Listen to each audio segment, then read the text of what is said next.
Coat, you ready? Okay.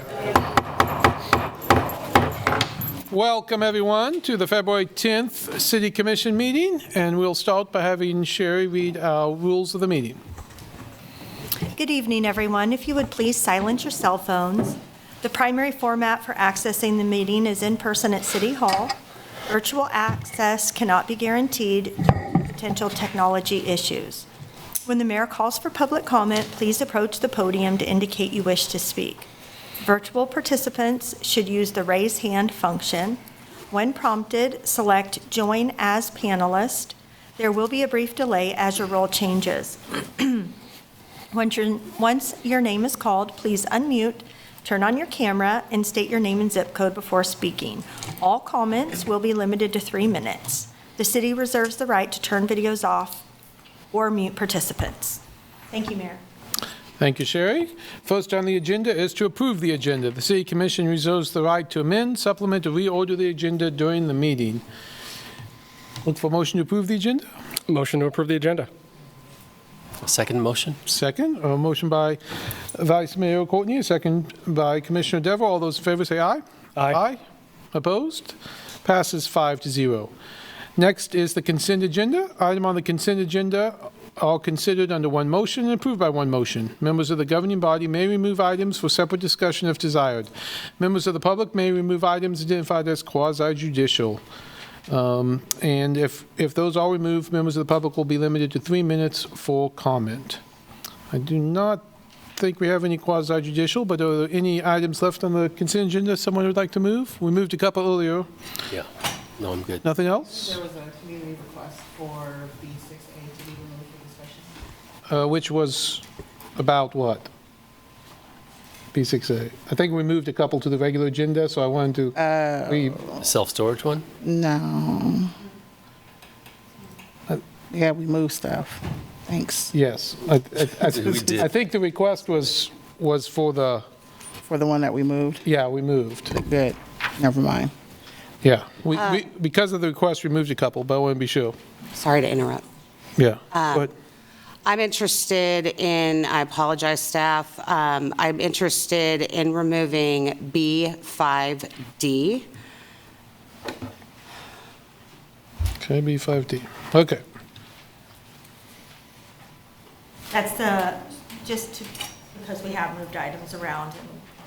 On the sunflower paving? The sunflower Wanted to paving, make- correct. Yeah. Okay. Quick couple of questions. Yep. And Amber, you're checking to make sure?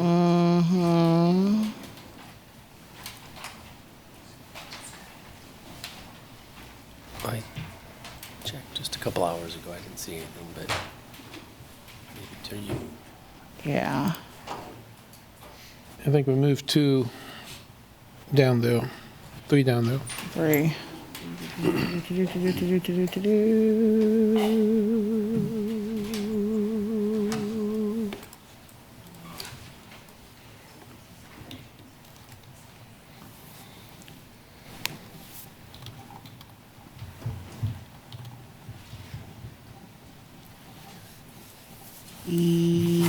Yes.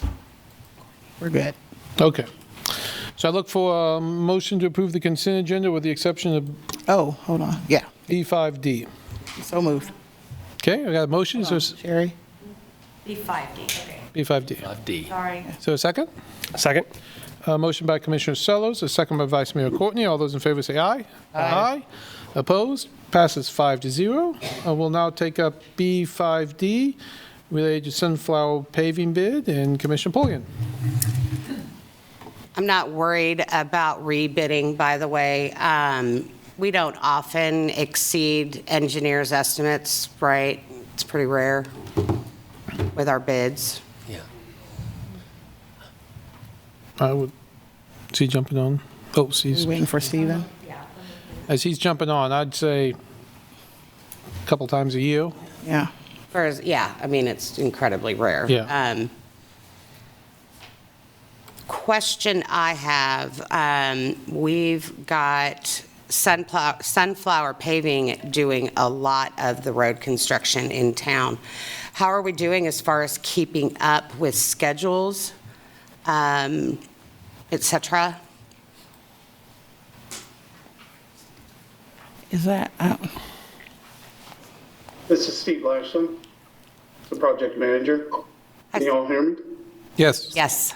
Okay, great.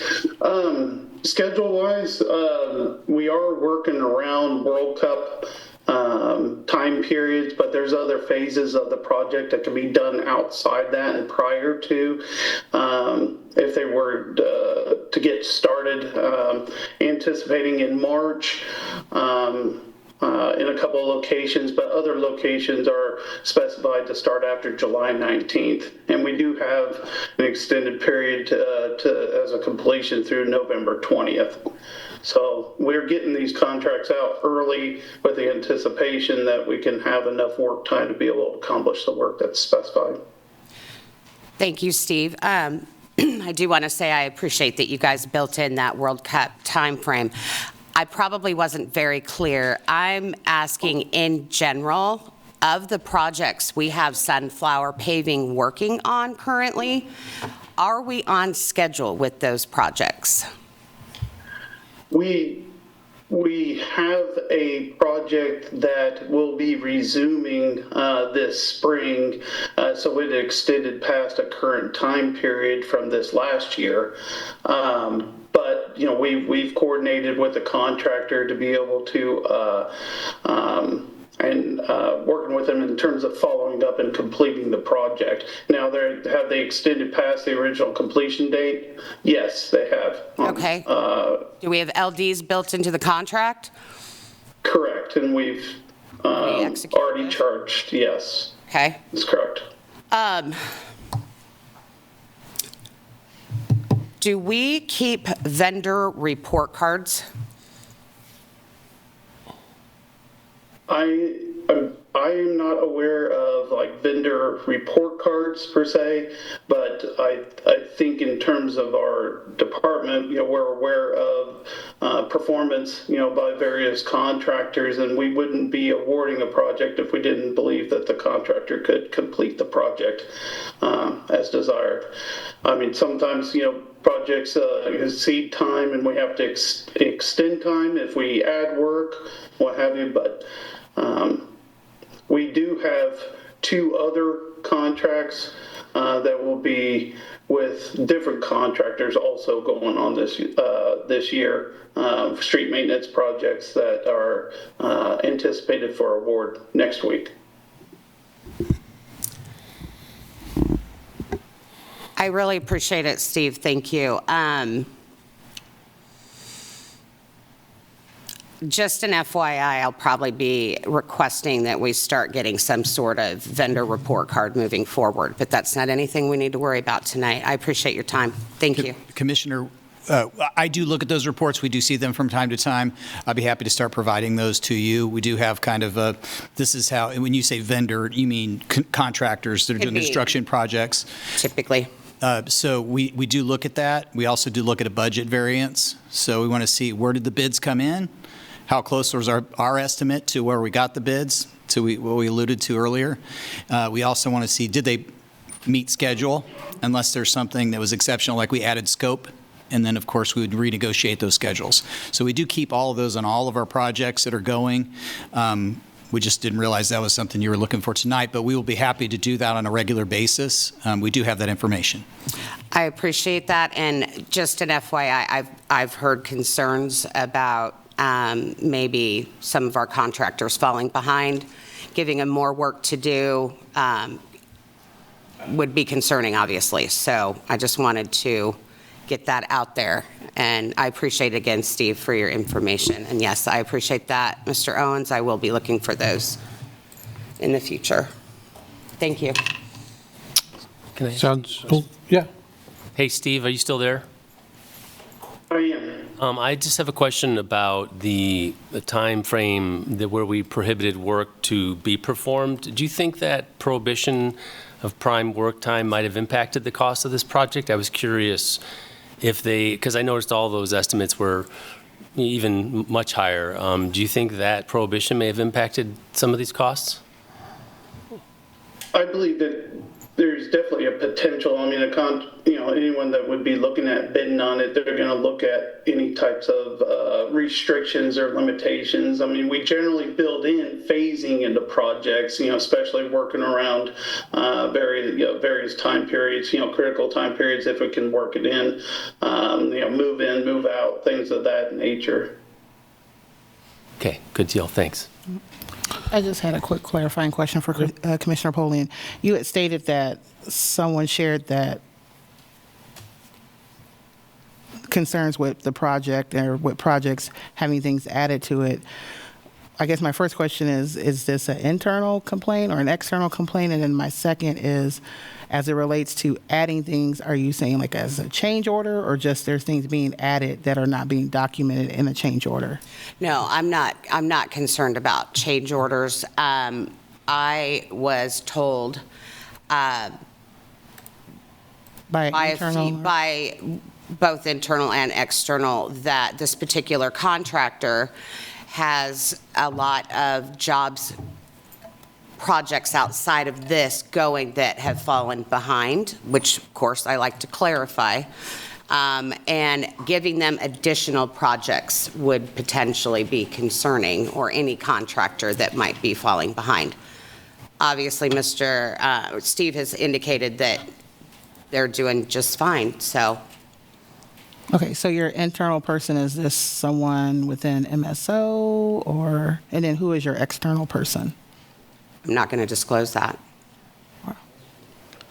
So internal, you're saying it's an employee in the department, and then external, it's just like a stakeholder or a community member that's not in a stakeholder Community position? member. Mhm. Okay, open it up for public comment because this is a public comment item. Anyone in the public like to speak on this item? David Baston, 66047. Well, since it was pulled, I would have a few things to ask. I know I'm not sure how the bidding process works. I know this is just to go ahead and approve theirs, but let's just say you didn't and it goes back to everybody bidding again. I don't know if that's the case, but if it is, I could see some of these other people that were a little bit higher come back with a lower bid even, and if that's a possibility. Like I said, I don't know the details because I didn't read through the whole thing, but just to go ahead and approve whatever amount added on there was, instead of letting it go back through another bidding process. And I know it's going to take a little bit longer, which if they're already kind of tied on time, this is Sunflower, there's, I mean, another 6 months isn't going to kill those roads. They've been in that condition for a while. So that's something to think about. Thank you. John Martin, 66046. I'd like to ask a clarifying question, following up on Commissioner Polian's. Have we ever fined a contractor, especially Sunflower Paving, for not delivering a project on time? I asked that question because several years ago they repaved a single city block in my neighborhood, which took 3 weeks for a simple grind and overlay. And I remember having a discussion with the city to ask that particular question, and MSO staff could not answer that. So I assume that these contracts are being delivered with an incentive, a financial incentive for timely, completion, as well as a financial penalty for them dragging their feet. And I would assume that would be public information and something we could include on something like a contractor grading card. So, thank you.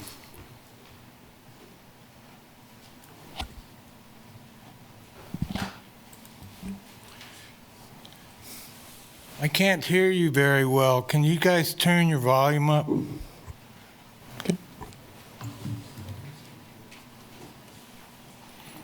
Any other public comment on this item? Any online? We do have one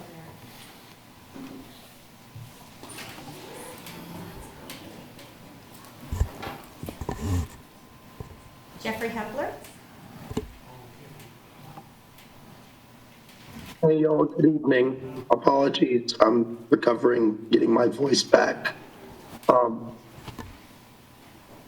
don't know if Sunflower is doing the 19th and Maple Lane intersection, but it's been a real hazard for myself and folks going to school, having to go out onto 23rd Street and make left turns after left turns. Yeah, Lauren, in my opinion, is constantly under construction, constantly having to navigate alternate routes and detours. So a little account of the complex. Thank you. Thank you. We have one more thing. Okay.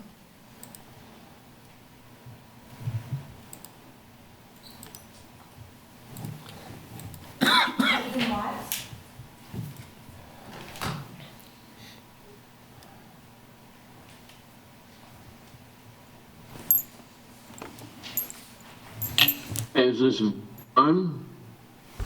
Yes, go ahead, Stephen. Most excellent.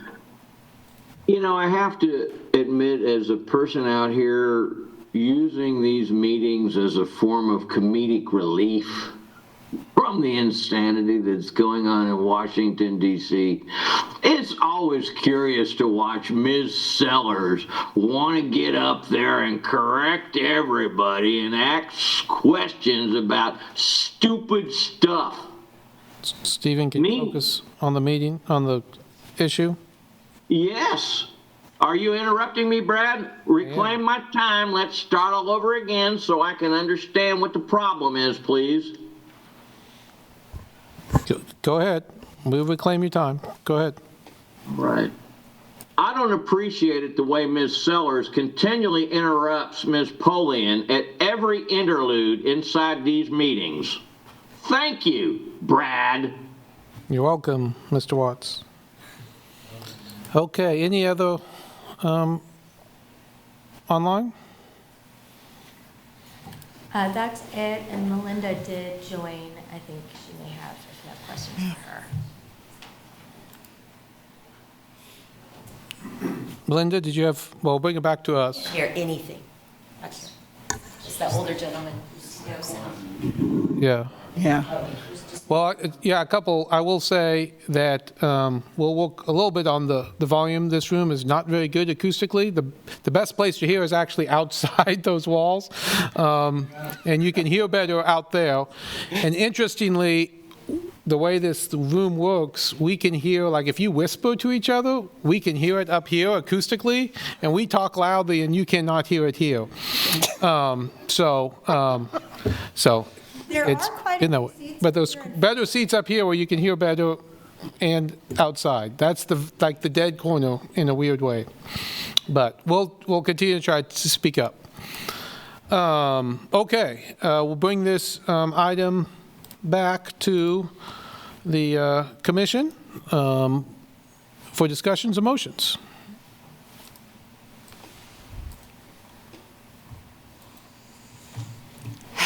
Any motions? Oh, Melinda, did you have something you wanted to say when you jump on, I guess? I should have asked that. Linda Harker. Yeah, Melinda's on. Hello, good evening, Mayor, Commissioners. I was just wanting to clarify on the liquidated damages. So we don't have a penalty. It's important that I word it that way, but we do have liquidated damages whenever a contractor runs past their contractual completion date, and we do apply those consistently on all of our contracts. That language is written in, and so yes, some of the projects that have been mentioned tonight, and with that particular vendor, Sunflower Paving, we have been applying liquidated damages when they run past their contract completion dates, and we will on the current project that they did not complete that contract in 25, and they'll be wrapping up this spring. We will have liquidated damages applied to that. Those range anywhere from $500 a day, typically to about $1,500 a day. You have heard of some of our projects that have substantially larger LDs, like the impacts we have on the Jayhawk Watershed project. If that one were to run late or hit or miss any milestones, there are significantly higher costs on that one that would be charged the contractor. So I just wanted to clarify that, and then also mention that 19th Street on the Maple Lane project, 19th Street is on track to be finished a little bit early, but contractually they have until July to complete that project and open up 19th Street. Well, to open up 19th Street, that is a milestone, and they have until July 1st to do that, but they are tracking ahead of schedule. Thank you, Melinda. Comments, questions, motions? Move that we waive the requirement to rebid 26000002 for the 2026 Street Maintenance Phase 2 project, MS6-M26002, and award it to Sunflower Paving, Inc. in the amount as listed, and authorize the city manager to execute a construction contract and authorize the contract in the amount of $1.9 million to allow contingency funds for the project. Second? Motion by Commissioner Sellos, a second by Commissioner Devo. All those in favor say aye. Aye. Aye. Opposed? Passes 5-0. Okay, that brings us to our regular agenda. Regular agenda item 1 is to receive Lawrence Farmers Market Engagement and Feasibility Study presentation. And I believe Emily will start us off.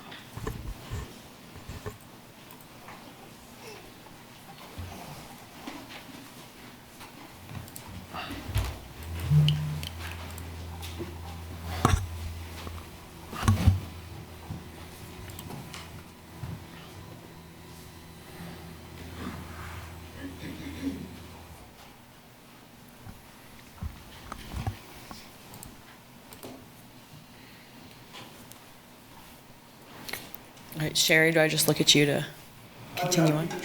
It's on. Yeah, Perfect. Okay, awesome. Thank you. All right. Thank you to city staff and city commissioners for hearing our feasibility study and community engagement findings, and we're really excited to share with you all of the work we've been working on. So we are the Lawrence Farmers Market. We are the oldest operating farmers market in Kansas. We started off in 1976 with just 3 farmers selling off the back of their trucks. And we've always been partnered with the city of Lawrence, and we're excited to continue that partnership. We have been searching for a permanent location for about 20 years due to ever-increasing pressure from development happening in downtown Lawrence. We've lost things like visibility, we've lost the bathroom access, we've lost just the stability for all of our vendor members and our thousands of weekly customers. And we really are hoping to have a place that we can have a permanent location with a pavilion structure that covers the farmers market. And we're here to present to you our findings on the feasibility study and community engagement and ask for approval to move on to the next steps in this process. The people involved in this project have been our steering committee members, myself, Emily Lyson, Jill Elmers, Robert Hickerson, and Lori Trojan. We have a larger long-term planning committee, which has all 4 of us, as well as Phil Holman-Hebert, Kevin Prather, Michael Roosh, James Snow, and Eli and Briley Smith on it. We also have been meeting with an advisory committee that has Mark Hecker and Corey Wallace from the city of Lawrence, and Connie Fitzpatrick from Douglas County, and Tyler Lindquist and Quinlan Carter from Douglas County Food Policy Council, as well as all of the vendors of the Lawrence Farmers Market have helped to lead this project and get us to where we are today. The purpose of our feasibility study is to gather the input from the broader community and stakeholders to allow the market to discover consensus on community functions and amenities that would benefit a broad group of citizens and illustrate the value of a multi-use pavilion, and then eventually to propose one permanent site location based on all of this community input.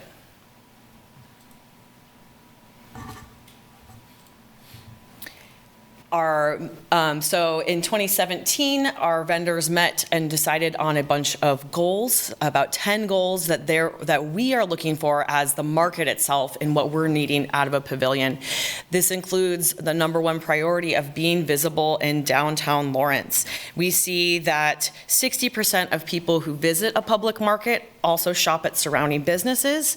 For every dollar spent at a farmer's market, up to $1.36 is spent at nearby businesses. So staying in downtown is super important, not just for us and our customers and everybody's walkability and access, but also for the surrounding businesses and the vibrancy of downtown.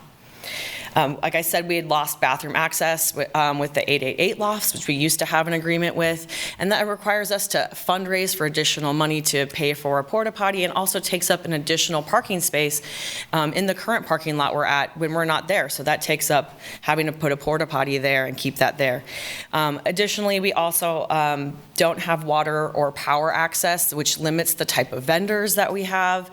They have to bring their own generators. It also limits food safety and our ability to sample and have chef demos out there as easy, because everybody has to bring in their own hand washing stations. Additionally, we are looking for community gathering space. We see people come and they buy food and they're sitting on the curb. We can only store so many chairs and tables in our storage space that we have. So we're hoping this to be, something that's a community gathering place for everybody to eat food, gather at different events and things like that, as well as having that covered structure. When it rains, we lose 30% of our customers. We also have vendors that have products that don't do great in the rain, or when it's so hot in the summer, we're just getting more and more volatile. We've had some really hot summers, and it's really hard to walk out on that pavement when there's no covering over that. So for all these reasons, these are our goals of the market. We also have been working to look at what other goals of other organizations there are, as well as align with the city and the county. I'm going to hand it off to our design and planning, Clark Eastman. Mayor, Commissioners, good evening. Steve Clark with Clark Eastman Planning and Design Firm. The process was set to meet those two goals of the feasibility study. That was to figure out how we could make it a multi-use pavilion and how many other functions could go in there and be used that way, and to accommodate the market. And then also to find the best location.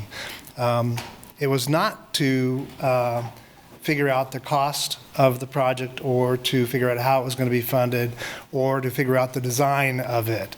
All those things will occur in the next step, which you've already considered doing. Once we have a site that will allow us to do design work that will tell us much better what the costs are, and will also help us figure out the funding methodology that could actually accomplish the project. So to keep that super clear. The process was an extensive community engagement plan that went over a period of about 6 months. The idea was to have a diverse set of community voices, to foster ownership, to align the market's goals, and to provide clear communication at each milestone, and did include a wide range of folks. It started out very open-ended, kickoff discovery, then listening and envisioning. And about the third phase, we started to develop concepts and show those to folks, and then refine that to a final recommendation. That's important because when you're doing a community engagement process, you want to listen to what you hear. And as you hear more and more voices over a period of time, you need to allow that conversation to go the direction that the community wants to take it. And so the fact that it evolved over time is actually a really good indicator that the market was listening to the folks that we talked to. So who and how many? 51 community meetings and engagements with folks, or actually other more one-on-one meetings on top of that. More than 1,000 people engaged during the process. And one principle that we used was to meet the people where they are. So this wasn't just a series of meetings. We also, and a series of invites of community-wide forums, but we also went to where the people were. We tabled at the Art in the Park. We tabled at the Fid Pick Festival. We went to the Farmers Market Holiday Market and tabled there. We tabled at the Farmers Market, and we're really trying to reach out to as many folks as we could get to, as well as meeting with other stakeholders and community organizations. So one of the things that we did was we asked people, well, what are some markets that you've seen that you think we should look at as a way to model what we were thinking about? And of course, there's Overland Park, Many people are familiar with that. There's the city market, which is notable because one of the 3 pavilions is enclosed to allow for some off-season events to occur, as well as some sales. There's the Lane County Market in Eugene, which includes a series of 4 city blocks, 3 which are parks, and then the fourth one is where this building is, again, for some off-season events.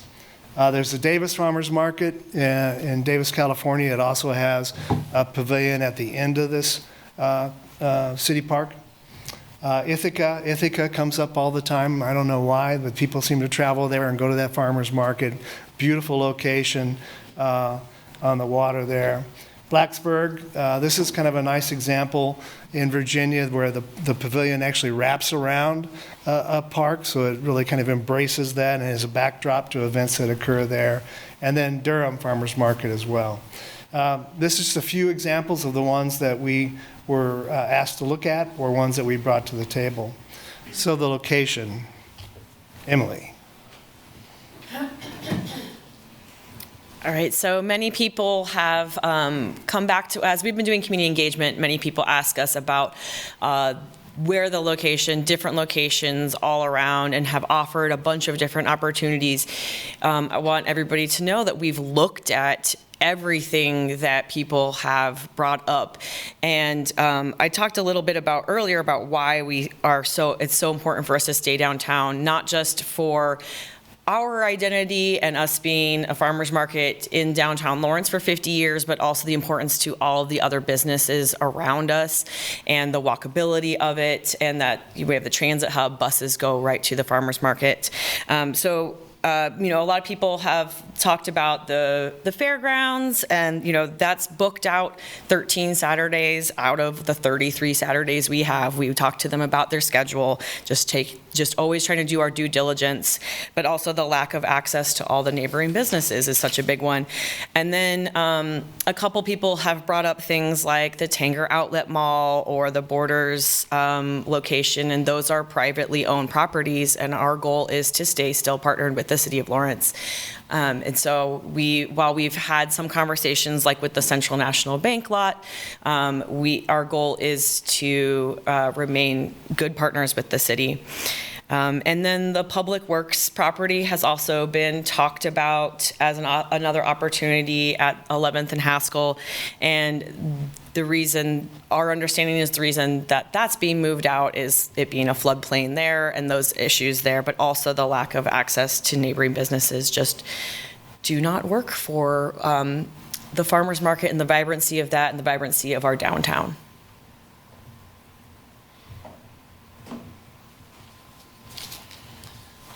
So again, as Emily mentioned, a lot of people offered different site ideas, and we looked at all the ones that were offered. Many of them fell off the list of probables as we worked through it. For example, the parking structure at the Riverfront Mall and its long-term viability or ability for access to that is questionable, and we don't know how long that's going to take, so that dropped off. Constant Park up there on the river, beautiful site. A little small, but also the parking and the safety of access across 6th Street were a couple things that were some pretty tough challenges for that site. And then the 9th and Vermont site, located right in the middle of downtown, offered by the Downtown Master Plan as a possible location for the market, but the city, the market wants to be good partners with the city and understand that that's available, and the goal is to have those open lots and create more density in downtown. That one came off the list, and so on and so forth. So we ended up, again, over time, as we began to hear people say, well, why not South Park? That's like the heart of the community. That's where everybody wants to be. Why not that? And so we took a look at it, and it did, in the end, become the recommended location because of the overwhelming interest in that. Now, this is a plan of one idea of how to do it, where some parking is next to the community building and the market piece, the other part of the pavilion is in the northwest corner. This is not a design, but it's basically just a test to see if one would fit. You can imagine with that triangular piece that could be a band shell or a performance space there in the middle of the curve. You see there was quite a bit of lawn out there. You could imagine if city band wanted to go there, you could imagine the lawn chairs out on the lawn and people enjoying the music in that case. Whether or not that occurs or not, we're still exploring what other people would want to be able to use the pavilion as, and it's a major emphasis on our group's part for the market to lead this project to get it to happen, but understandingly, it needs to benefit the community as a whole. If you look at the layout, it basically shows how the market stalls will be placed in there, also shows the traffic flow. And this is a rendering. Now, I said it's not a design, right? This is a concept drawing. It helps people understand the scale and how it would fit. It's not a design. That's for later, but nowadays we can render things so realistically it's hard to always say that and have people understand it. But this is one view from above. This is a potential view from below. As you see, the openness and the booths, and this is another view close up. Now, to make it clear that the design process is yet to come, we want to show some other options. And so here's not a curved option. Here's a rectilinear option. It actually scoots the building back from Massachusetts Street and saves that major stand of existing old trees there at that corner there, and then moves the pavilion around. Looks something like this. Again, here's another look that's aesthetically much different than the one previously. And then here's another one that removes the parking, or the market off of the parking lot next to the community building, and then moves it deeper into the park. It has some concerns about it, but is another way of looking at it to respond to comments that we've gotten from stakeholders. So this is the kind of thing that we'll do once we start the design phase, is we'll start looking at options like this and get feedback from stakeholders and community members. And another version of what that might look like. So, in the design process, we know through all of our conversations some things that we need to address, and there will be more. Obviously, there's a response to the historic designation of the park and what that would mean, putting another pavilion in there. There are historic parks that get new structures placed in them to make them usable for future generations. We think this is a reasonable thing to have a discussion about, but we need to respond to that. There's the coexistence with existing uses in the park. There are a number of people who use the park, and I think as our city partners would say, everybody thinks it's theirs, which is a good thing. Strategies for maximizing the green space. Concern about taking green space is a valid one, and one that we would want to really work on moderating with the addition of a pavilion. I will note that there's, of the two parks we looked at, Watson and South, neither of them have a pavilion per se that your other parks around town do. It's an interesting thing to notice. And then site accessibility and parking. Parking, always concerned by everybody, accessibility in this case as well. Working on that. And then looking at being considerate of all the parts of the park that are there now and the different buildings and structures that are used. And then additional opportunities for community uses, and then relationship to the community building functions to make sure that what is done in the pavilion does not change whatever the future of the community building is. We'll do things like this. This is a parking diagram that we're working through for the particular pavilion in South Park. It shows access of about 1,061 parking spaces in the vicinity of the market, and also shows that more of that is city or public parking. Certainly some of the neighborhood parking is public parking too, but sometimes neighborhood parking is a concern for folks, so we're looking at that. And these are the kind of diagrams we would do when we start the design to have conversations with neighbors and other stakeholders.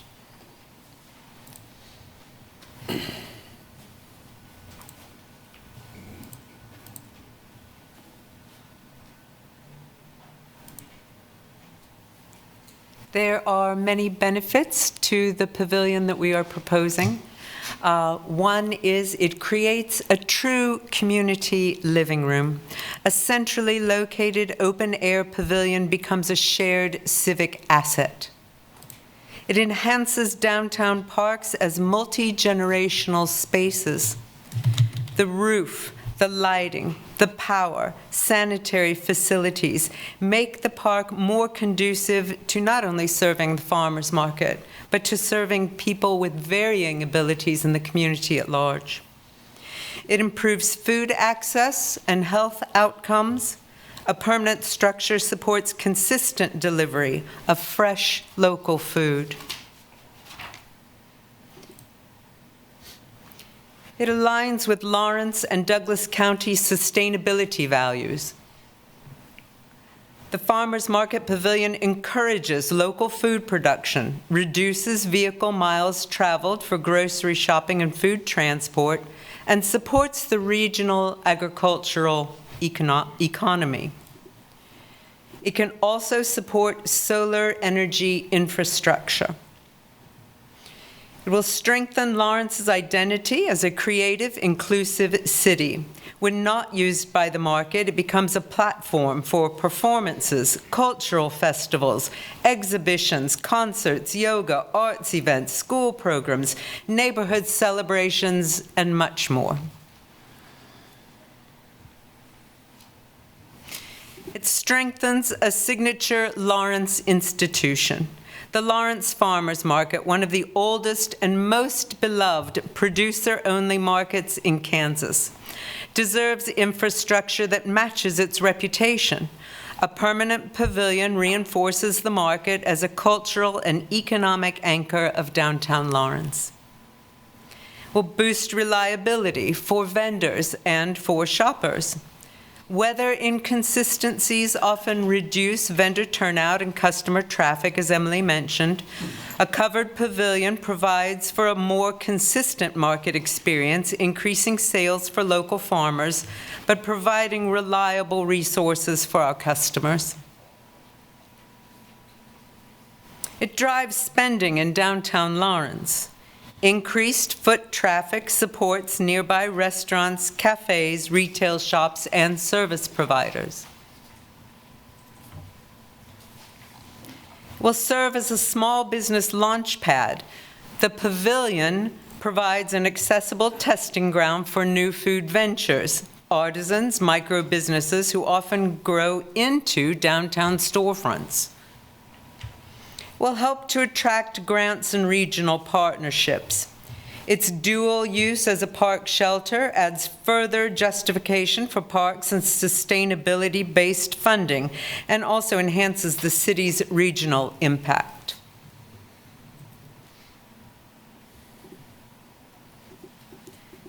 It will be purpose-built for dual function. When the farmers market is not active, the pavilion then just simply becomes a park shelter. It will support safety, visibility, and activation. More people present during more hours increases natural surveillance, enhances the perception of safety, and encourages positive use of public space. It will be a resilient community infrastructure. With power, lighting, and shelter, the pavilion can serve as a reliable site during inclement weather, community response events, or emergency distribution efforts if needed.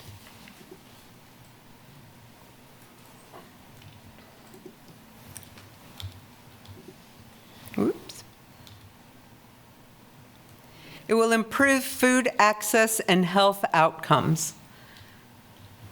Particularly important for families using SNAP, Double Up Food Bucks, Double Up Protein Bucks, and of course the Senior Farmers Market Nutrition Program. When the market can operate in shoulder seasons or during unexpected weather events, the whole community benefits. Access to healthy local food has been shown to increase overall health and wellness for all.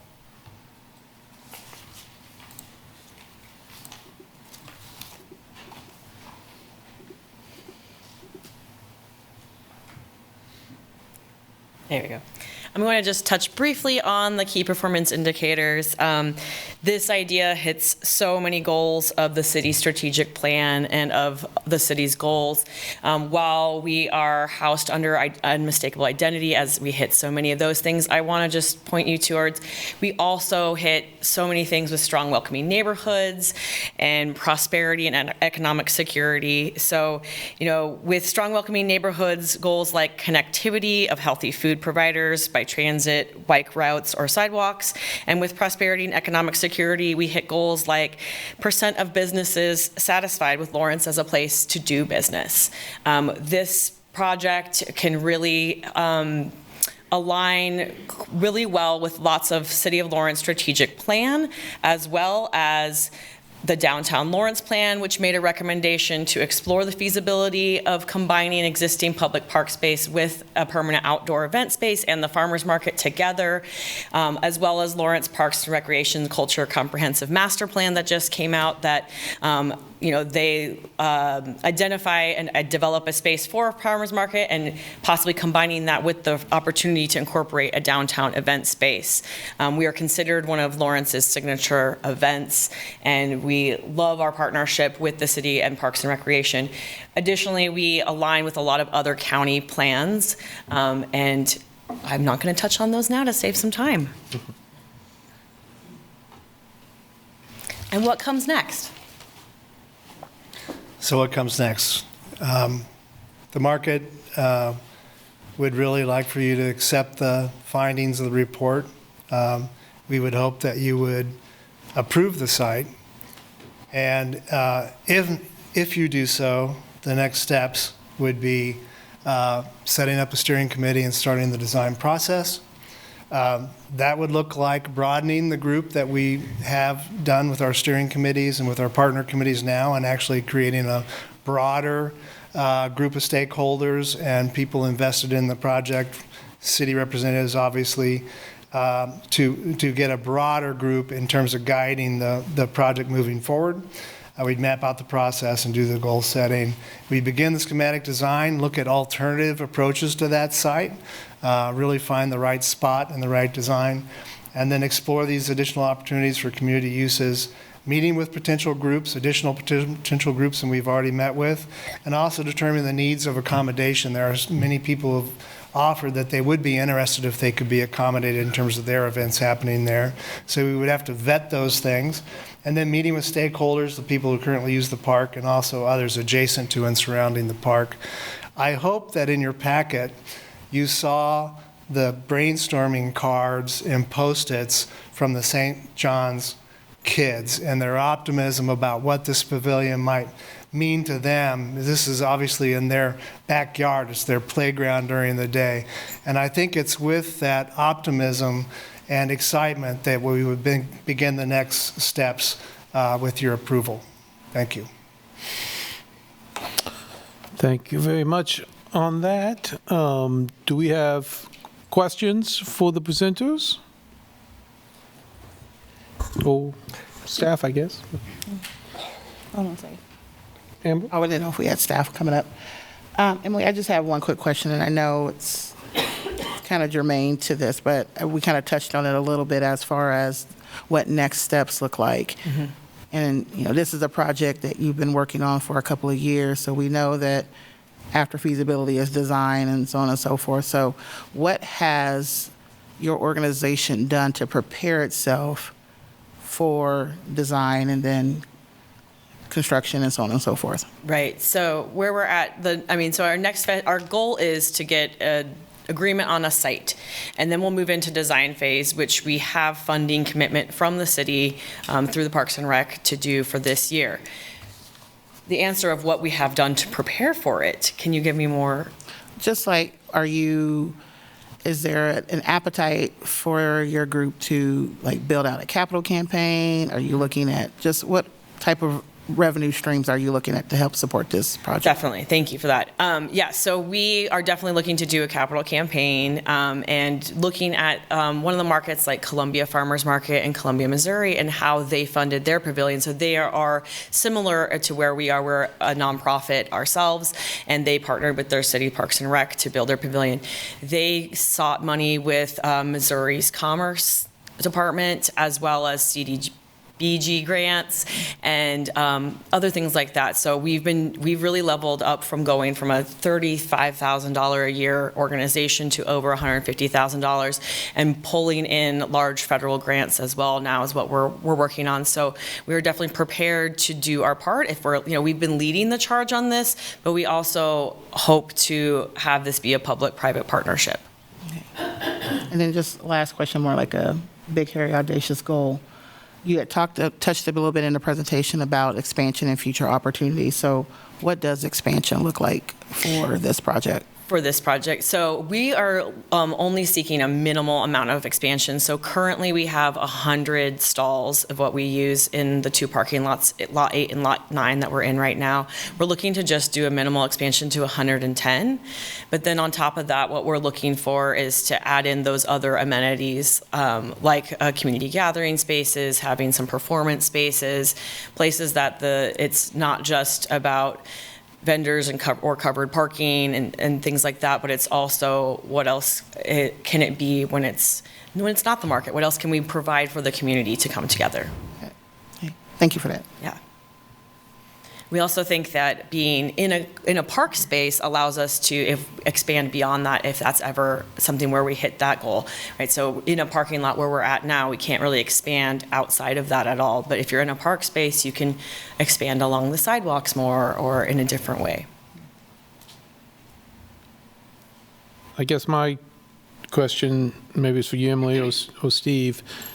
I guess I see the next step of the project working with Parks and Rec and meet with the stakeholders who currently uses the park and doing that before you start the design, so you know what you're designing for. Mm-hmm.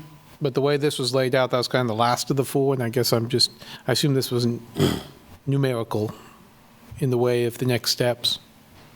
You see what I'm saying? You see what I'm saying? Yeah, I would think that that's a pretty sophisticated question. I would think that we typically would do what's called a program for a project, and that program would then tell you what's in it that you're designing for. And I think this process has told us what a lot of the opportunities are, a lot of the groups that need to be talked to about that program. We do understand the requirements of the market really well. But if the Barn Dance Association wants to use the pavilion or other people want to use it, I think we would need to continue to talk to those groups to develop it further.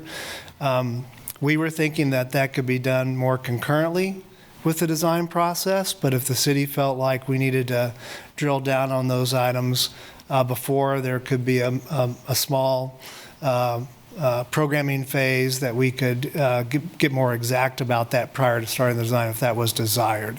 I think it could be the front end of the design process as well, and that would be included in the numbers that the commission has already seen.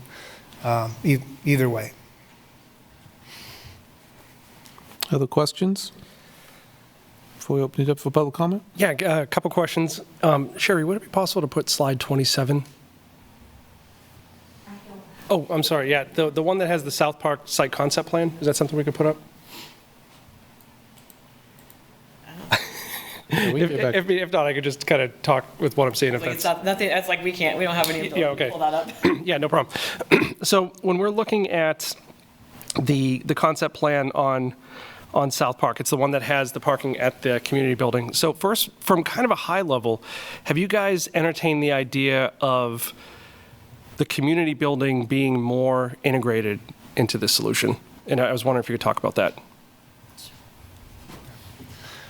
It has certainly come up a number of times in our conversations and could easily be considered along the way. It is not something that trying to get a pavilion to happen there is it's not necessary for that. There could be some synergy, obviously, and many people have mentioned that, but that's just not been a focus of our work in finding the location, if that makes sense. No, absolutely. As I say, until we get a go-ahead on a location or that the community building needs to be incorporated into this or redeveloped, we're not going to pursue that as an option. But there's so much opportunity having a pavilion right next to that. If it's in like a business hub, there's a kitchen that could be redeveloped into an incubator kitchen there. There's meeting room spaces, and just thinking about the ability for that to be some type of economic development hub and a food truck hub, all sorts of things that can happen if the community building gets incorporated into that or redeveloped in some way. In this picture, in terms of the site concept plan and the stalls, in one of the other pictures, it shows that cars and trucks would kind of go backwards into the stalls, and then from there, is that not the case? Go ahead. Sorry. So the way it would function is when the vendors arrive, they drive down the middle aisle, and then they turn directly into the stall. So the back of their vehicle is at the back of their actual table and tent and so forth. That way, what happens is when they're bringing lots of pounds of vegetables and fruit and so forth to the market, they actually restock and re-merchandise their tables and displays during the course of a morning out of their truck. And there's a number of KDHE, is it KDHE? Yeah. Requirements for how you handle food. It can't be stored on the ground or any of those places. So having their vehicles there backed up to it means you can grab the supplies out of the back of either the pickup truck or the hatchback or whatever you're driven in there. And that's why they pull in that way. In this page 27 that has parking at the community building, if you guys, hopefully, it goes gangbusters, but if you guys want to expand, would that be a southward expansion toward St. John's? Vice Mayor, are you wanting Kurt to pull that presentation back up? He can pull it back up if you're wanting to refer to that. Yeah, sure. Okay. I saw it on the screen over here. Okay. So, Okay. yeah. So, like on the west side of South Park, up on the top, if you were heading to the left, if you were heading south, if you guys wanted to expand in that, would that expansion go south toward where St. John's is? Is that what you're like building an expansion? Yeah. I don't think that would be, this is a huge ask. This is something that would be a project in itself. I don't think we have any plans to expand a building like that. I think when we were talking earlier, I was thinking about just, expanding with additional tents out there. And so this one might be for Mr. Owens or Ms. Hart. If the farmers market's over here at South Park after an event on the weekend, would the expectation be that the city would repair grass or, if there was damage to this area based on foot traffic? We, right now, host lots of events, so there's kind of it depends on the group that has it, but yeah, we are responsible for turf maintenance and any other maintenance that's there, typically.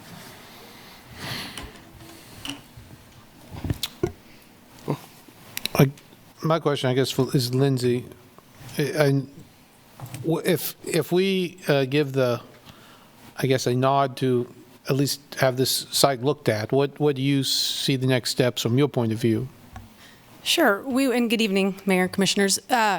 We've met with the farmers market and had some really good conversations, and we would appreciate time during this next step, during this next phase, to understand the impact it would have on our operations. So we obviously have questions about parking, the impact on programs and events that we currently have in the community building within the park, the tree canopy, some of those things. And so those are things that we'd like to review and understand, and also mentioning the use of the community building. Again, that would have an impact on our current operations, so we just would like time to be able to review that and really understand how we can make this work. Thank you. Other questions? And there was one question I remember you asked on the campaign that I thought was really good, and I don't want to steal your thunder on that. So, oh, okay. Not what yesterday was, much less. And so there was a. I remember reading that as the farmers market, you guys have about like a 2-week interval to be able to get like everything good to go before you take over. So before you answer that question, so the head nod means that's a yes.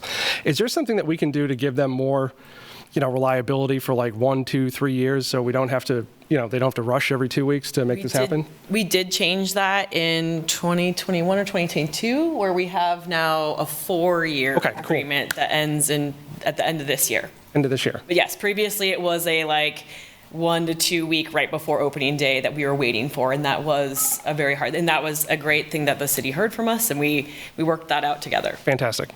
And hopefully we can talk about that maybe this summer to give them some more, reliability going forward. Okay.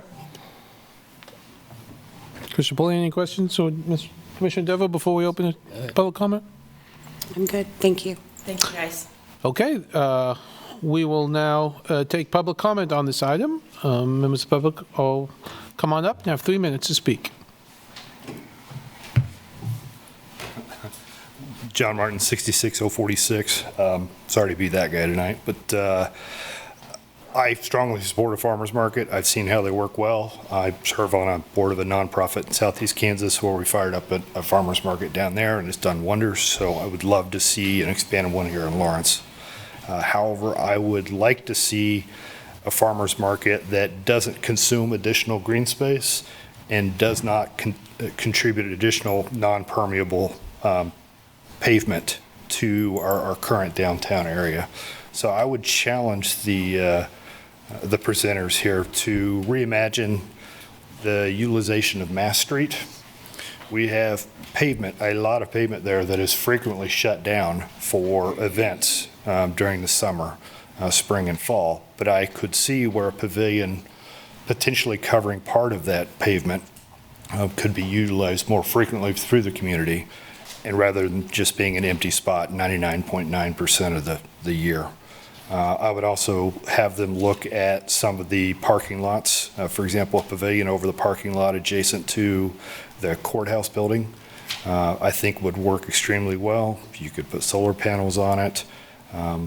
Again, it's existing pavement. It'd be a brown build. It'd be fairly cheap to do as compared to a green build. I just think there's a lot of opportunity to do something different and more visionary than consuming additional green space in the community, especially for something that aligns well with sustainability and the community. So that's all I'd ask. So thank you all. Thank you.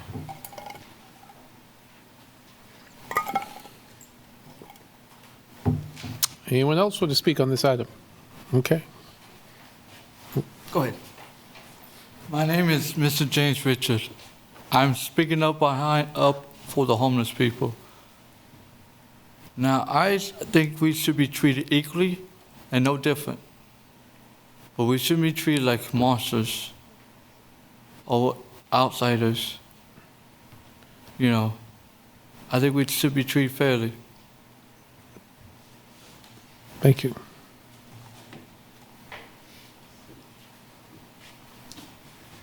Hi, Commissioners. Thank you for the opportunity to speak.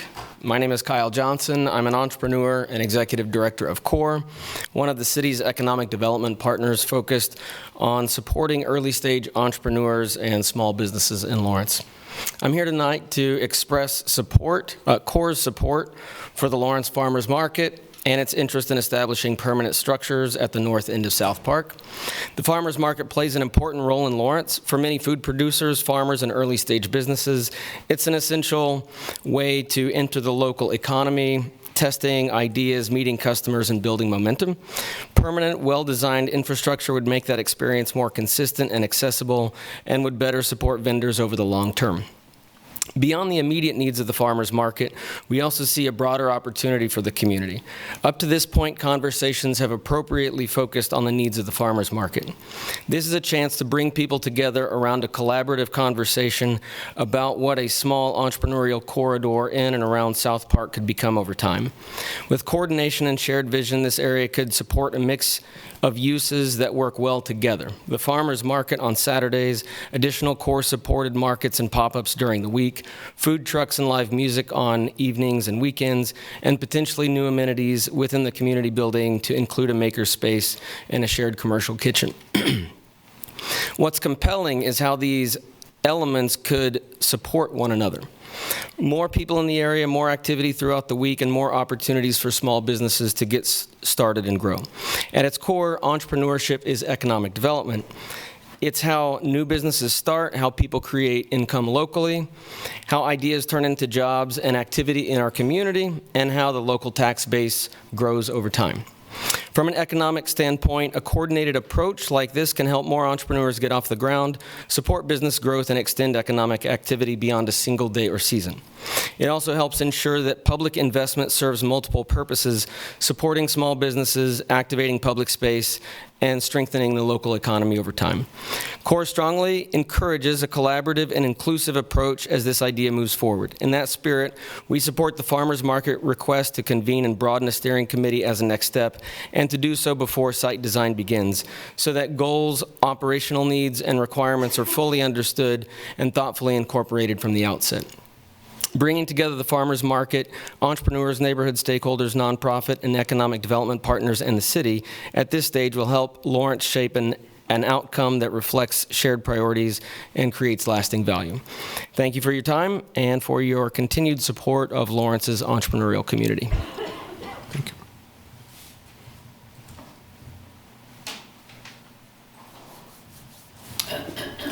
Good evening, Commissioners. Samuel Carter, 66046. And I think it was last month where I came up here and told you about my grandmother, who was the oldest of 10. Actually, it turns out it was 12 children. I'm just not good at numbers. But her father was a grocer. He grew up on a farm in Wisconsin. But he came from an immigrant family, and around the late 19th century, early 20th century, and it just turns out that a lot of people came to the United States and the Midwest and Kansas, right, from Europe, Central Europe, Eastern Europe. Many of them were rural, and many of them were farmers. But as they moved to cities and towns, they transitioned. They changed their jobs, right, from being a farmer to being like grocers, like my great-grandfather. So I've been doing a lot of research into the history of zoning in Lawrence. It's fascinating stuff.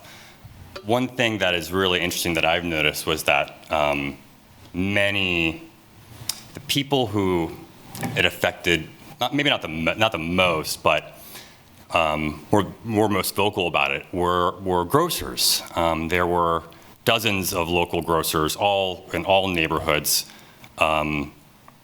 I think I saw a newspaper clipping that said that 16 of them grocers protested when zoning was first established, because they were made into be non-conforming uses, which meant that they couldn't expand their business, they couldn't move into a neighborhood to serve their customers. I saw in the 1940s I saw a planning commission minutes where a grocer in the University Place neighborhood was going to the planning commission to get approval to build bigger fridges, right? Because they were non-conforming use. That's what they had to do. And so I think we lost as a community because of what was done to those people. Many of them immigrants and just trying to make do with how they could in our country. So I just think it's great that the city is putting its money and worth and faith behind a farmer's market in a public location. I think it's important that it be a public location. I think it's a good opportunity to kind of maybe, that was 100 years ago, right? So, but I just did a lot of good things about this and I like it a lot. So, thank you. Thank you. Other comments? Okay, David. Hi, David Baston. I definitely support the farmers market in the space that at the park. I know we've talked about green space before. Especially city-owned green space is a big deal. When it's privately owned, it's a little bit harder to to take, but not from the city. Parking in that area, I know they said there was 1,000 some parking spaces available in that area, which, I mean, not really saying there isn't, but I think how many of those spaces are actually taken on the weekends that they are actually using. I don't know if they're going to do that corner of the park. It'd be nice if somebody could maybe even do a private parking garage, privately funded or co-funded or something, because the parking downtown is just terrible anyway, and I think everybody knows that.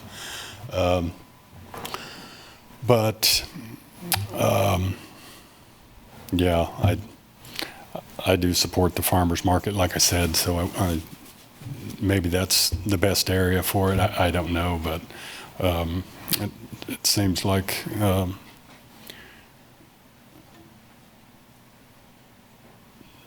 I don't know. It seems like maybe there's a better spot for it, but I mean, I haven't dug into it, so I don't know for sure. But thanks for your time. Thank you.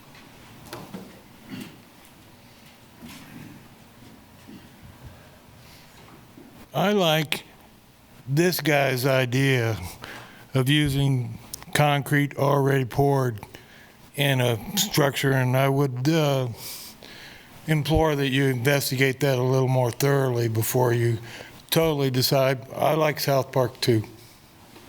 Thank you.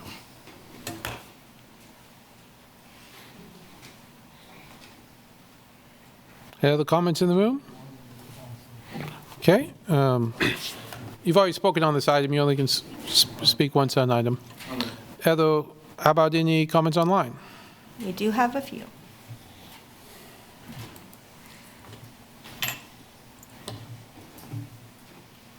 Joe Baird. Hi, my name's Joe. I just wanted to express my support for the farmers market. I work on a small vegetable farm, and it's a stream of income for me, being able to sell our produce through the farmers market, and also just someone who lives in the city of Lawrence. Like, I love the farmers market, so just wanted to express my support. Yeah. Thank you.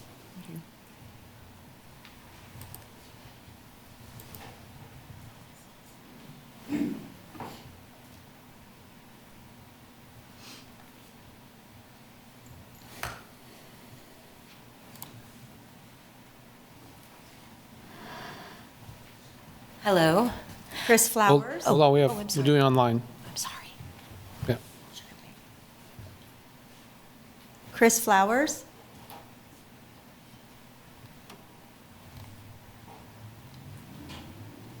Hi, this is Chris Flowers, and I haven't really been following this closely, but I tuned in when you all were talking about this tonight, and my immediate thought is when you use the term pavilion is, what about the homeless? And it got me thinking about that courtyard by the library. And what I'm bringing up is, if we pass this and the farmers market goes to South Park, will the city own it or will the farmers market?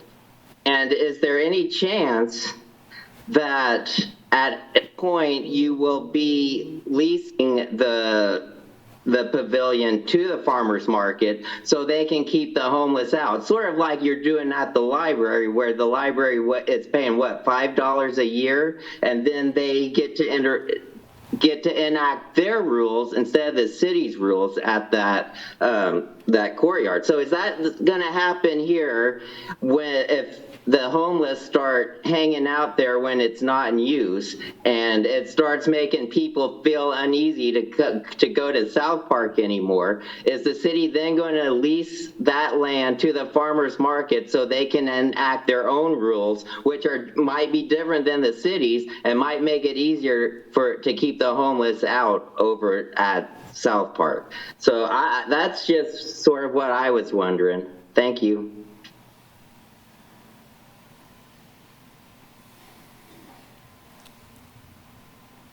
Stephen Watts.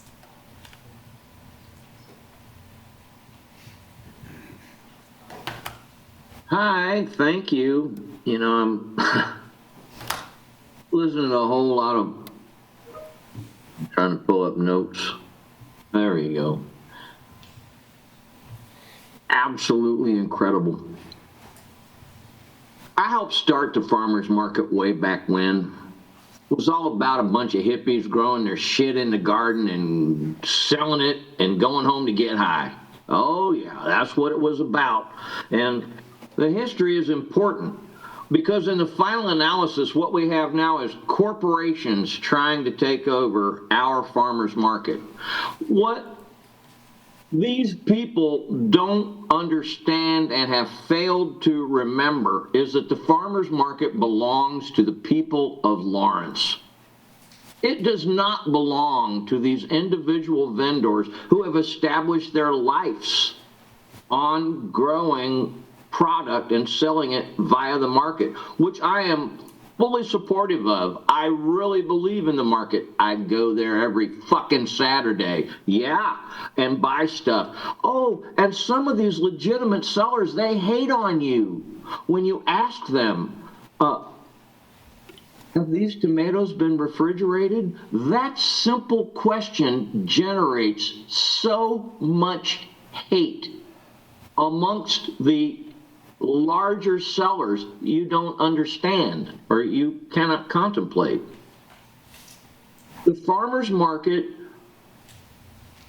is an asset to our town for the small sellers, not the big boys. And the big boys are the ones that are on the board of directors that are running this project, trying to put cement and concrete.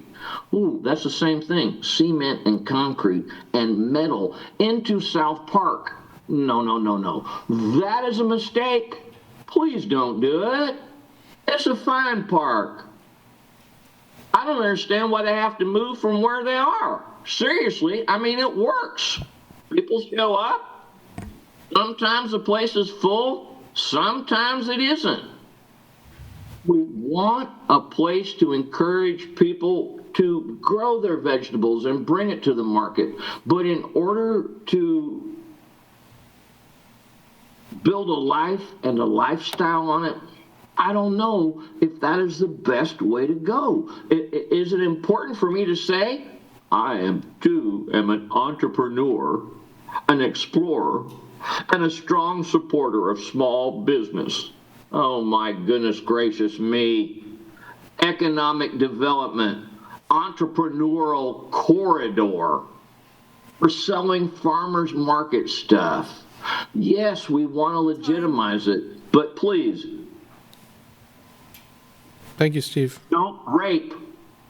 Brad, you didn't interrupt the homeless guy and he wasn't even supposed to talk. Your 3 minutes up. Thank you, Steve. I'm sorry, excuse me.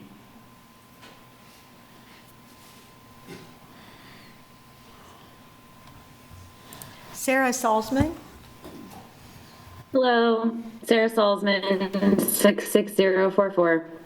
I'm the board chair of the Lawrence Farmers Market, as well as a vendor. I sell fermented vegetables. My business is Wild Alive Ferments.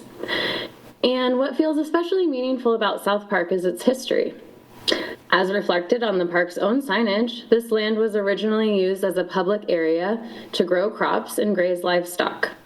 In that context, hosting a farmer's market here feels less like introducing something new and more like continuing the park's original role as shared civic ground rooted in agriculture and community use. In my role as the board chair, I'm regularly approached by community organizations from public dance groups, outdoor theater organizers, to families and smaller cultural groups who are seeking an outdoor gathering space that can truly hold their work. Many are already trying to use South Park, but existing infrastructure is simply too limited. I know there has been thoughtful discussion about using existing parking lots rather than building something new. From our perspective, a pavilion in South Park reflects a values-based choice, one that centers people and community life over car-oriented infrastructure and favors a shared, lasting civic resource over repeated temporary setups and parking environments. A permanent pavilion would support walking and biking, reduce barriers to participation, and create consistent attendance beyond just fair weather days. That consistency really matters, not only for community connection, but for the farmers and vendors whose livelihood depend on showing up week after week. A thoughtfully designed pavilion in South Park has the potential to serve as a true community commons, one that honors the park's history while meeting the needs of today. Thank you.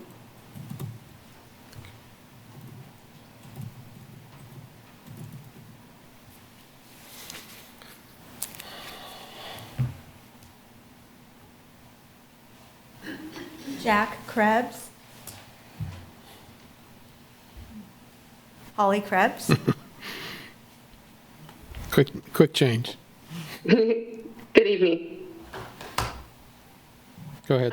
The Coalition for Collaborative Governance supports community-initiated projects that also respond to the input and feedback of our residents. I want to spend a moment to acknowledge the quality of the farmers market community engagement for this project. They hosted multiple engagement events, so residents had various opportunities to share their input. They educated community members about options for this project, gathered community input, and made it easy and accessible for people to provide feedback. These events were models of community engagement in the quality of their presentation, the substance of their discussions, and their facilitators' responsiveness to participants' questions and feedback. The Farmers Market is a beloved Lawrence local institution, and this proposal is generated in collaboration with their vendors and is informed by their strong community engagement offerings. This project has also received financial support from the Park Recreation and Culture Department, and the previous City Commission expressed strong interest in this project. Our coalition greatly appreciates the collaborative approach to this project. I also understand that it is immensely challenging to find consensus about a project that changes downtown. This project has already taken years, and I hope this project can continue moving forward. Its success will depend on continued collaboration, and I'm grateful that the Farmers Market has such a good team to lead them through a project that has the potential to add many benefits to our community. Thank you.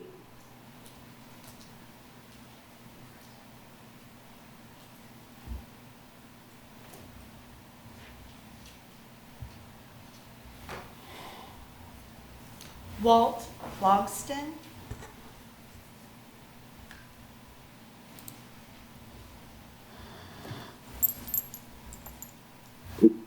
Okay, hi. Can you hear me? This is Walt Logston. 66044, Liberal, close to South Park. I'm a big farmers market fan, like everybody else. Wanted to stay downtown, but I do have some concerns about the South Park location. That quadrant, that northwest quadrant, is probably the biggest green space in the downtown park system, probably for sure. And I think, given the scope of the infrastructure for this farmers market, I don't think there'll be a blade of grass remaining after the first summer. And with the events and all these additional, the farmers market itself, of course, every week, and the other events they're planning on having or hoping to draw, there'll be no time to recover. So I think basically we're giving up that entire quarter of South Park from a green space perspective. That's one of my big concerns. And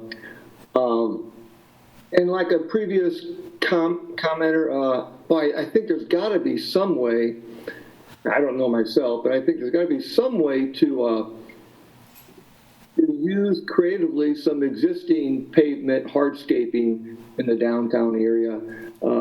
Pavilions that you can dial back so they're not, in the way or covering too much of the pavement. Anyway, I just think that's something that really should be looked at again.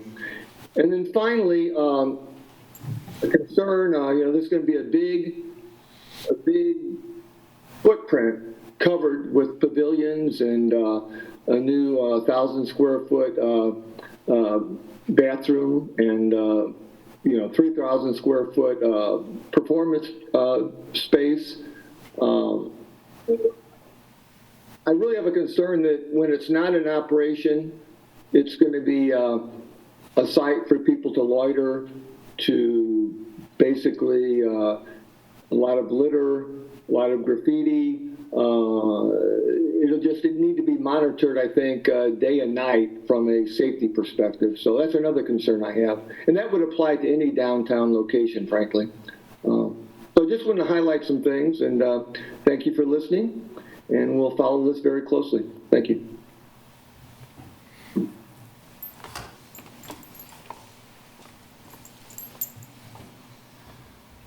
Kim Murphy.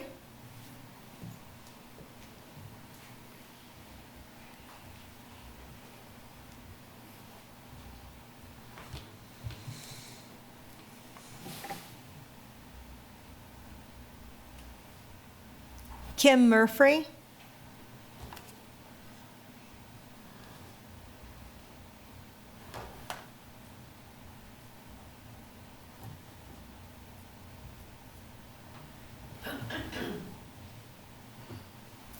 Can you hear me now? We can. Okay. Good evening, commissioners and everybody that's there. Normally I observe and don't participate, but this evening's discussion warrants a passionate plea not to do anything to South Park and take the green space away. And here's why. I love the farmers market. I have so much respect for Emily Lyson and all of the people that are working so hard to make that piece of our downtown and piece of our community something that's permanent and well taken care of. But I have the same feeling for the green space in downtown Lawrence. And the reason is because we have many events there that need green space. I love going to the Frisbee golf with the dogs, and we've taken many families out there, and there's just not much left of the green that's in downtown Lawrence. The bandstand, the historic bandstand, is tremendous and wonderful and something that preserves our history. That was the southern edge of Lawrence, Kansas, not so long ago. But I hope that we can find maybe something that mitigates this. I'm not sure what the structural investigation has been into something that can be, having been in a band for 45 years, if there isn't some way to find a structure that is not permanent, that doesn't put concrete down so that the farmers market can be there and be safe. I'm sure that there's been some investigation, but I haven't heard any of those options this evening. And I would like for someone to look into that, because there are definitely structures that can be unfolded. I've sung on many stages in my life, and there are definitely structures that can be unfolded and become a part of a covering or something, and even a walkway that might not be a permanent concrete structure in that green space. I appreciate your time. I'm obviously not prepared in the most intelligent way as Holly Krebs was, but it's passion for me. This community is, we need both of these things to remain intact, and I hope that we can look at some alternatives that bring everybody together and saves the green space in South Park and promotes our wonderful farmers market. Thanks for your time. I appreciate it.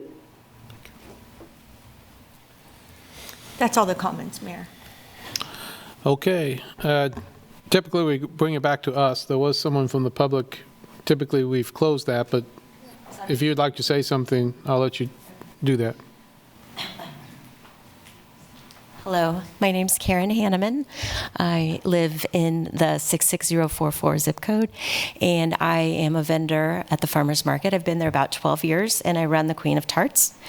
And we have been shuttled around for years. I also have been going to the markets since the early 90s when I moved to Lawrence, and I remember when it was back behind somewhere over in a parking lot on Vermont, and then it was shuttled over here and shuttled over there.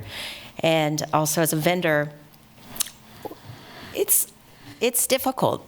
You're watching the forecast starting on Wednesday, and you're looking and it's like, okay, 50-50. Can I work? Can I bake? Can I make it work this weekend?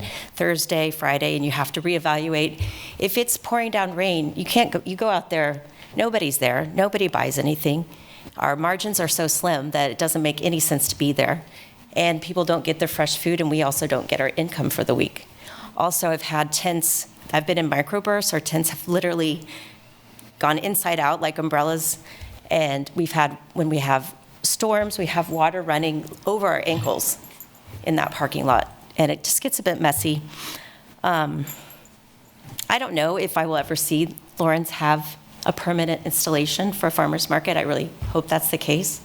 I'm very hopeful, but I might not still be a vendor at that point. I might be retired, but I really hope that you give us a chance, and I'm not sure where it will be. I have concerns about the green space, I'm not gonna lie. I love South Park. I'm taking my kids to the splash pad there. I ride my bicycle through there still this very week. I love South Park, but I don't think it's gonna be such an impact that it will diminish the park. I hope it will only embellish the park. Thanks for your time. Thank you. Okay, bring it back to, I guess I started it now. Normally, we close it off, but. Mayor, Commissioners, I really appreciate it. I was unable to find my notes during our original segment of public comment here in person, but thanks very much for the opportunity. My name is Quinlan Carter. I'm a food business resource navigator here at Douglas County Extension, as well as co-chair of the Douglas County Food Policy Council. It's a pleasure to be before you this evening. I just wanted to share my support, and certainly on behalf of Douglas County Extension, the support of the Lawrence Farmers Market on its work to identify the permanent location. The farmers market plays a crucial role in strengthening the local food system, supporting small agricultural and food-based businesses, and enhancing community well-being.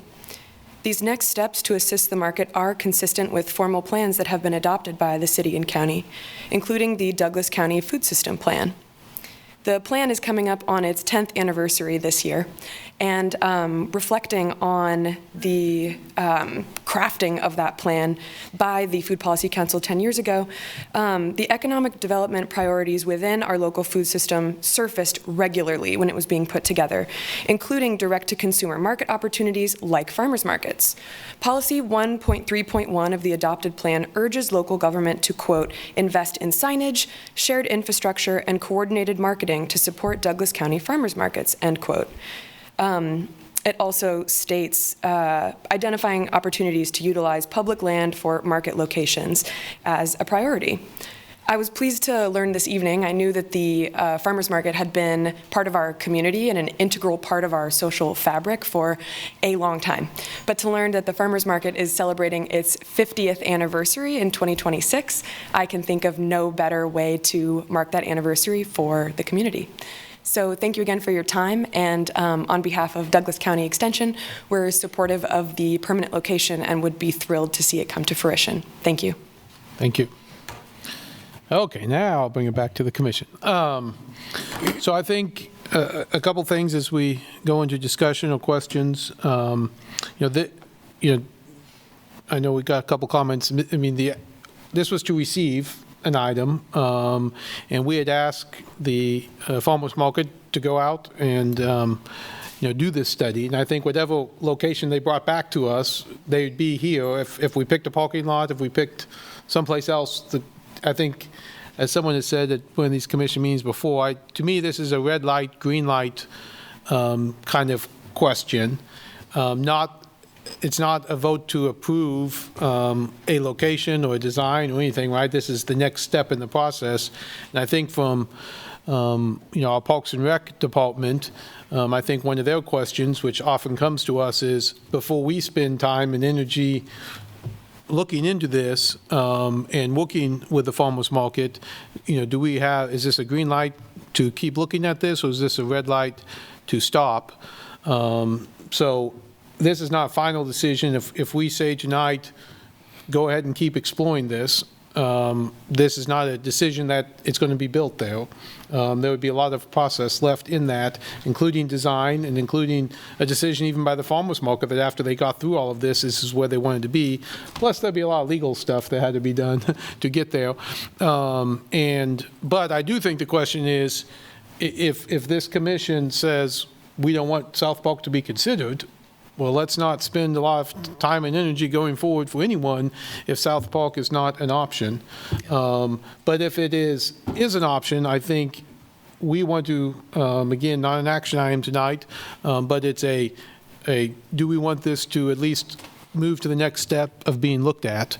And so that's at least how I frame the issue. Obviously, others could frame it differently, but there's not a pure action item tonight. So to me, that's the direction we're looking at, as opposed to any specific design, anything like that. So that's my thoughts. So it's almost green light, so it's like one light for farmers market, one light for South Park. I mean, yeah, meaning I think if those would be possibilities, but I would say there's other red lights down the road, right? It could be that after Parks and Rec looks at this and other folks look at this, we say, we're not interested in using it for those purposes, or it conflicts too much with, the other things we do love. It won't work. It could be that the farmers market looks at this and they get to the design phase and we start looking at parking and we look at other, conflicts, and they say, wow, the only way this would work is if we do X or if we do Y. It won't work if we use the parking lot, so we have to use more South Park. Is that something you're interested in? There's so many variables left. But I think if the answer from us is there's nothing you can do that will ever convince me that South Park is a good place for this, well, let's tell them now, so no one spends more money, including our money, and Parks and Rec doesn't spend more money. But if it's something we're willing to consider, I think we tell them that, and then we can ask Parks and Rec to spend time on it. We can ask Steve and his team and Emily to spend time on it. And again, if we say no, they're going to go back and, I assume, do something else. I don't know what you do, but I'm just saying it's not, that's the direction. At least that's how I see it. And if someone sees it differently, tell me. But it's not the final decision. It's the next, it's a question of do we move ahead from here. I have two more questions, if it's okay. Yeah, go ahead. Yeah, absolutely. Yep. To Chris's point in the comments, would this be a city-owned property, or would this be a farmer's market-owned property? Can you explain what that would look like?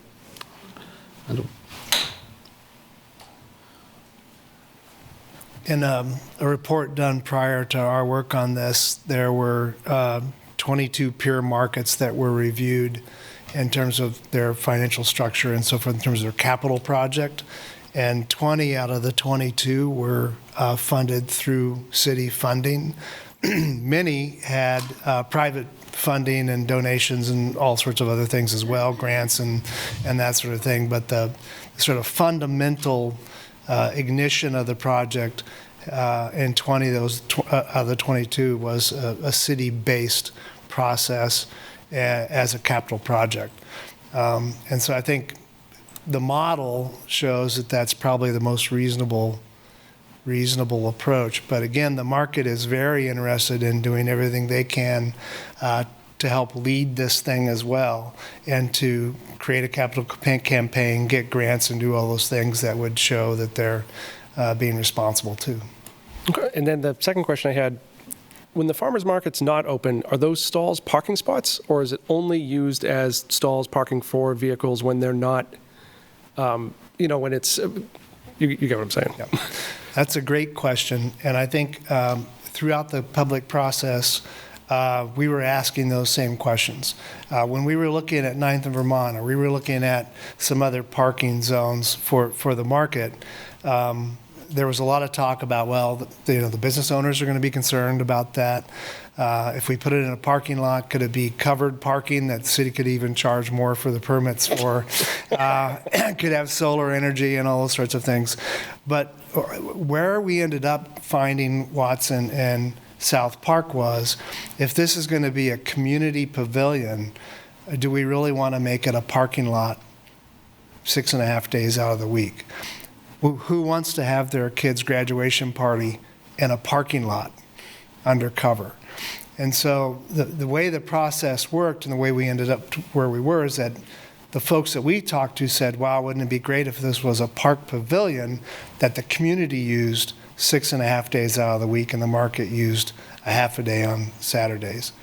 And so from that perspective, I think we ended up thinking some of it could still be parking, for sure. But if you're going to end up taking the benefit of it being adjacent or within a park, then probably you're not going to want to have it be parking. You're going to want it to be accessible by the kids at St. John's and during the school day and other people. And then final question for you. I remember during the summer, it felt to me that people were leaning toward the one that was at Watson Park. Could you just talk about why you chose this one versus the one there? Another great question. The 7th Street site, all downtown sites have challenges, right? The 7th Street site had more challenges than South Park. There's a stormwater project that's there. It's very workable from an engineering perspective to where you put that stormwater detention underground and send it to the river, but it is more expensive. It's a more expensive solution when you're dealing with a stormwater project. And there was a timing question about when is the city going to be able to do that next phase. And obviously you would need that phase to be concurrent with the construction of the farmer's market to do it right. And so there was a financial burden and a sort of a schedule difficulty burden on that site. There's also the grading that you'd have to do there, and there was some resistance from the Old West Lawrence neighborhood to do it. They couldn't come to a consensus to support it in that location. And so when we looked in at South Park, flat site, no stormwater problems, no flooding, easy to put a pavilion there. Costs are going to be much less than the 7th Street site. There's no schedule conflicts with encumbering it with other city projects and so forth. So in the end, it just seemed like the much more smart approach from anybody's perspective, that it's simply easier to accomplish there, less expensive, and there's more room. This pavilion space, everybody's talking about taking space away from the park, but it would only be about 2.5% to 5% of the total park green space that it would be occupying. And it would be a benefit. It wouldn't be taking things away, right? It would be a pavilion people could use. So I think in the end, all those reasons kind of brought us to South Park and brought us there on the community engagement that really sort of kept saying, gosh, this seems like a no-brainer. Sorry, no-brainer, but.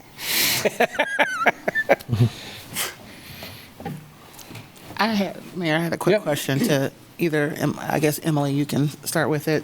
And this might be a subjective question, but it's kind of popped in my head.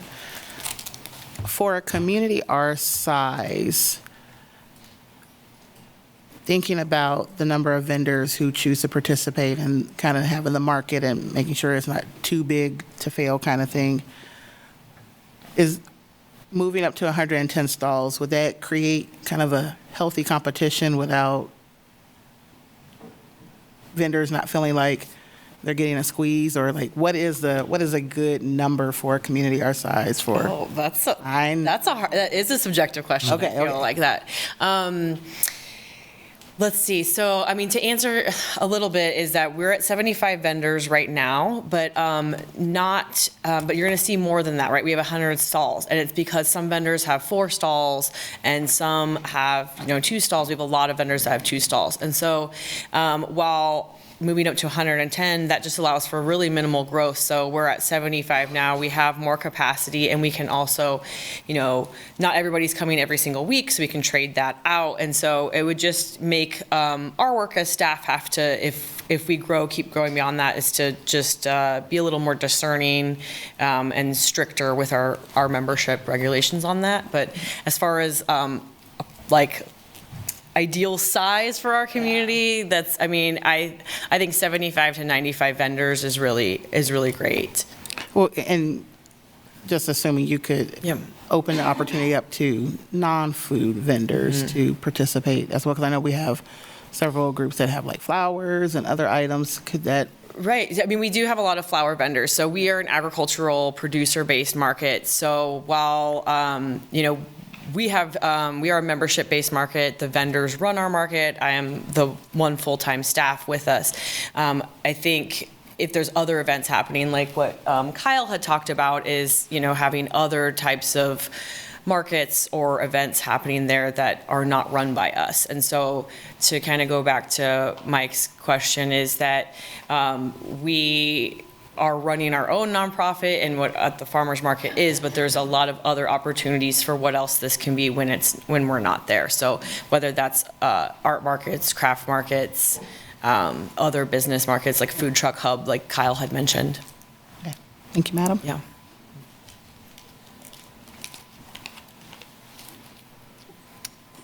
Other questions or comments? I guess I would jump in and say that, I mean, to me, where we're at, I mean, question one, do we think there should be a permanent farmers market? And to me, the answer is yes. The question two is, should it be downtown or someplace else? And I believe it, I mean, I'm a big believer in the farmers market being downtown, not only for the reasons that have been talked about, but, I often, when I'm visiting other places, I go to the farmers market on Saturday, and it's always downtown. You know where it is, you're looking for it. And I think it's a draw for people in town. And I've been to lots of farmers market, and I appreciate that. Then the question becomes, where's the best place for it? And I think, as Steve said, there was not a perfect place for it. If there was an easy, obvious place, we would have done this many years ago. It's kind of like when we decided we needed a downtown, hub for the bus. There's not a perfect place for it, and you're going to, have issues with any place that you pick. Certainly there's issues in parking lots. We've had lots of discussions about that. We'll have more discussions about parking lots and the use for those. And what we do with that.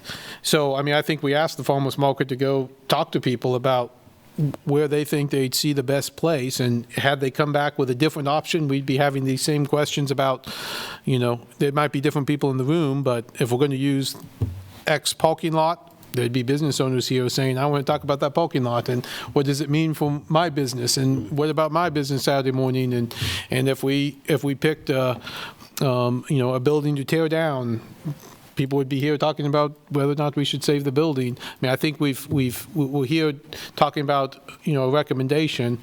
To me now, we're at that point of we have to answer the next question, which is, one, can we see it in South Park at all? And to me, the answer is yes, I could see it there. Are there drawbacks? Yes. Are there issues? Yes. But I could see it there. But I guess I want to see the next step is, one, how does it impact what we do now with Parks and Rec? And I think we need to answer that question.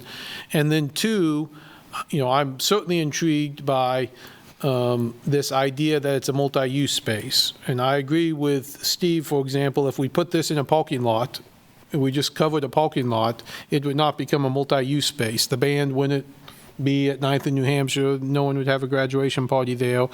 You wouldn't have weekly concerts, or you wouldn't have, any of those possibilities if you just covered a parking lot somewhere. So, but I also think if we're going to have that possibility, we have to program that in from the get-go. We have to understand what people might use it for, and, if someone's going to use it to, whatever, play a band, someone's going to say, well, where can I plug in my music? And if someone's going to use it for the community band on Wednesday night, they're going to have questions. If we're going to use it to rent out for graduation, we have a lot of Parks and Rec facilities that we rent out, and we know what people want there. We need to be part of that conversation. So to me, the next step is, are we okay with them going to the next step? I say yes. And to me, it's, let's come back with that program and have that question mark, and then have the discussion of, now that we know how it, at least have more information how it affects our current programming, and we have more information about what it could be used for, and we know the negative impacts of taking away green space and, parking limitations or things like that, then we can have a discussion of, now are we ready to commit? Are we ready to, commit to that, full design process? So to me, that's the next step. Way after that is how you pay for it, and and when we commit for it, and how we raise money for it, and that's a whole another conversation. But we can't, to me, this is the next iterative step, and I'm willing to go forward and find out what the possibilities are. Yeah, I think I agree with you. This is one of those sites that kind of combines a lot of what the people were desiring, which is using existing parking lot. At least a good portion of, if not half of the stalls appear to be, using pavement and or parking areas that already exist, and we're kind of transforming them into maybe more useful space. We're incorporating a public space like a park into this design and making it more approachable for just random people walking by who may start to go to the farmer's market because of its new location. And it also kind of allows us to showcase a park in our system that, gets visited, but again, people from all over the area will want to come visit because it's the farmer's market. So I can showcase that quite a bit. I like some of the other locations that they described, but for me, this one feels like we're going to use a lot of roadway, for example, North Park Street, the parking lot there, as well as the parking lot next to the community building. I mean, that's a lot of reuse of existing infrastructure that was really important to me. And the last part is, the amount of trees or green space that we are going to lose. I have to look at it the other direction, and what are we going to gain from a community asset? I don't really know how we're going to manage this asset or how we're going to pay for it, but I'm completely in favor of getting a future for the farmers market. And I think we should make sure we don't forget about the county in this discussion, because most of the people that are creating this food live outside of the city limits of Lawrence and in Douglas County, many of them, and other counties surrounding. And so this could be a great opportunity for us to work with the county on something cool for our community, and it's going to actually showcase there a lot of the people that live out in the county and how they can interface with us here in the city. So for me, this is and it's right across the street from Douglas County headquarters as well. So for me, that's another win. So for me, it's obviously I want the farmers market to be successful. I want a permanent location downtown, but for me, I'd have to say no for South Park. When I look at what we've already done in that section of the park, we have a Parks and Rec building, we have a wading pool, and I just see this as a slippery slope of losing more of that space for that area of the park. But to your point, my wife graduated from Virginia Tech, so we'd go to the farmers market in Blacksburg, and it's fantastic. And you go downtown, and it is part of the environment, it is part of the community, and I do want this to be successful downtown. I just, I kind of feel like how Kim was describing it, love the idea, have brought my kids there, feel very passionate that we should have this, but just not at South Park. And so, but, if we go forward as a body and say, hey, let's look at South Park, one of the things I would challenge us to do is, the community building's right there. We just had a discussion about that 2 months ago about what that looks like in the community going forward. And let's dream big about, if this is the will of the commission, what that building could be with a farmer's market and what that could look like. I'll say, Vice Mayor, I'm glad you brought that up, because that has been something I have dreamed and loved about this project from its beginning, and when it was brought to us in the finalists or the final position, the final locations, and one was South Park. I think as we have those concurrent conversations about community building, rec spaces, how do we grow, how do we create more accessibility for community members, this I think having the farmers market in this space could usher in an opportunity for us to reimagine and transform the community building into something that is more inclusive, to Kyle's point, that creates that entrepreneurial corridor and allows us to start thinking bigger about where we need to be expanding our recreational spaces so that we are actually creating, because right now I live out west, so if I was going to, other than South Pavilion Lawrence, it doesn't have everything I need, I would have to come over to the east side. I'm always here, but I mean, just kind of thinking about the accessibility piece of that. So for me, I think this project could be a catalyst to the very thing that we've all talked about is important to us: economic development, creating accessibility, creating vibrancy downtown, creating diversity downtown, because we don't really have that. And the only time we do have diversity downtown is when we have festivals. There are a lot of folks in this community that don't see themselves, who don't go downtown because there's nothing that attracts them to it. And so to be able to create a space that is permanent, that will allow for, weddings, cookouts, birthdays, all the things, that in a sense, I think will electrify downtown and electrify South Park to be used even more than what it is currently used right now. So do we need a permanent space? Of course we do. Should it be downtown? Most definitely. I think, could it be South Park? I want it to be South Park. It could be downtown, but I definitely would love for it to be South Park. I think where we kind of have a difference is, in the sense of, could that review process be concurrent with the design phase? I think I'm hearing maybe not so much, maybe it could. I'm of the mind that it could, but if we do have consensus around the idea of, if we know South Park is a possibility, how do we then start to bring people in and start having those bigger discussions about how the impact of the design could be? That I'm not gonna die on a hill, with that. And so, I feel like this is a space that's been calling, because again, it then forces us to think about what we could do to usher in something new for the community building. Because I love the community building, but it is outgrown its use.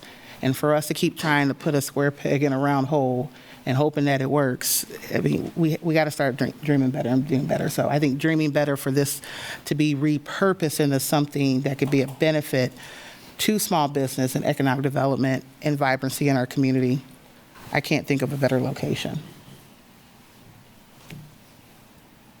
Any other comments? I met with these folks. We had a great conversation. I echo everything you guys say. I absolutely support the farmers market. I really like South Park out of all the options. I think for all the reasons we've talked about, I've especially been intrigued by the community building aspect of it. We talked about some things that we could do with that.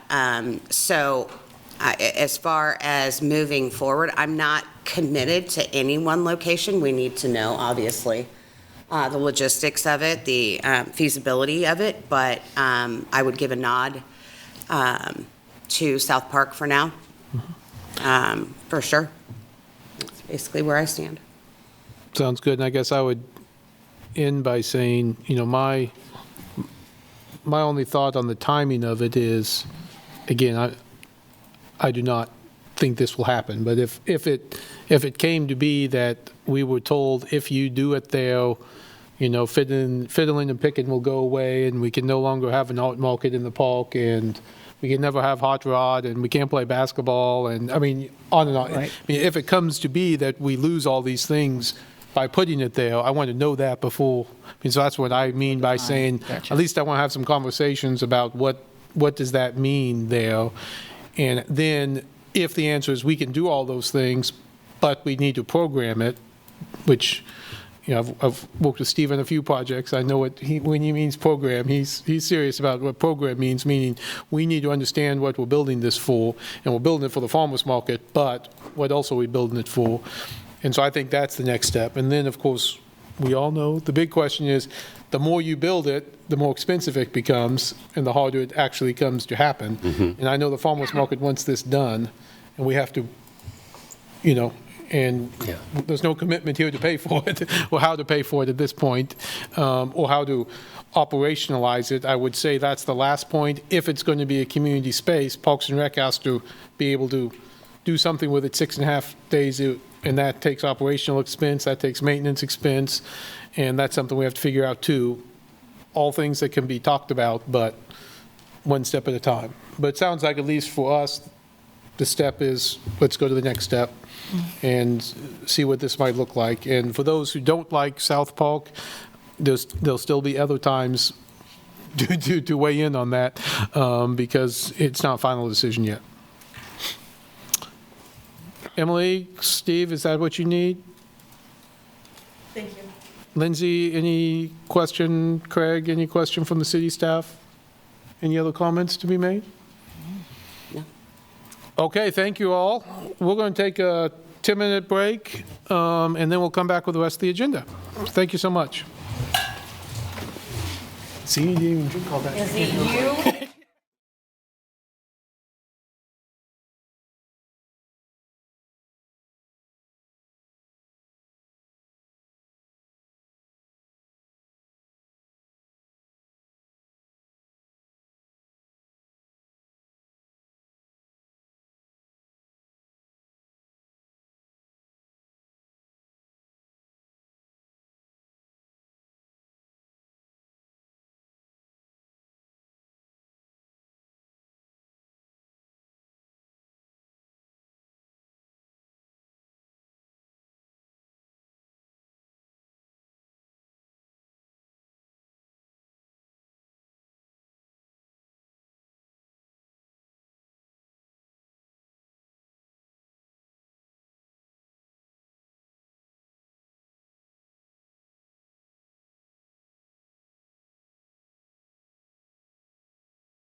Coming back from break, and we're on to regular agenda item 2, which is regard to a text amendment on the Oriented Neighborhood Design Guidelines, and Lynn is ready to go. Ready to go. Good evening, Mayor, Vice Mayor, Commissioners. Lynn Braddock-Zollner, Historic Resources Administrator for the city. I'm here this evening, as Mayor Finkeldine mentioned, with a text amendment. It's Amendment-25-0004, and it's a text amendment for changes to the ORIAD design guidelines. Now, the first question everybody asked me when we started down this process is, why is this a text amendment?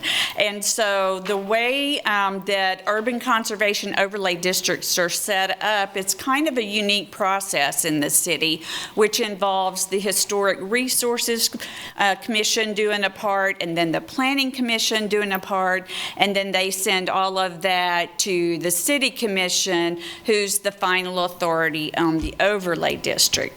If you want to make a change to the design guidelines, they are incorporated by reference into the Land Development Code in 20-Section 710.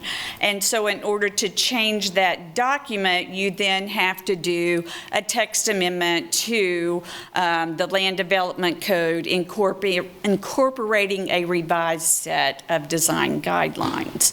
The Historic Resources Commission does not look at text amendments for the Land Development Code. They only look at during the establishment of an urban conservation overlay district, whether it meets the criteria set up in the Land Development Code, and then they make recommendations or help draft design standards for the overlay. Because they've been so involved in that process over the past several years when we've had someone come forward, and it's typically for a new development that doesn't meet those specific guidelines, you know, everything to make it work, and we looked at amending the guidelines to help that community conversation where, you know, is this development significant enough that we maybe need to look, is there a way we can adjust the guidelines to help that development move forward. One case that some of you may remember was with the 8th and Pennsylvania District overlay design guidelines, and we had a developer who was proposing to do some affordable housing in part of that overlay, and there was a height limitation that would not allow him to achieve the numbers he needed to make his project work. So we took it back through the process, you know, just had that extra public meeting at the Historic Resources Commission to say, hey, is this going to impact the historic integrity? They said no, and so then we went to the Planning Commission with the actual text amendment, and they reviewed the text amendment based on the criteria in the Land Development Code, and then ultimately the City Commission agreed with the Planning Commission that yes, you know, allowing this height in this location does not impact what the community's overall goal was with those design guidelines. So for you this evening, what you are actually looking at is a text amendment to the Land Development Code that would incorporate, it would remove the existing set of guidelines and incorporate by reference a new set of guidelines that would make a change that would allow a particular development project to move forward. And I'll share a little bit more about that project. Lynn, may I interrupt you? You're just amending the guidelines. The incorporation and the creation of the new document is just for housekeeping purposes and for publication purposes. So you're just amending it, and there will be a new document. I didn't want to interrupt, but so we're not creating a new document or new design guidelines. You're amending the old ones. It's just how we put it in ordinance and how we publish it that would make that effect. So. Right. It doesn't change the boundaries of the overlay district or add properties or take properties out or anything like that. It is just incorporating by reference if you approve the new set of guidelines. And so briefly, just to kind of look at the ORIAD neighborhood design overlay district and the design guidelines, if you see on the screen on the left is, in the blue area is the ORIAD neighborhood. And then on the right screen, it's blown up a little bit so that you can see basically the north end is at 9th, and then it goes down to 11th, mainly Mississippi, and then over to Arkansas. I put this in here for the Planning Commission and thought I might share it with you too, because this design guidelines document is pretty in-depth and has a lot of information in it, as does the ORIAD neighborhood plan. And the important thing to note is that we started this process for looking at this very unique community, part of our community, in 2009. And we worked with the neighborhood groups and developers. We had many public hearings, many workshops, and really did not get to a final document until the end of 2016. So it was quite a lengthy process. Both ORIAD neighborhood residents and owners associations were involved in the whole process.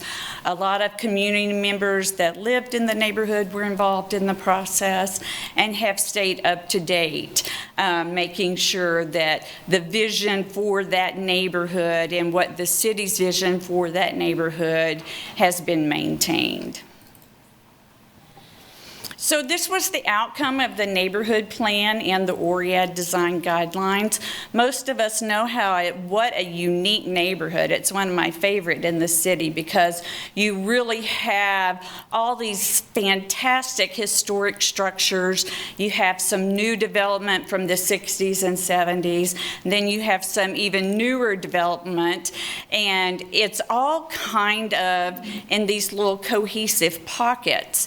So when the plan looked at the entire neighborhood, and then when we were looking at design guidelines, we actually broke that overlay up into districts because different areas had very different, like front yard setbacks and side yard setbacks and architectural detailing and housing styles, and all that's included in the design guidelines. But the area that we're going to be speaking of this evening is this hot pink area up here that we call District 1. District 1 developed more uniquely than the most of the rest of the ORIAD neighborhood, and that initially they were mostly single dwelling residential structures. They had your typical city lots, and they had the front yard with a canopy of trees, and then the structure and sidewalks that averaged from one side to the other, but generally around 15 feet combined. They had a rear yard and an alley, and most of the time some type of structure on the alley. So when the neighborhood went through looking at guidelines, they felt that this was really an important character to keep, not for the entire neighborhood because it didn't make sense where we have much more dense development by other parts of KU, but just for this small area to keep that kind of scale and massing. Not so much about the use, but the scale and the massing and the setbacks and those types of things that make that area significant and unique. And this is just kind of a street shot showing you a little bit different. And if you can imagine driving down Tennessee Street, this is quite a different vista than what you see when you drive down Tennessee Street. So it does have its own little unique identity. So we did have an applicant apply for a text amendment with the new land development code and trying to look at how we can increase density in our inner city and in our even in the core historic neighborhoods. We made a conscious decision to say, okay, most of the time you can even do a 2-unit dwelling in what we used to restrict to only single dwelling units. And so with that, there became a conflict in the ORIAD design guidelines, because the ORIAD design guidelines, just for this District 1, not for the entire neighborhood, limited having increased structures with increased density unless they met 7,260 square feet for the lot. That number came from what was required in the 2006 Development Code to be able to build a duplex on a lot. That's the square footage you had to have. So that's where that number came from. So when staff brought this to the City Commission for initiation, because an individual had submitted the application, the City Commission voiced concern about making sure the neighborhood was involved in the review and discussion of this text amendment. So what happened was the City Commission initiated the text amendment on August 5th, and then staff spent some time putting together timelines and meetings and trying to get at all the summaries from those meetings to try to understand exactly what the intent was when we were looking at those standards that were incorporated into the design guidelines. On October 10th, we held a neighborhood meeting here in City Hall in the City Commission chambers with an opportunity for the public to participate, tell us what they thought. You know, we had, I would say, probably between 25 and 30 people in attendance at that meeting, and there was lively discussion, and the applicant and the property owner who initiated this change were also at that meeting. And so there was a really incredible discussion between the neighborhood activists who've been a part of this program since the early 2000s, trying to look at ways to protect the neighborhood, versus the developers said, okay, my particular lot had a triplex. It could have been for 4 units. It was in serious blight, and they removed the structures, trying to help clean up the neighborhood. And his goal was to go back with a 2-unit dwelling, which under the Land Development Code would have been allowed. However, because of that clause in the design guidelines for District 1, he could not build that 2-unit dwelling. So there was a lot of discussion at the meeting to find out, okay, what are our next steps and what do we need to do? And so then, of course, the the Historic Resources Commission meeting, just because we usually touch base with them and, you know, does it still meet what the overlay was trying to protect from a historic resources point? And then ultimately, the Planning Commission looked at the text amendment itself, and that was on December 17th, also had public participation in that process, and then this evening, the City Commission is the final authority. At the neighborhood, when there was a lot of lively discussion going around, it was one of those times that makes you feel really good as a Lawrencian, because toward the end of the neighborhood, they looked at staff and said, how can we make this work? The neighbors were like, we don't want to keep this gentleman from building his 2-unit dwelling. And the gentleman was like, I'm not trying to destroy your neighborhood. And so the charge to staff was, evaluate the neighborhood and see if there's a way that we can make all of this work together so that the neighborhood and the developer are reaching their goals. And after the meeting, the developer and property owner were so touched, I'd like to think, by the members of the neighborhood and their passion for this district.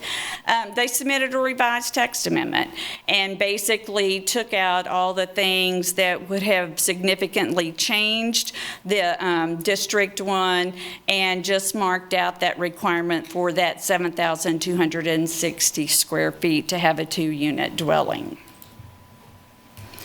when staff was doing the review and trying to come up with options that would allow this increased density on what was now a vacant lot and how it would impact the rest of District 1, we identified that there were only 4 potential properties that this might have an impact on if we looked at the change from the point of view of vacant lots.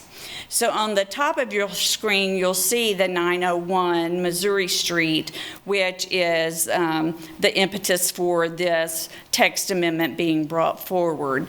On Arkansas Street, there is a house located on that parcel, but the parcel is made of 3 lots. And so in the future, if they wanted to remove one of those lots and sell it separately or develop it themselves, then it's considered a vacant lot, so a change could possibly impact them. Down south on the south end of Main Street, there were 2 properties, 2 lots that were platted east to west. And it's been a couple years ago now, we came to the city commission and moved the lot line north and south so that they could build a 2-unit dwelling. And the city commission has already approved that that property can have the 2-unit dwelling in this District 1. So that's really an outlier. The only other vacant vacant lot would be where the parking lot is that was part of the HERE project. And the way it's platted, it is over that 7,000 plus mark. So it really does not impact what we're discussing this evening. So taking all this information and going back and looking at all the things that the neighborhood was trying to achieve, one of the things that came up was, well, as long as we're going to look at possibly amending the design guidelines, let's go ahead and take that word duplex out and put in the 2-unit dwelling to be consistent with the land development code. And so in addition to the changes on page 80 throughout the document, we're requesting to remove the word duplex and replace it with the 2-unit dwelling. And Jeff Crick has like a 20-minute presentation for you if you want to know the history of the 2-unit dwelling. I didn't put that in here. So anyway, so what staff was proposing is that you keep the language from the existing guidelines and add in language that say that vacant lots that exist in District 1 on the adoption of this amendment, if that's how you move forward, they would have the ability to construct a 2-unit dwelling in accordance with the new land development code. It would still have to have design review, it would still do all those great things, but it would allow for that structure type to be constructed at 901 Missouri Street. When the Planning Commission was looking at all this, one of the things we always go back to when we're talking about changes to plans, design guidelines, or text amendments is, you know, how does that work with our overall comprehensive plan 2040? And so we went back and did a review through 2040, and it actually supports both. I didn't pull out everything, but it does support the preservation and character protection of these historic or established neighborhoods, but at the same time it also encourages the creation of additional density. And so by adjusting the text for this, we could actually do both. We could protect the character because this one creation of a 2-unit dwelling is not going to diminish the character of that District 1, but it would give us some added density to that area. The Planning Commission also has to make a recommendation to you, and the City Commission determines whether or not the criteria for decision-making for a text amendment has been met. Staff and the Planning Commission were of the opinion that this does meet number 2 in section 20-1604D4, that it's to expand or modify or add requirements for development in general, or in this specific case, to address specific development issues. And so the final version that was adopted or recommended by the Planning Commission to the City Commission is on your screen right now, and it is in the packet. And basically, it leaves the 7,260 square foot lot size minimum to create a 2-unit dwelling, because there are many lots in that area that are already that size, but they already have structure on them. And so one of the concerns of the neighborhood was, we don't want to incentivize people tearing down what they have to build new 2-unit dwellings. So by looking at the vacant lots that exist at the time of the adoption of this text amendment, you take that away. There's no additional incentive for demolition of historic structures in the overlay district. And then this also includes the 2-unit dwelling change in terminology. And so this whole long thing is in your packet. It's the Planning Commission did hear this, and their motion was to recommend to you the approval of this text amendment, and the motion did carry unanimously 9-0.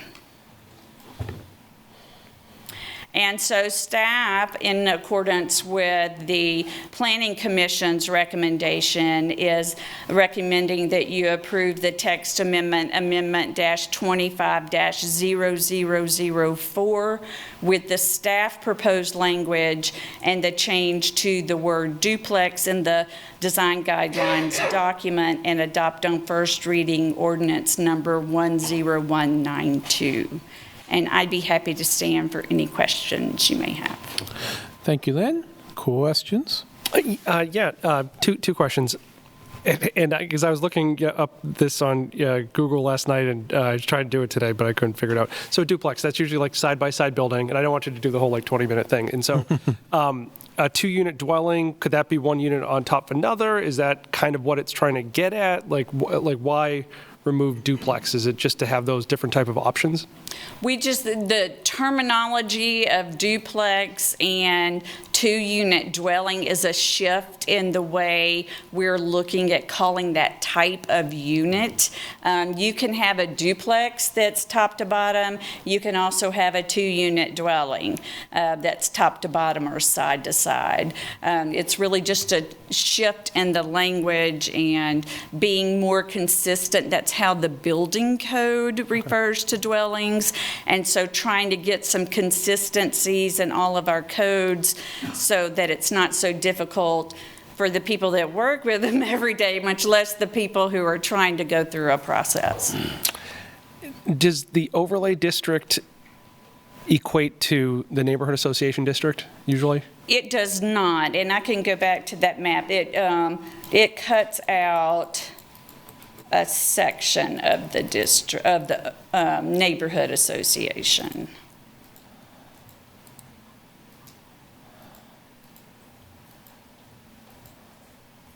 So if you'll see on this map, it's a little difficult, but this green line does what the neighborhood association boundaries are, and the color areas are what the overlay district covers. Gotcha. And just one more question. How many overlay districts are there in town? We have this one in the Oriad neighborhood. The downtown is actually Conservation Overlay District, and then we have one in East Lawrence, the 8th and Pennsylvania Redevelopment Overlay District. All right, thank you. Other questions? I have one question about some of the things you brought up, and maybe to clarify for everybody. When we talk about preservation of the neighborhood, the single-family nature, we all understand that this all allowed a duplex by right previously. I think it's important to point that out, that we're taking away people's ability to use the land like they could in the past. And so I think it's important for us to be serious and consider these things. But in the potential of a single-family home that was converted to a duplex, the footprint hasn't changed. There hasn't been many site changes, or the building itself doesn't impact the neighbors or the neighborhood. Somebody could still carry on duplex activities in the existing duplexes. They just couldn't, and this is the answer I want, is if the building was destroyed to a point beyond, repair, they're legally non-conformingly currently, and so they couldn't build a new building that would allow 2 units in the future? If they did not have the square footage for the lot. Right, And so the we can get existing lot Randy or sizes. Jeff to chime in on that, but. That's kind of was the idea, is that you weren't going to hurt it because you wouldn't intentionally tear it down, because you can't. Because unless it's vacant now, you can't put a duplex on it in the future. That's what we're doing right here. And that's want to make sure that if something did happen to an existing one, like it did in this one, and we're really downzoning it from 3 units, serving 3 homes to 1, is that really a gain in the community? And I just wanted to make sure we talked about that, and you did a good job of explaining all that. But we're still, I want to make sure we're still by right can continue to use a single-family home that has 2 or 3 residents in it. Currently, would that still be legal and would not be affected by any of these changes we're making tonight? That is my understanding, yes. Randy's shaking his head as well. Lynn's understanding is correct. Yes. The way it's crafted currently, or proposed, or was recommended for approval by the Planning Commission. Okay, thank you. Other questions? Seeing none, we'll open up to public comment, then we'll bring it back to the commission. And the applicant, I guess we should, I'm sorry. There is an applicant here. Paul Warner Architects. I guess I'm the applicant. We started this thing. I wish it was for more than just 1 lot. So briefly, awesome presentation, Lynn. So yes, my client bought a triplex years ago. It was abandoned. He bought it at an auction, dilapidated, the whole thing. So we tore it down. We thought at the time we'd be able to rebuild a duplex since we had a triplex there. Longer story short, so we didn't. Land Development Code clearly solved one problem with the lot area. It didn't solve the second problem, and that was the one sentence in the OREA design guidelines that we had to change with the 7,260 square feet. So that's what caused it. We started the text amendment. We started in June.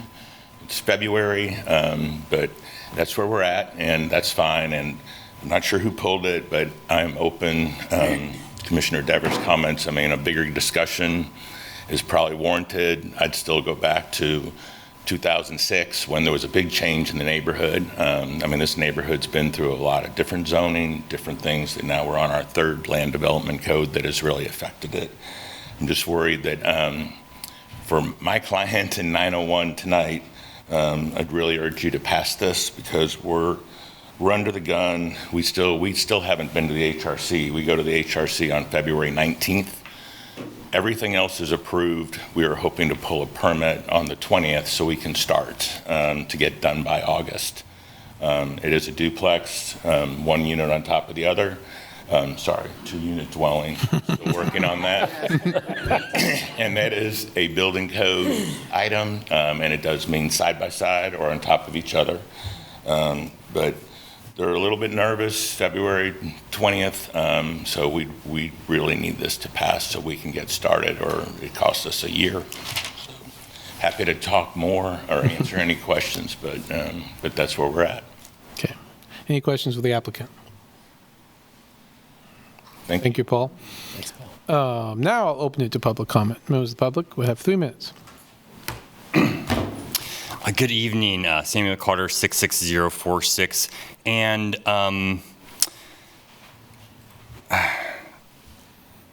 think what we heard tonight from staff presentation is different than what's in the staff report. I think it's important to point that out. I think from what I heard tonight was that the Historic Resources Commission does not have a role in the LDC text amendments. I just want to make sure that we all heard the same thing.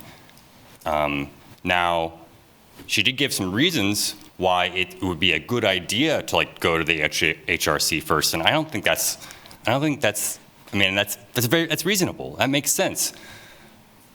My concern is that it's not what our laws say to do. It's not what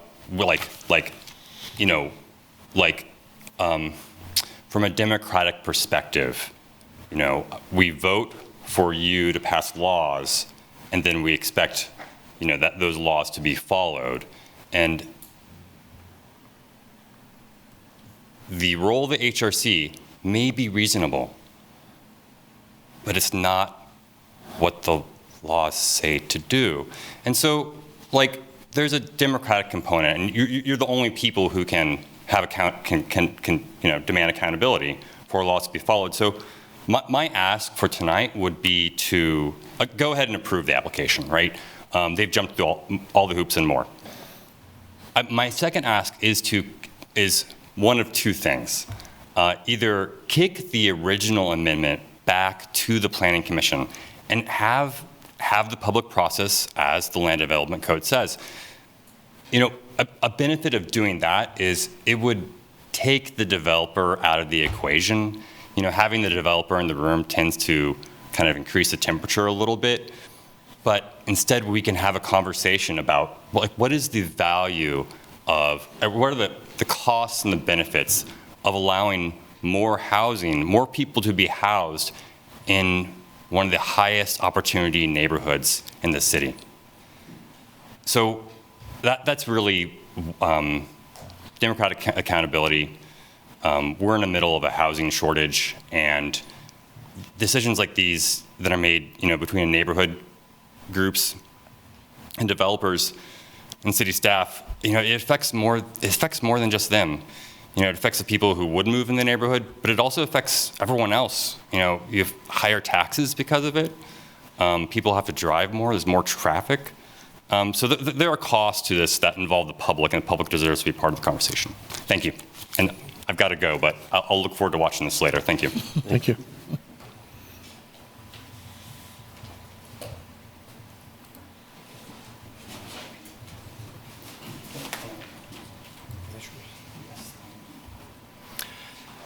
Tim Hamilton, 66044.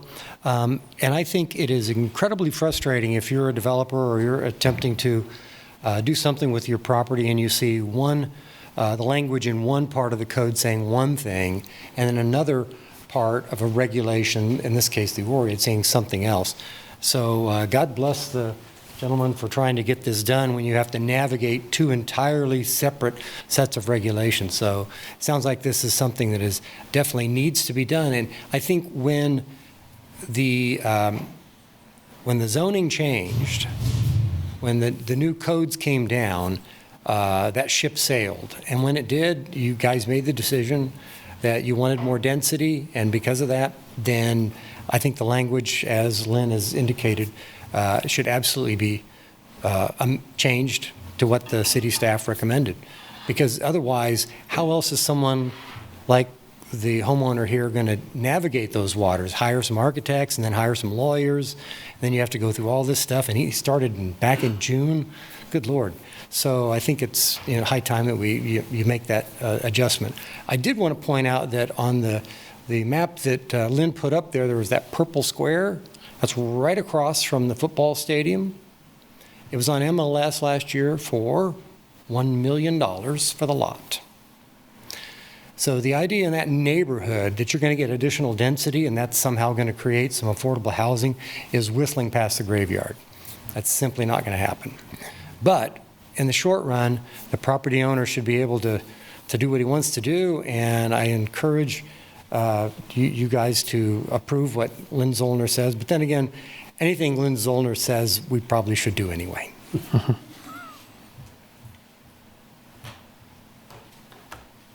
Any other comments in the room? How about online? No, Mayor. Okay, we'll bring it back to the commission for discussion or comment. Questions? I was going to quickly say, I do appreciate us taking it off. I know there was, I think what Sam shared was that there was a difference in interpretation, and for us to be able to have that, and for a community member to do that and it not be so much in opposition of what the text amendment is, but I think in the overarching piece of how do we continue, how does a governing body continue to navigate the intersectionality of needed housing, preservation, and all of these things that kind of, it feels like we're supporting exclusionary housing, which is not what we're doing per se, but it can get a little bit creative, just like we had some folks be creative about the uses of a pavilion, what it could create. This is kind of the same thing, and so I agree. I agree with the commenter that I don't know if this is going to create access to affordable housing. I think it's going to create some access to housing, exclusive housing, not necessarily exclusionary, but exclusive housing. But I do support the text amendment. But I do appreciate, Lynn, you coming in, kind of breaking that down, because I did my own assessment, but I'm not Jeff, so I definitely appreciate that. And I just want to say, I do have concerns when we talk about the ORIAD and our other neighboring, all the University Place and all of those neighborhood associations around the campus, and that through line of doing more or tearing down and doing more and doing better means that we're ushering in more students. And like I said, we can't dictate what private property owners do. But I also still have concerns about our community kind of othering students as if it's their fault that, they can't live on campus. So that's all. But I do appreciate the breakdown, and I'm glad that hopefully we have some consensus on the text amendment. Other comments? Or? Yep. Yeah, so I was the one who pulled it. And the reason I did is completely with what Commissioner Sells was just saying. Sam is somebody who thinks about these issues, is very thoughtful about them. He had a good argument, and I just wanted to make sure that he, as somebody in the public, was able to voice that publicly. And I'm absolutely glad he did.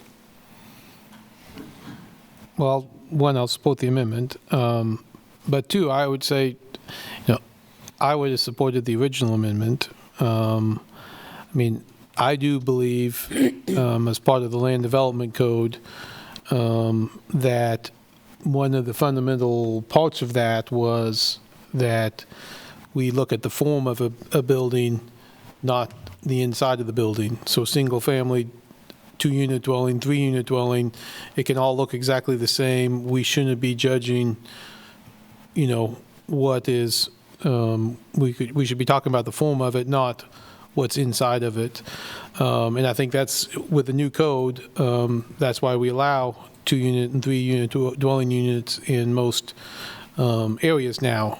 But we have the ORIA design guidelines that change that.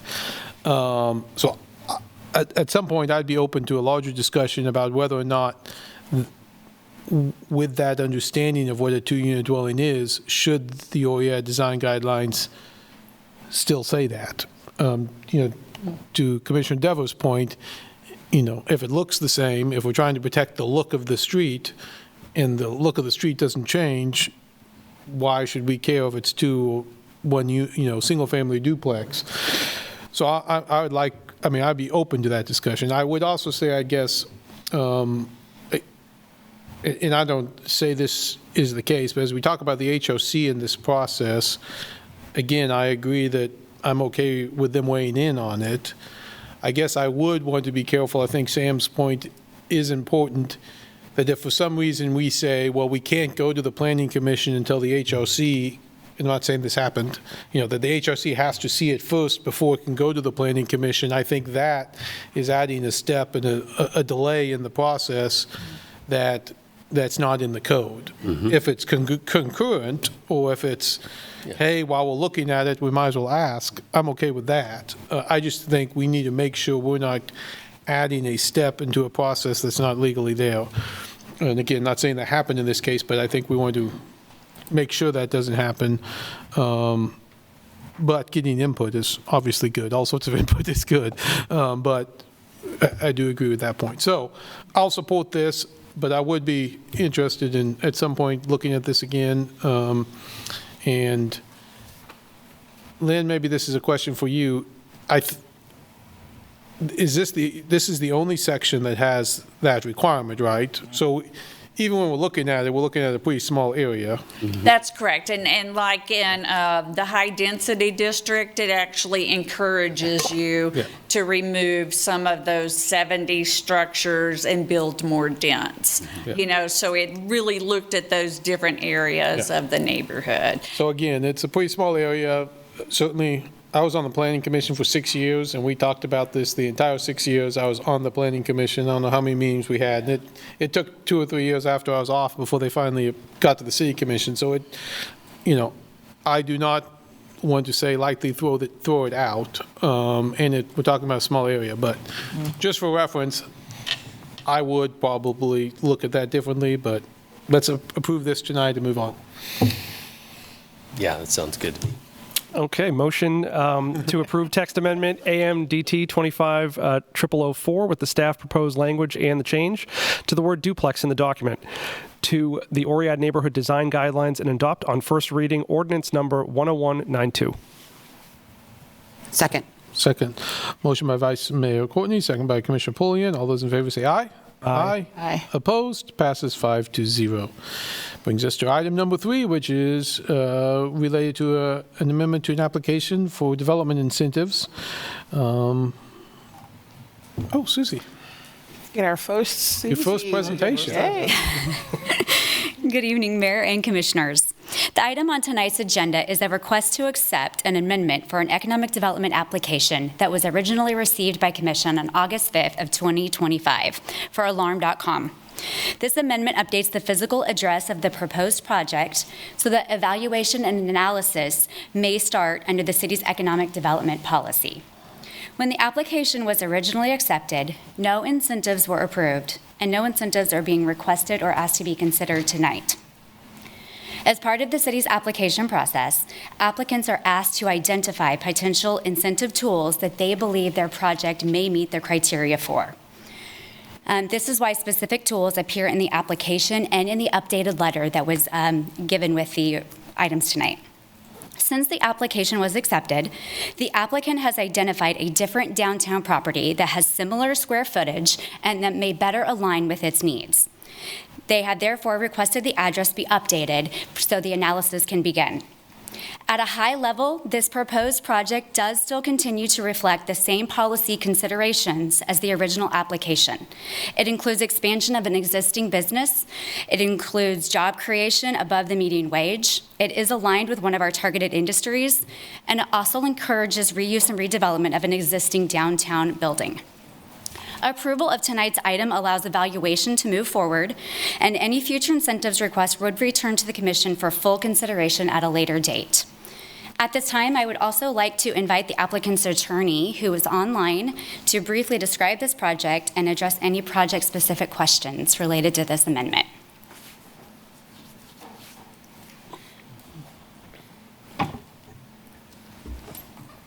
Looks like Bill Fleming. Yes, I'm here. Sorry, I had to figure out how to get the audio to work there. So, yes, Bill Fleming, on behalf of the applicant, Alarm.com, thank you so much for considering our request. Again, as Susie has explained, this was originally a request that we had applied for a project that was over on Massachusetts Street.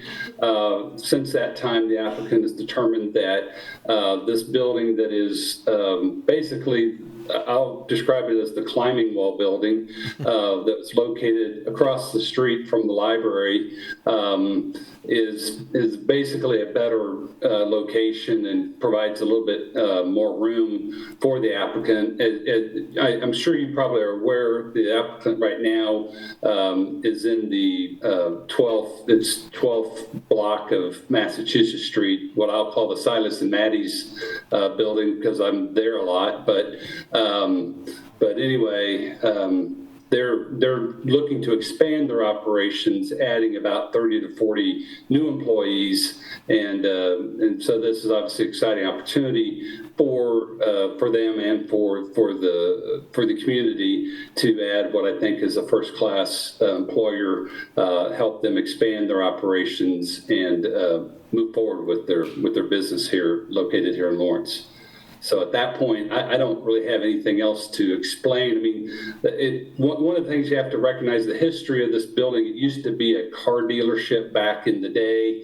It's never really been an office building, and so the plan is to convert it into basically a Class A office building that would be, amenable to using for high-tech type of purposes. Alarm.com, for those that don't know, is a very sophisticated company in terms of the types of products that they offer.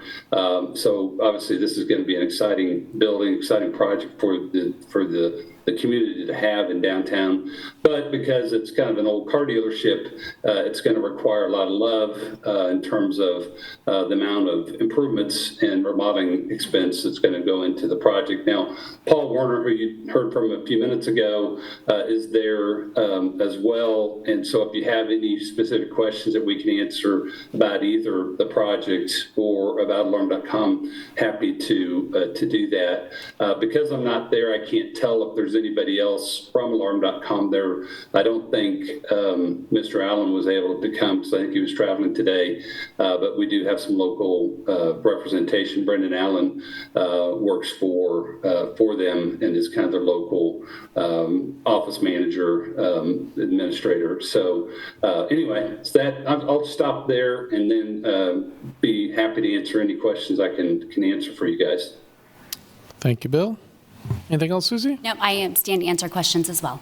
And Paul, what do you say? Any questions for staff or the applicant? I have a few. This is in regards to the company. You're talking about adding 30 to 40 jobs. What is the timeline for that? I think it's about a 1 to 2 year process that's going to occur over. So I think that's what we're looking at. I think it's in the application, but I believe it's kind of over a 1 to 2 year period that they would be adding those positions. They need those positions currently, I would assume, right? Yes. Okay. Yes. They've been looking for places to expand for some time now. So I think and I can bring the Alarm.com folks in, and we'll of course do that when we're in front of you to talk about the incentive application part. But I believe that, they're looking to do 30 or 40 pretty quickly, and then they would continue to grow the office, or would anticipate continuing to grow the office after that. So these are all, very good quality jobs, very high paying jobs. So that those are going to be, I think, a real positive for the community. I'll just add some. Bill's exactly right, but they're out of space. They've stopped hiring because they just don't have a new office, and they outfit their offices really cool. They're a young company, so the minute we're under construction and can show people that, they'll go back to hiring people for Lawrence. Thank you. And is the expectation that you'll be able to hire your folks from this community? Given the skill set, I mean, we've got obviously the university, but... and we got university, it's IT. I mean, it's, high-level skilled employees, some from here and some to move here and expand. When you see the application, if you looked at it, I mean, these are high-paying, awesome salary jobs. But certainly not everybody from Lawrence is going to fit this. But like I said, they've they're doing really well in Mass Street, but they are packed at the gills, and they have no place to, and they don't want to try to separate offices, and then you have some people in this office and other people in a better office, and so it's really about finding kind of a home base right here. Hopefully that helps. I will add. And I do think they do a lot of recruiting out of the University of Kansas, so I think that is a pipeline for them. But yeah, I would agree with Paul that probably not everybody from Lawrence is going to be offered these types of jobs, but there's certainly going to be lots of skilled people in Lawrence that are going to qualify. Certainly, and that is appreciated, and I understand that. And obviously, if you're having to relocate people, it's far more expensive. So I would hope that you guys are getting local. Why do you want to stay downtown? I mean, it's not my business, but you're asking for an incentive. So why downtown? Well, I mean, the easy answer is it's cool. Okay. I think there's a lot of people like working, and I have my office at 800 New Hampshire, so I get the pleasure of working downtown.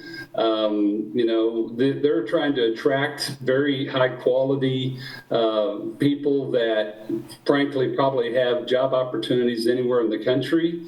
And, you know, downtown Lawrence and what we offer here in this community is one of the amenities that they can offer to people. So I think it's a credit to Lawrence. I think it's a credit to our downtown. But I think that's part of the attraction is that they like the idea of being downtown. They like the idea of being able to walk out and go to restaurants and go to in this case, the libraries across the street. You know, go to places and enjoy being in downtown. I think that's the simplest answer is they've got to recruit lots and lots of really good quality people, and this is one of the advantages for them to be able to offer something like this compared to, let's just say, a more sterile office environment other places might offer. Well, I'd agree with what Bill said. I mean, younger, I mean, I have my office downtown. I own another lot in West Lawrence for an office if anybody wants one. But all day long, you know, I mean, it's easier. You walk out your front door and you wander around Mass Street and stuff, and that's the environment that 50, 60, 70, 80 people, you know, all the restaurants and everybody on Mass Street in Vermont and everything else, you hear 80 people, that's a big group of people downtown. It's pretty good. So yeah, it's a different vibe than, you know, out on Wakarusa. Well, we do have a really cool downtown. So that was a good answer. There was no wrong answer, but I was just curious. I may have additional, but Paul, you might remind me, Alarm.com bought a local company, a spin out of KU that was above Decipher, right? And Alarm.com acquired them. They were downtown. They're downtown. That may be before my time. I've only been helping them. Yeah, I was thinking those. I hate to say a couple years of what they've been looking for, kind of a headquarters in this area. So I think the original company, was a spin-off out of KU, was located above Decipher. Alarm.com came in and bought them, and then, which is, you know, then they moved over to Silas Maddie's later as they continued to expand. Yeah, I think they used to be out on Wakarusa for a while, and then they've moved down here now. So I think they really like being downtown. Okay, any other questions? Yeah, a couple questions. So are they going to be sharing the building, or is it going to be the building going to be completely them, or is that climbing? Just them. It'd just be them using the building. It's about a 14,000 square foot building. So by the time you get, you know, 60 people, 70 people in there, they've got about 30 employees now in downtown. So they'll fill it right up. And we're not talking about incentives tonight. Correct. I'm sorry, what? We're not talking about incentives tonight? That's correct. The motion tonight is just to approve the amendment for the physical address. Okay. Gotcha. This just starts the process to look at them, to look at the incentives. Okay. No other questions? Thank you, Susie. I'll open up for public comment. Will there any public comment on this item?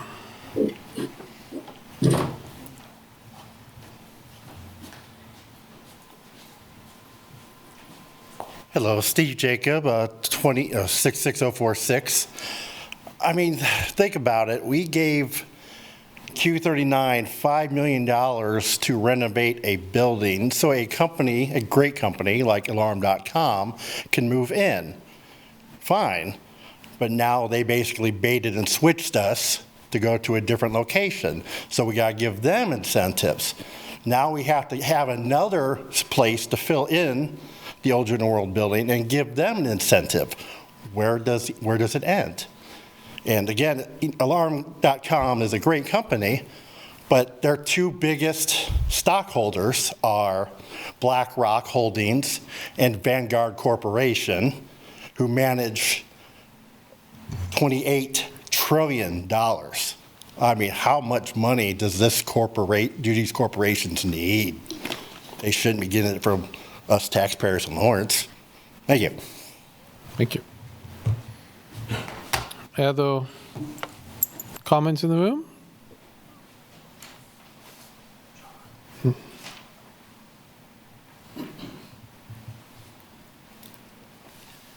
Tim Hamilton, 66044.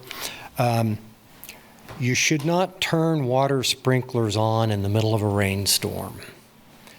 So we've all driven down a road and you've seen a house where they have the automatic sprinklers and they're going off and it's raining, or usually it's a bank on a corner where they've got the sprinklers there and they're going, and you look at the rain and think, well, why are they doing that? But if you went and talked to them, they would say, well, we want the lawn to look really good. Agreed, but you don't need water in the middle of a rainstorm. So as an economist, I'll tell you the story. In 1988, I did one of my graduate theses at KU, and I was at KU Law School. It was Dean Mike Davis, and I was examining the 353 law in Missouri because the city council in Kansas City, Missouri was declaring part of the plaza, Country Club Plaza, blighted and giving money to developers to come into that area. And that's where the analogy of don't turn the sprinklers on in the middle of a rainstorm. If the free market is functioning well, there's plenty of incentive for builders, for developers to come in. You don't need to give more money on top of that. You don't need to turn the sprinklers on in the rainstorm. Is the free market functioning? Well, here are the questions that sort of came out of my analysis. You know, although it was years ago, it's still relevant. Is the area blighted? Is the area run down? If so, then you probably need tax abatement or grants or government incentives. If that's not the case, if incomes are rising in the area, thus consumption is then rising in the area, if property values are going up in the area, then you already have commerce churning along. And I understand that developers want money. Every developer wants money. I mean, you guys see them more than anybody. They come in all the time, right? If you said no to incentives and the packages that these developers want, would another project come along and self-fund? If commerce is working, if property values are rising, if incomes are rising in the area, then there's already an incentive for people to come in there. Or, as the applicant's attorney said, it's cool. If it's cool, you don't need to take taxpayer money to pay them, because otherwise you're turning the water sprinkler on in the rainstorm. Thank you.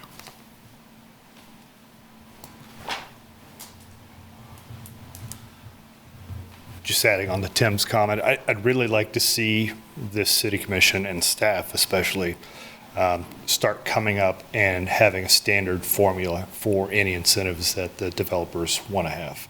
You need a cost-benefit analysis, you need a return on investment, you need to know what the current bank is for all the incentives we've already given out to these developers, whether or not it's a new developer, an existing developer. Does that currently even exist in the city's records? How many, dollars, tax dollars we've shelled out to developers and what the return on investment has been? These are basic things that I've seen lacking from a lot of these proposals that are put forth the city. For example, last year, I think I made the same, point and watched you guys rubber stamp incentives to the industrial park out east of town. without any discussion at all of how much we'd already spent out there as far as incentives or what we're going to get back over the next 10-year period. So for us to have a healthy financial future and be stable in this community and to get out of debt, we're going to have to start tracking those pennies. So thank you all. Thank you. The comments in the room? I don't know if it's appropriate for me to get into discussion now. Bill, We it's can not. have this discussion later, but Bill, no thank you. Not the time. Bill. all right, I agree. Are there any comments online from the public? Chris Flowers. Hi, this is Chris Flowers, and I agree with the previous commenters. Also, I think if there are any incentives in the future, there should be some kind of thing in writing that such a percentage of the workers have to come from Lawrence. And if they can't do it, then why can't they just find a different building that suits their needs, that it's big enough for all the people they want to hire? And also, I mean, it sounds like this place is successful. So why do they need city money if they're already successful? Like if they're so successful, they can't hire any more people till they have a bigger building. Why can't they spend some of their profits from all this money they're making? Like I don't really see why this place is going to need incentives. And also, here's the other thing. When it sounds like it's a tech company, but when it comes to high-paying jobs in tech companies, they're also the cause of like property values going up, because it brings in these high-paying people, like high-paid employees that from outside of Lawrence who are now competing with us poor people for property, for housing.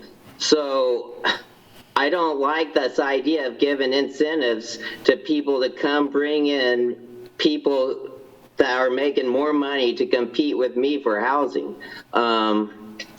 Also, the idea, it needs to be downtown because it's cool. Well,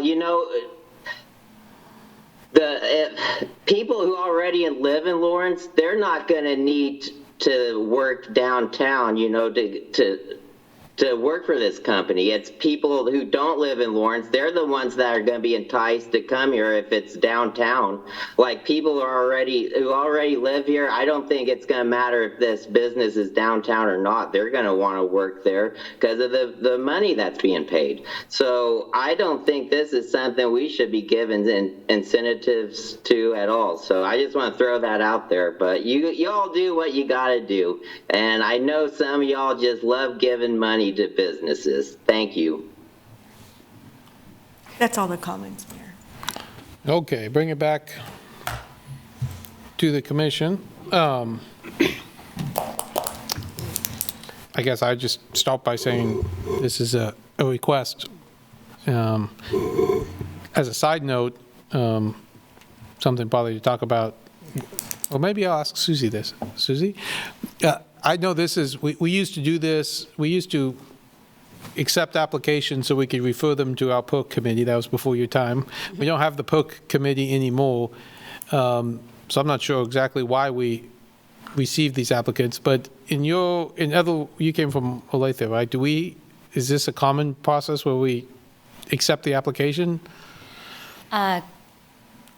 Common is a widely variable word, right? How about Olathe? The communities that I have come from, this is an extra step where we are basically before staff or third party has the opportunity to go in and look at the but-for analysis, which we do, and the cost analysis. And we have a very large policy that they have to meet certain requirements on. So we do have this. This is an extra step. It creates that clarity and transparency that I think is extra valuable. But it is an extra step from where I was from. A comment is, again, Common, okay, good. Well, I'll say, in the years I've been, this is the first time we've ever had an amendment to one of these. I've never had an amendment before. But we do often get them, and obviously some end up coming through, some die in the process, and then some come forward with a full report.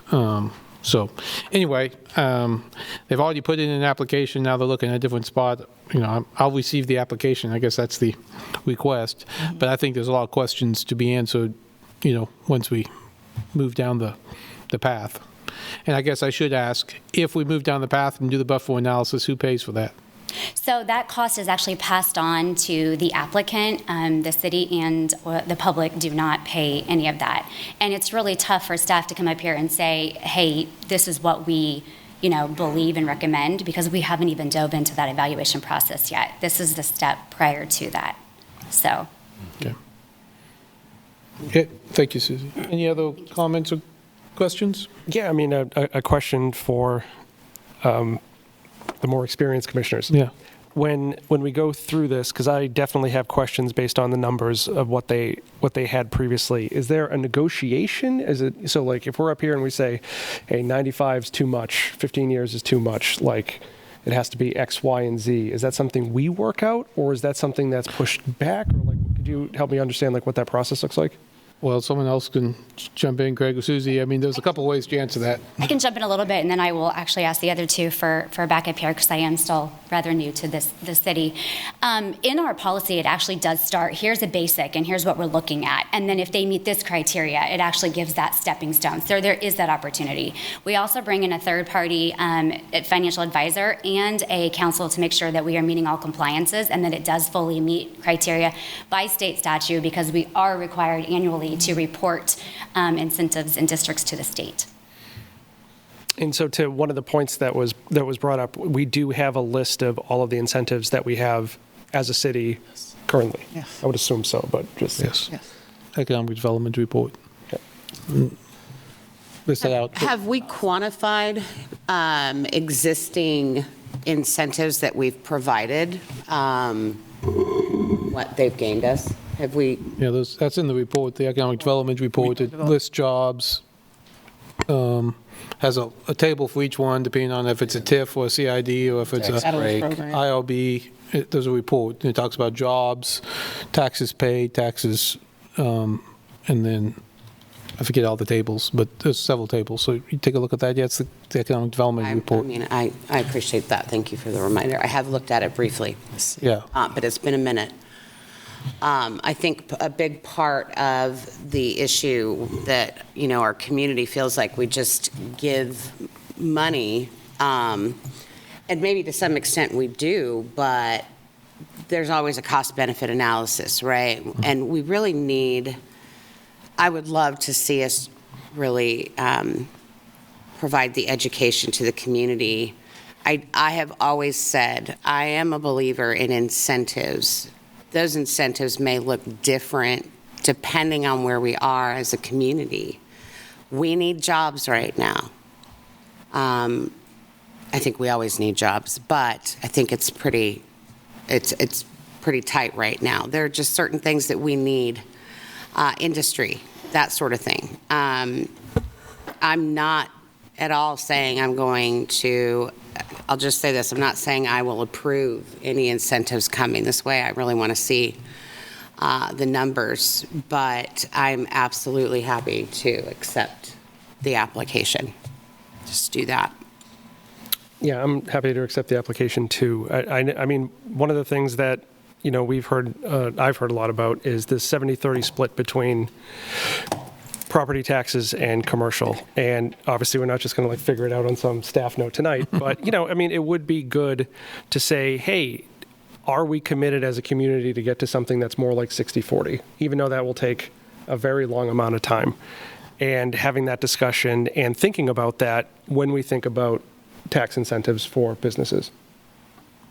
It's good. Agreed. Other comments? Mayor and Commissioners, may I make one comment? Couple things. First of all, another thing that I wanted to say from your guys' comments is once we look at a property or an applicant and it is approved, we don't just let that property go. We actually hold them in compliance to where they report back to us to make sure that they are meeting all the standards that were set forth within that criteria. I also did look up the commercial. Somebody did ask me to look up the commercial to the residential rate. I have that number if you want that tonight. Yeah, sure, yeah, absolutely, yeah. Per the county, per real estate property assessed, it is 77% is commercial industrial and 23% is backwards. I was about to You heard the numbers and knew what the opposite was. I would have got there. You guys got there. Yeah, you've been here a month. Amazing. Yeah. Not even 70-30. And then just one more thing. Most of the tools that we are looking at within our policy are not for the current property value that the companies are paying. Right. It is to incentivize them to build more. Yeah. So a lot of these, it's not giving money. Anyway. It's saying if you build more and bring more jobs, we'll work with you until you reach a certain point, and then we get that money back. The city, the taxpayers get that money back. That is building the base and increasing diversification. So I just want to, and I can stand for any questions later, but.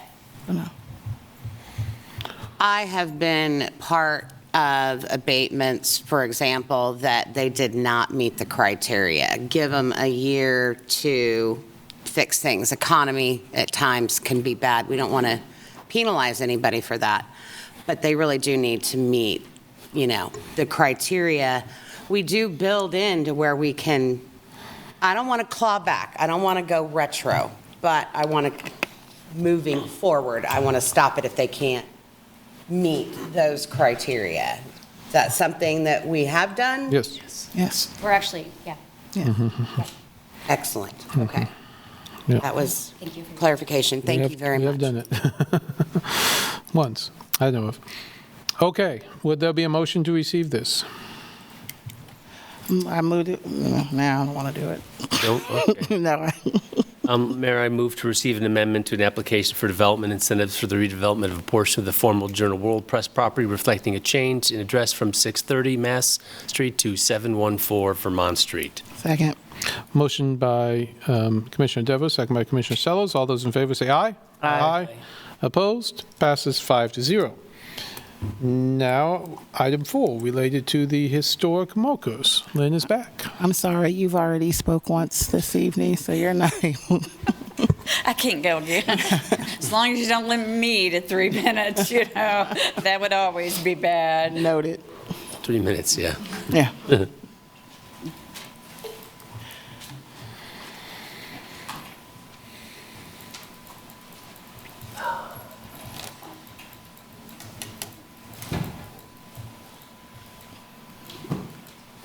You're not giving the same report again, are you? Just kidding. So, Commissioners, I am very excited this evening to bring this project back to you. Many years ago, the city received a request from the brother of Nick Rice. His name is Chris Rice. For the city to do some type of marker or some type of observation or commitment to the death of his brother. At the time, we did not have any kind of setup to receive these requests, and we were starting to get more and more of them. In this particular case, while we set up a structure for the city to receive these types of requests, the City Commission established a working group to consider markers for Nick Rice and evolved into also considering a marker for Tiger Dowdell, who were part of what some people call the rage period of this city when we were having protests and civil unrest in the 1970s. So that was many years ago. That working group has gotten together over the past 6 years. We've looked at all different locations. We've looked at all different types of markers. We've spent hours and hours on appropriate text. and who should write the text and what should the text look like so that it's inclusive. The working group had members from the Historic Resources Commission, members of the Dowdell family, members of the Rice family. We had members from Parks, Recreation, and Culture. We had a representative from the Watkins Community Museum, and we had representatives from the Human Relations Commission. And the idea was, because this is such while it's a very interesting topic, it is also socially provoking topic to be able to talk about the events in our history and try not to look at them in a good and bad, but as an educational tour so that we can learn from our past. It immediately became evident that you can't put all of that on a marker that's appropriate for a neighborhood. And so we spent a great deal of time working with the Watkins Community Museum on how can we make this a living document so that it's not just a marker on the side of the street.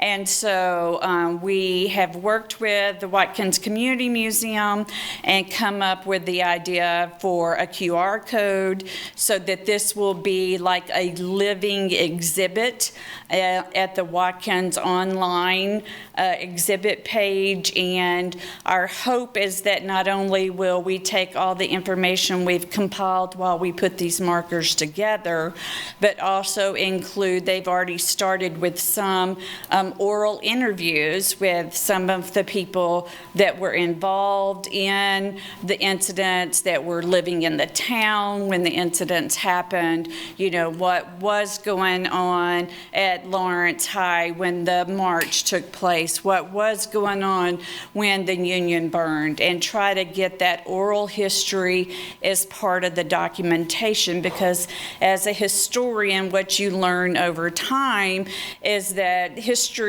that's written down is not always exactly what happened. And the more we have available to us in the form of resources, the more we find out about events. And so these particular markers, like I said, did go through many community meetings, and we were super fortunate in that we had Bill Tuttle, who stepped forth as the group was struggling with text. And I know you all know what an incredible professor he is. He's nationally known about his history and specifically with things in Lawrence. And he did it pro bono. He did the text for the markers pro bono.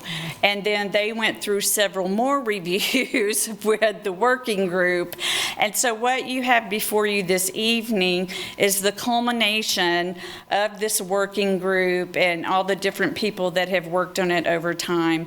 The majority of the text was done by Dr. Tuttle, and the layout as it exists was done by Steve Nowak at the Watkins Community Museum, who also donated all of his time and efforts to the project.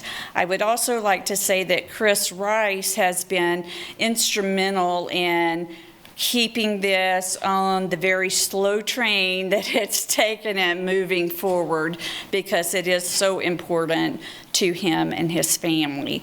So I'll just give you a few little quick overviews. This is what the marker would look like for Nick Rice, with the information written by Dr. Tuttle and approved by that working group. And if you'll notice, it does have the QR code that will link to the Watkins Community Museum online exhibit, and of course the Lawrence logo and the Watkins Community Museum logo. Very similarly, the marker for Tiger Dowdell has the same information on the right-hand side of the marker, and then on the left-hand side of the marker, the information about the incident with Tiger.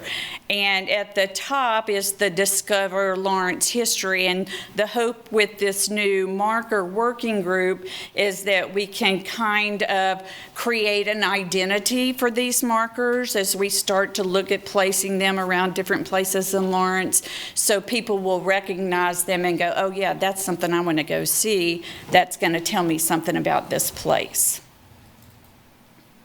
So this is the Watkins Community Museum of History and their online exhibits. And so the website's here on your left, because I know after this meeting you're all going to click on that and go because it's super fun. But they do have one called The Days of Rage, the 1970 curfew. And so that is where all this will be located. It'll be in addition to what they already have on the website. They already have information about Tiger and about Nick, and then all the things that we can add to that will just make it a much more robust exhibit. This is the marker style. We call it an NPS style marker because it's typically what you see in our parks across the country. It's very simple, so as not to take away from the text. As far as marker locations, we worked with municipal services and operations with things like where all our utilities were. We worked with the actual location of the events, trying to get the marker as closely as we could to the event, but also in a space that was controlled by the city so that Parks and Rec can help maintain the area surrounding the markers. And so the one for Nick Wright would be in a very nice little grassy area here in front of the new water towers on Oriad Avenue. And this is just kind of showing you the little X marks the spot. The event was actually more toward the west and a little bit further to the north. For Tiger's marker, we looked at several different places. The event did take place in an alley, so that's not exactly the best place to put a marker for people to actually view it and get the experience. And so we found that along 11th Street, we have a really nice sized right-of-way and at the entrance to that alley, and we can stay out of the utilities and have a very nice place for people to stop and interact with the marker. And so this again is showing how wide that right-of-way is and being able to put a marker there. It's this sidewalk is used quite a bit. It has a lot of foot traffic. The art center is around the corner, and so hopefully we will get a lot of engagement with the marker. One of the things when the City Commission set up the working group for these markers, we did not have someone from the police department to sit on that committee. And in hindsight, that may have been an overreach that we just really didn't think about. These have had several public meetings at the Historic Resources Commission meeting, and then of course all the working group meetings were open to the public. But I did earlier have an opportunity to talk to our chief, and he has some concerns about the validity of some of the statements made on the marker for Nick Rice. And so he would like for us to look at this as either maybe postponing your final vote on the final decision for the markers, or looking at the marker approval in such a way that he would have time to verify those facts that are proposed for the Rice marker. There is a very lengthy document, and when I tried to click back on the linked agendas, it did not pull up, but Nick Rice Chris Rice was actually able to, after many years, get the KBI files for the incident and the things that happened after that, and it's very well documented with many, many footnotes on the statements for if the chief wants to verify. That will be easy if he gets those same documents to be able to look at those and see where the information came from. So while staff had recommended that you approve the historic markers this evening with the style and the location, I do want to let you know that he does have concerns, and that may be something that you would like to consider in your deliberation. And with that, I'd be happy to stand for any questions you may have. Thank you, Lynn. Questions? Is there a highlighted line? I know that we got this as what would be on the marker, but as far as what the chief had concerns with, can we see what highlighted language? I can imagine what it is, but I don't want to assume it. I want to know for a fact. His concern was that, and it's one of the unique things about with the Rice shooting, the way that played out during that very unsettling time period is there was never like an official hearing by an official body that said this person killed this person. There are documents with the KBI that took many years to get released. Some of the information obviously has been redacted that speak to what happened and how they reported it. And that's the information that Chris Rice used in his report that was used by the marker working group. There was also, I don't know how many of you, this has been a couple of years ago, the Lawrence Times did a series of articles on both Nick Rice and Tiger Dowdell and did research into what's happening with those events and what took place. So I don't know his specific concerns. I anticipate that part of it is the naming of the police officers who may have actually conducted the shooting. And I will tell you that was a highly discussed point at the HRC meeting with staff not having that legal finding, making sure the Historic Resources Commission and the marker working group understood that, you know, that they needed to word it so that it is not a definitive. Yeah.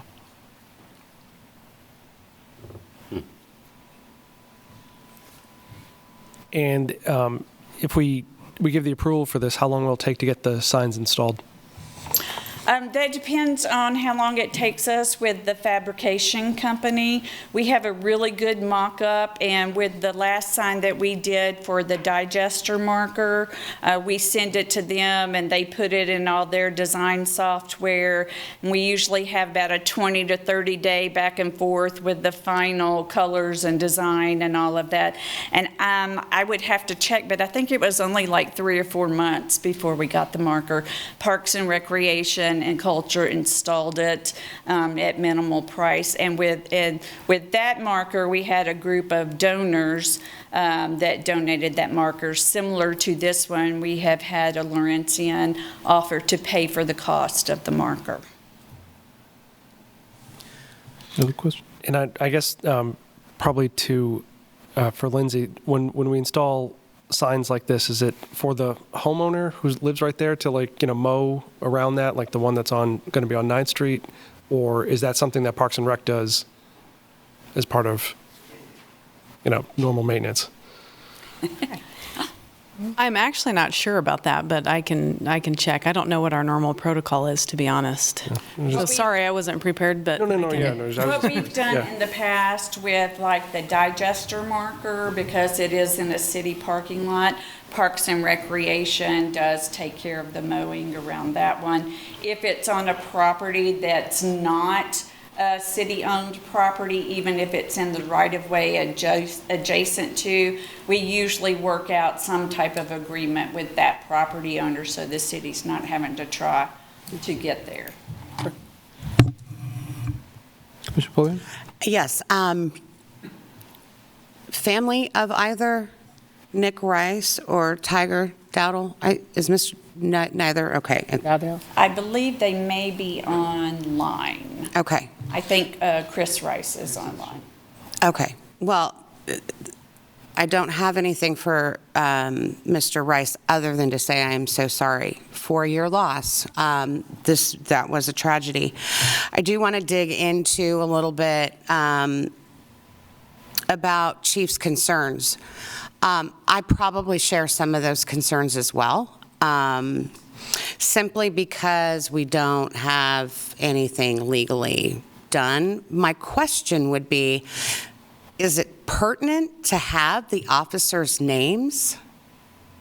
There was quite a bit of discussion about that at the last Historic Resources Commission meeting, and I wouldn't say they were split even about people thinking that it's just important to get this information out there versus the people who think it's absolutely necessary to have those names.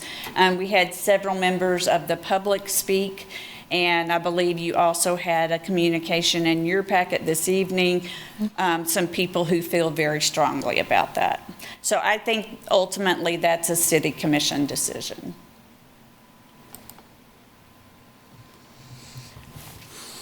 I do believe that indicating, obviously, we had some terrible times going on back then, and I do think it's important to note if the Lawrence police officers shot anybody. I understand that.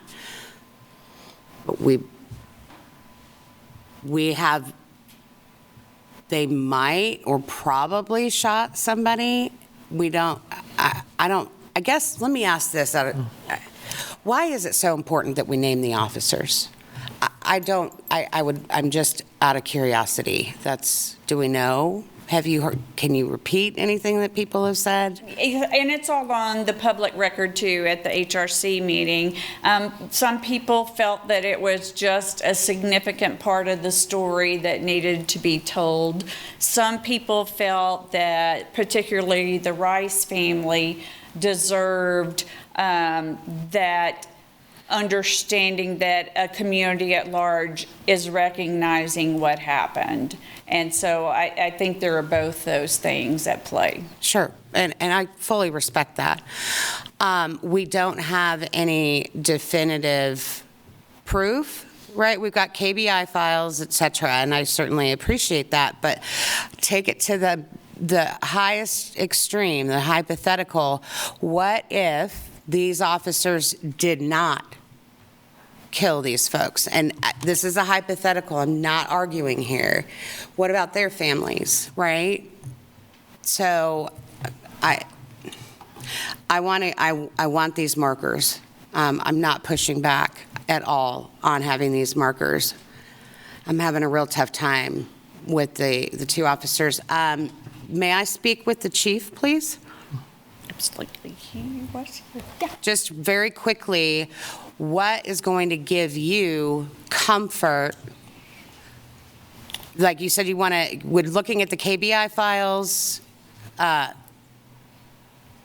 Thank you, Mayor and Commissioners, for the opportunity. I'm just asking for a pause to give us an opportunity to provide some input. Okay. This process has been going on for 6 years. Not one time has the Lawrence Police Department been asked to be part of it. You heard that there were a number of different groups that were brought in.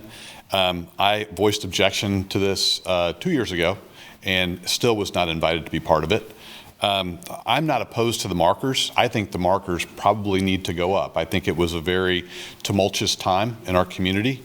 The Lawrence Times has an excellent 7-part series on this. If you read what's in the Lawrence Times, you don't recognize what's on the markers. It's almost like there's 2 different events. I think that the markers have some very inflammatory language.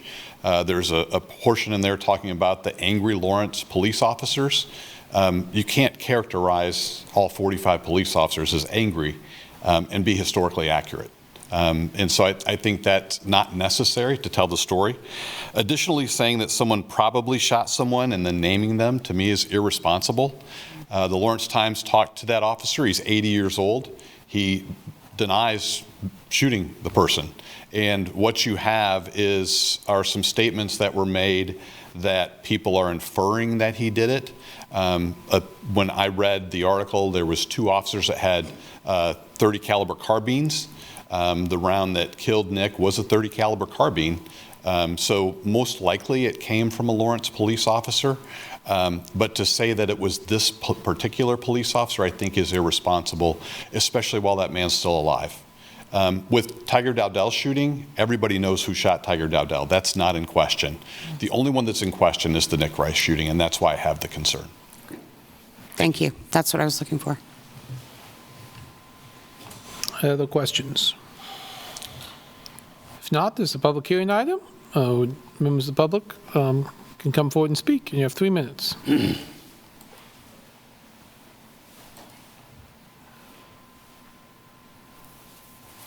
Kerry Alton Byrne, 66044.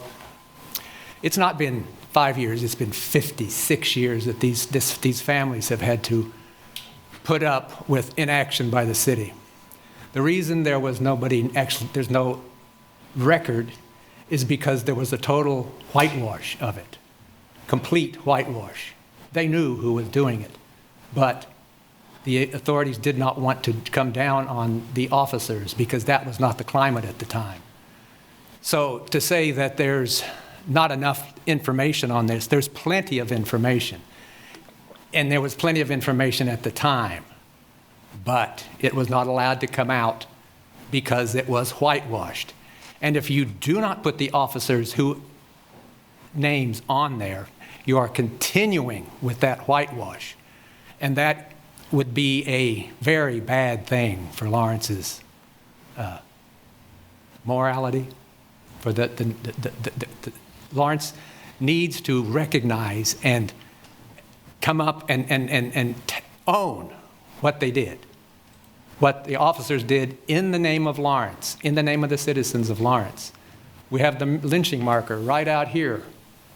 That was convenient because everybody that was around that was dead, so nobody could say anything. Well, there were lots of opinions, perhaps today, about what should be on these markers. And it's a shame that there was not an inquest, a fair inquest, but there wasn't. If you whitewash something, you lose information and it's too late. So if you take the names off of them, well, that's just less information. But it's not true information. So making the families wait another month or another 5 months or another year is not fair to them. Like I said, they've been waiting for 56 years for some kind of justice out of these 2 unauthorized shootings. Killings of young men by the police, one of them purposefully, one of them accidentally, but they were still shootings by the police.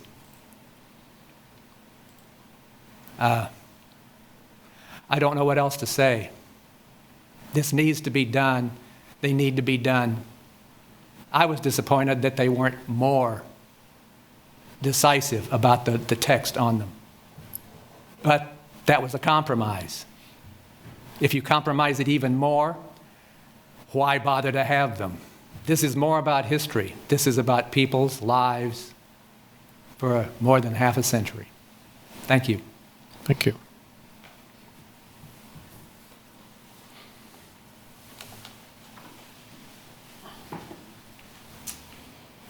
Good evening, I'm Evan Jorn, 66049. I was a student here from 1969 to 1973. Professor Tuttle was one of my history professors. I just came here to say that I think he did a wonderful job of contextualizing the situation. Certainly it represents it the way I remember it, and that I think it's well past time to put up these markers.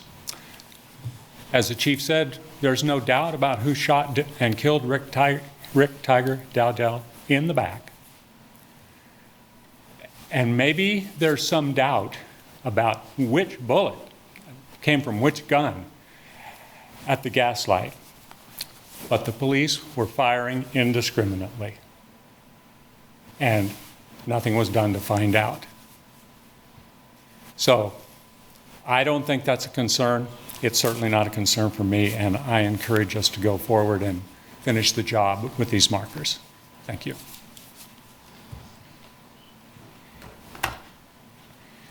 Any other comments in the room? How about online? We do have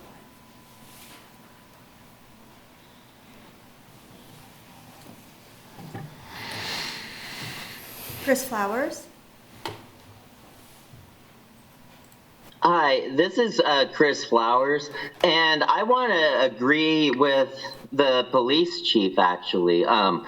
When I saw the language, I had a problem with the word angry also, but another word I had issue with was the word militant when describing the activist.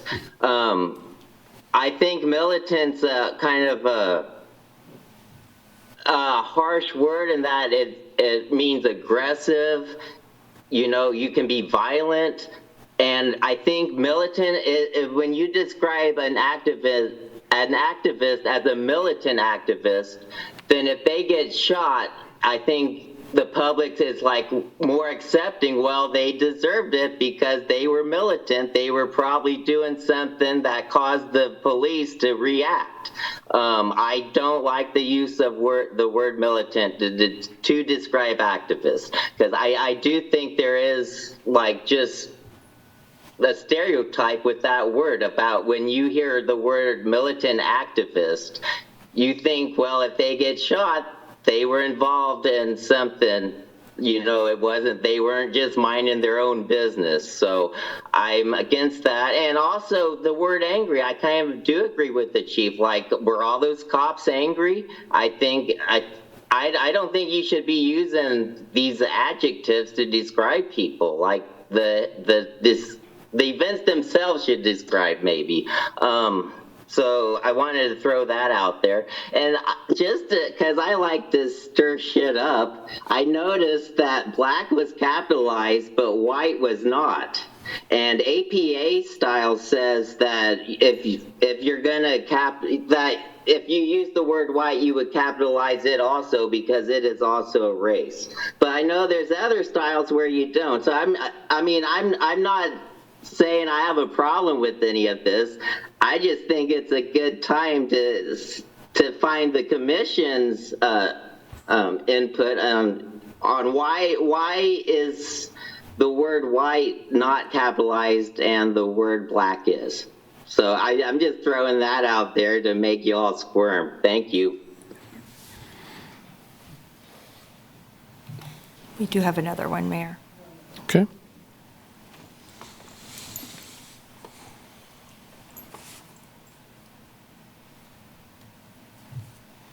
Janine Coulter.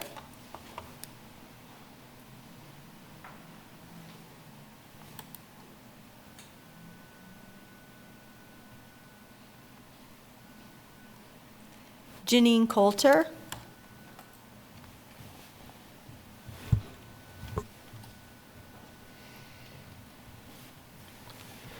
Good evening. Hear you. Can you hear me? Yes, go ahead. Okay, thank you. I too lived during these moments that this happened in Lawrence, Kansas. And I really stand with Terry. A lot of stuff was whitewashed. A lot of stuff has been removed, has been changed. I listened to the person before us and wanted to be politically correct. I think that the words that are being used are appropriate at the time that this was all going on, and that everything should be listed. I don't think that they would put something out there that was not thoroughly investigated or truth. And so I just want to say these markers have, been setting out here as a thought and now can be actually done. And I get it that we want to protect and we want to do things so that we're on an even keel. But I honestly believe that the people and the historians and everything else that have done the work, they've done it the correct way, and that it needs to move forward. And that's my opinion. Thank you. Thank you. We have another one, Mayor.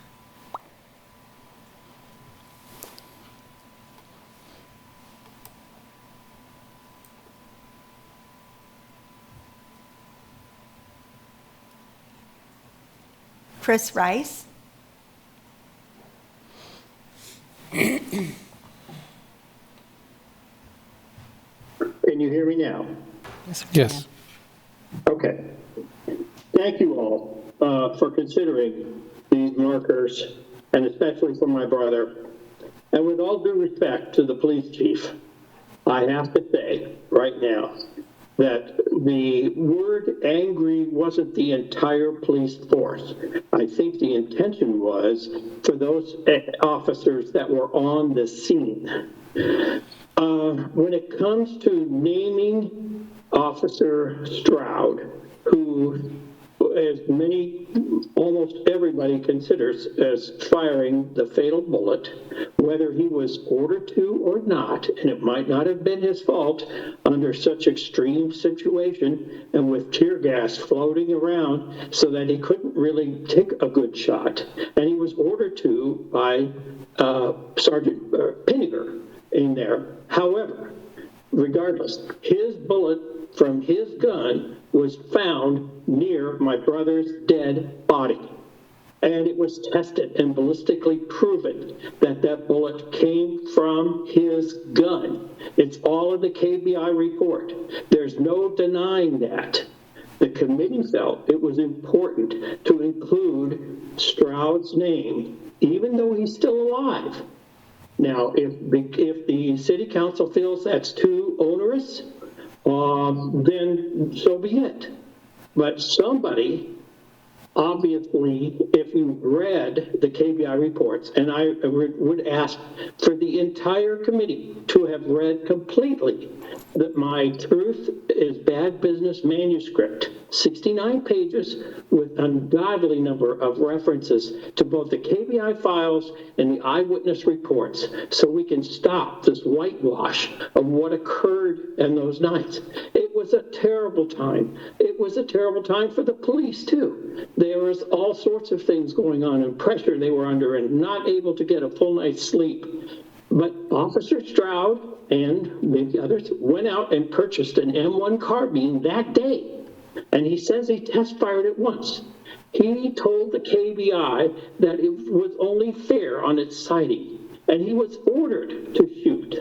Unfortunately, there was no command to halt. Nobody said halt to the person, which was not my brother, who was trying to ignite it. And when the Embattled Lawrence Volume 2 came out, I just found out 2 weeks ago that a former officer, McCaffrey, stated that my brother was helping to turn over the Volkswagen and trying to set it on fire. Absolutely false, and contrary to all the KPI evidence. We don't have video recorders anymore at that time. We don't have cell phones. But God, I wish we did, because that would probably give us a little bit better answer that could be 100% sure. Appreciate it. You might not be 100% sure because 3 officers at the scene all fired their guns. Mr. Rice, Vinegar says he fired it 30 to 45 degrees in the air. Thank you, Mr. Rice. Your time is up. Vinegar fired from his hip. Your time is up, Mr. Rice. Thank you. Thank you. Other comments online? Yes, we have another hand pop up.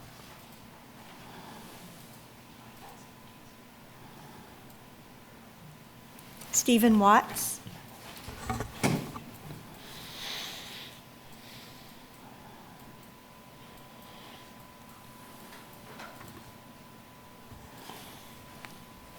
Stephen Watts.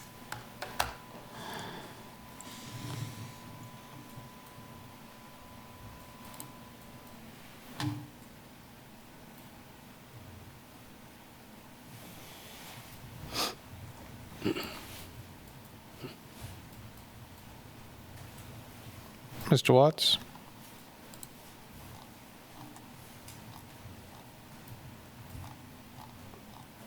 It looks like he unmuted, Mayor, but we obviously Oh. can't hear him. Mr. Watts, did you unmute?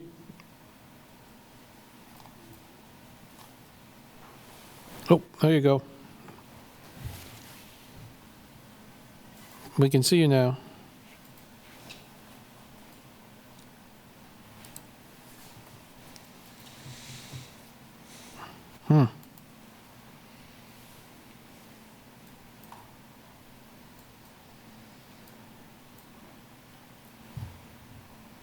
All right, is that working? There we go. All right. You know, I appreciate you taking the time to do that. Thank you. It's incredible you're talking about this. Those two guys were murdered by the police here in Lawrence, Kansas, and that's just all there is to it. Sadly, I wasn't watching prior to hear Mr. Rice, or what Mr. Rice was referring to, if you had the chief of police on here whitewashing this. These guys were murdered by the police in Lawrence, Kansas. And then later on, the whole thing is whitewashed. Where's the Summerfield Hall bombing? There was hell going on in this town, and the bottom line is those two guys were killed by the police. I don't know why you want to whitewash this stuff with these. Why is this even being discussed? I mean, it's absolutely incredible. You got a sign over at the police, or rather over at the swimming pool, that is heralding a mayor who refused to seat black people in his luncheon diners. Desegregated the swimming pool. These two men, Tiger Didell and Nick Rice, were murdered by police people, and nobody paid a price. Just like what's going on in Minneapolis right now, with 2 Americans killed by police, and nothing will happen. Thank you. Thank you. That's all the comments, Mayor. Okay, bring it back to the commission. I guess, Lynn,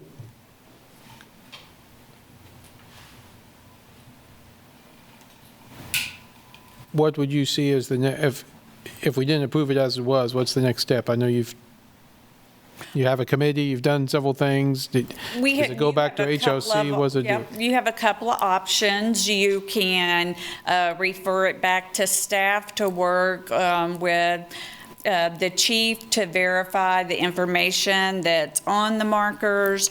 You can approve it subject to that verification that the information is accurate. You can defer it until such a time as we can bring you. I know I hate it that you didn't have Chris Rice's document until you've had a chance to read that document, so you can make your own decision on what is valid and what is not. We don't have to have a decision tonight if you want to defer the item till we can look at some of those things. I'm at your pleasure with what you would like to do. I don't think at this point you have to send it back to the working group, because like I said, they've been working on it for 6 years, and this is what we finally got to. Okay. But now you know why it's been 6 years. Yeah. Okay. Okay, back to the commission.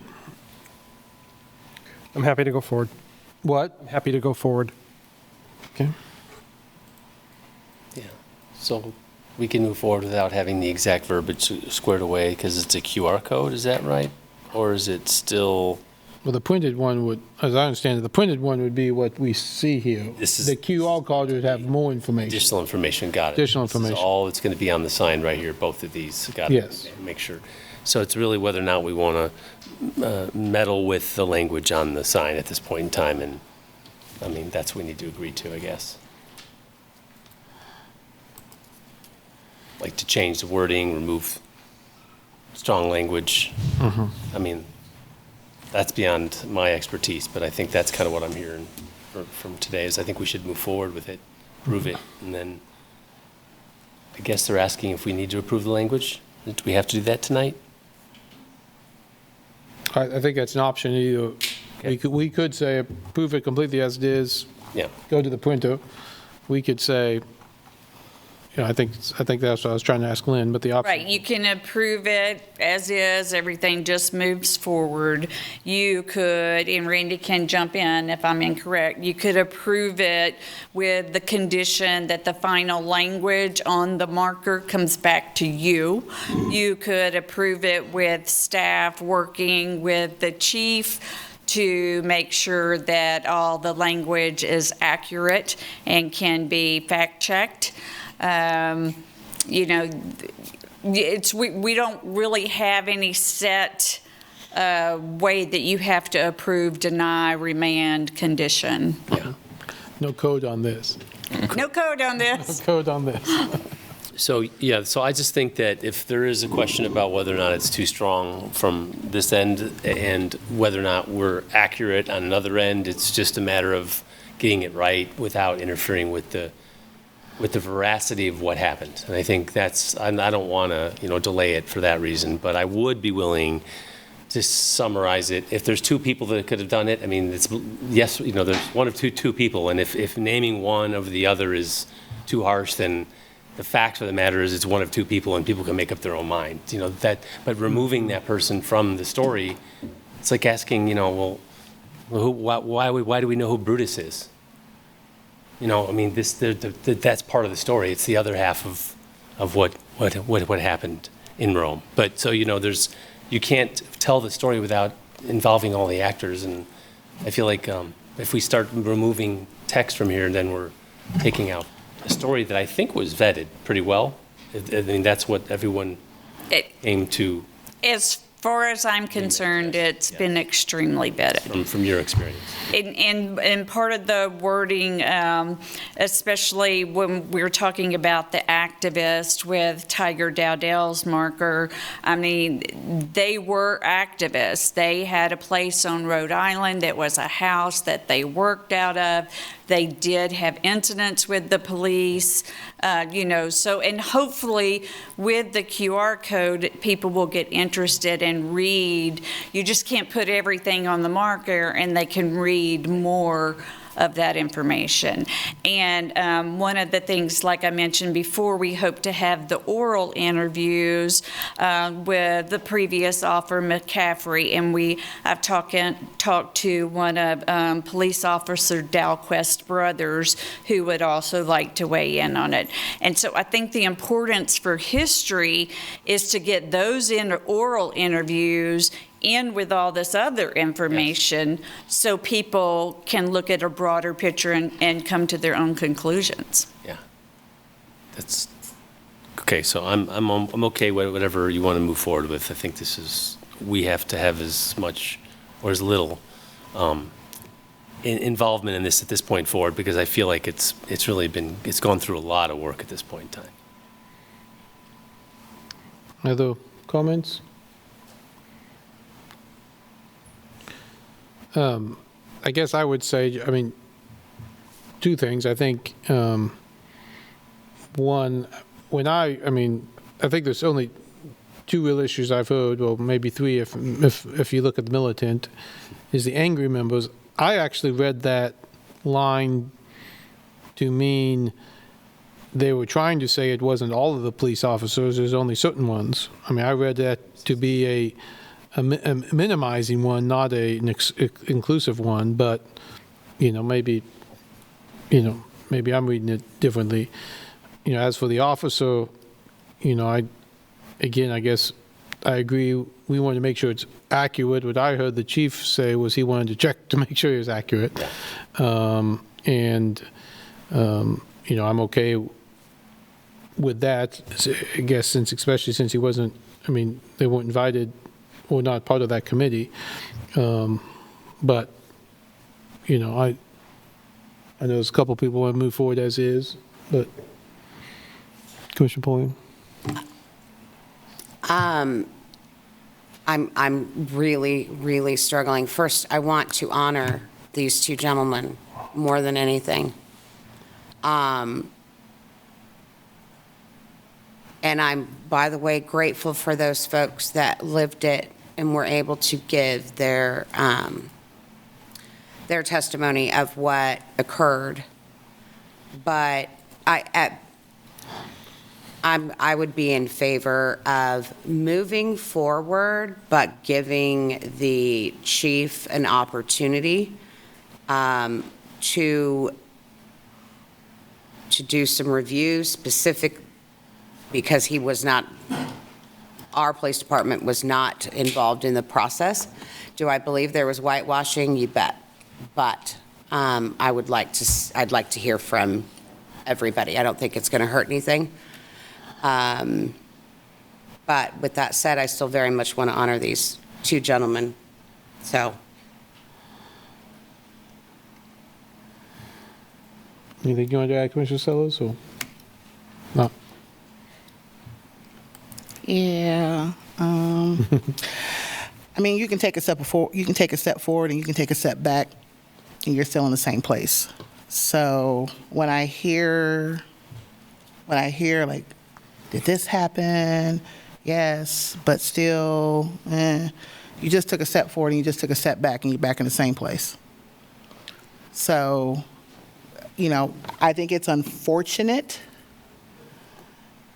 that whatever the group, when we have things like this come up and we have the work group, and that our law enforcement, our chief was not, it seems to be it wasn't not involved, finally got involved 2 years ago, no, whatnot. I don't know the ins of that, and I know there's probably a whole story behind that I don't want to hear tonight.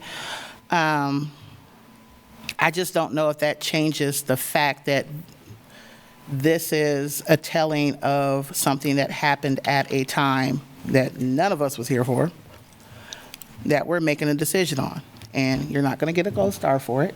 You're not going to get a high five. No one's going to think that you're not more or less racist because you did a thing tonight. Hopefully not.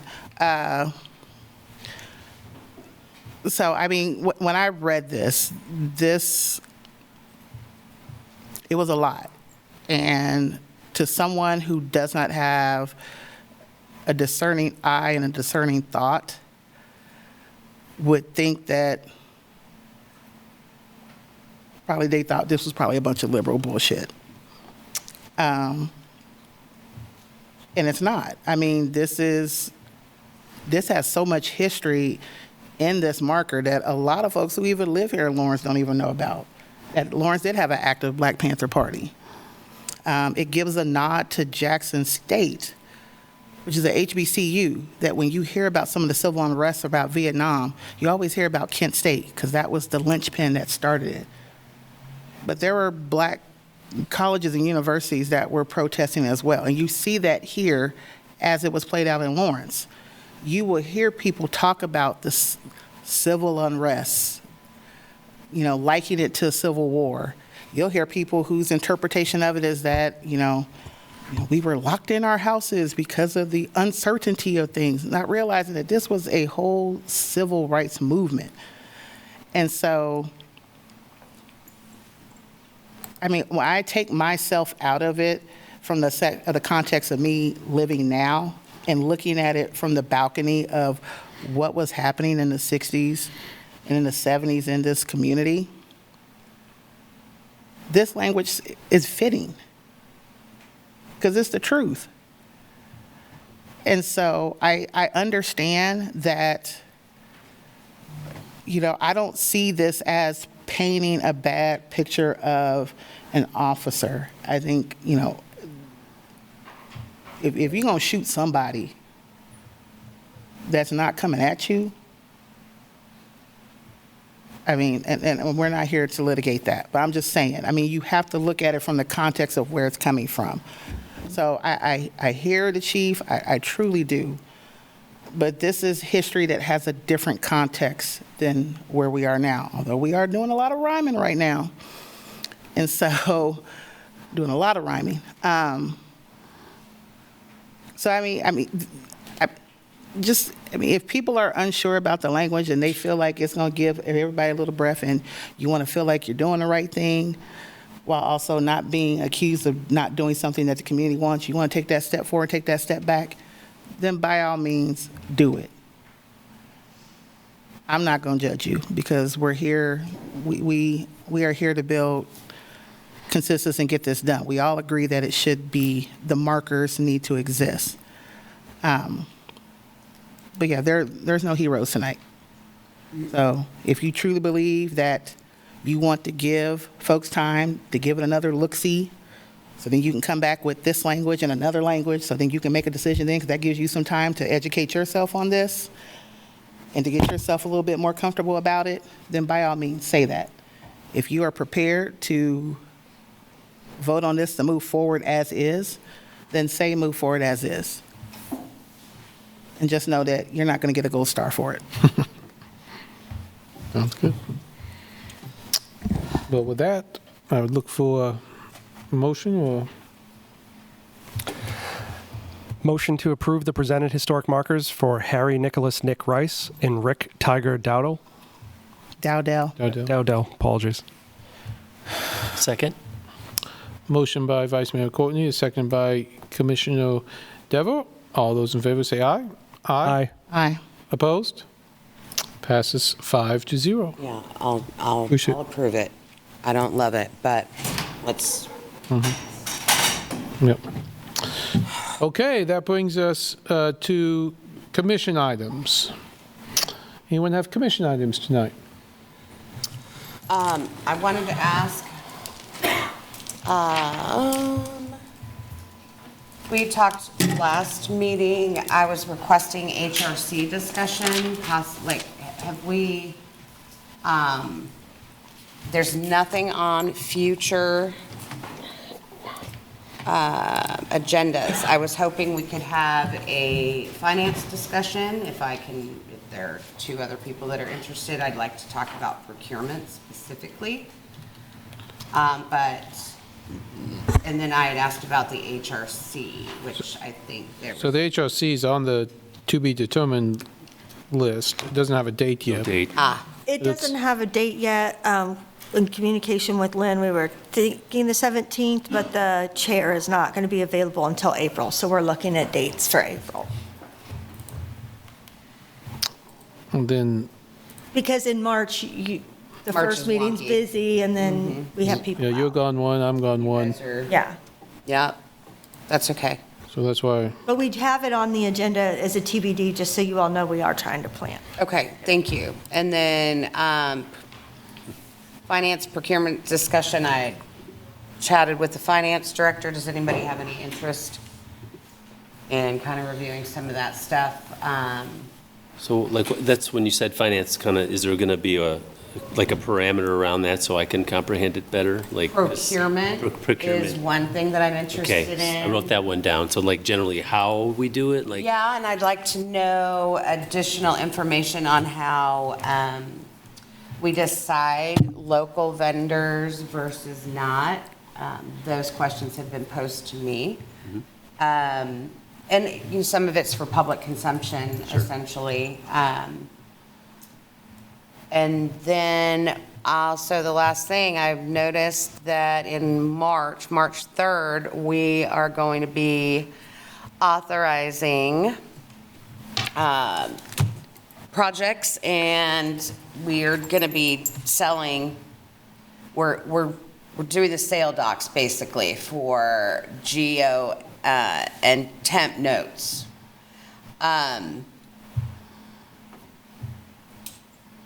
Are we still going to do it with Baker Tilly?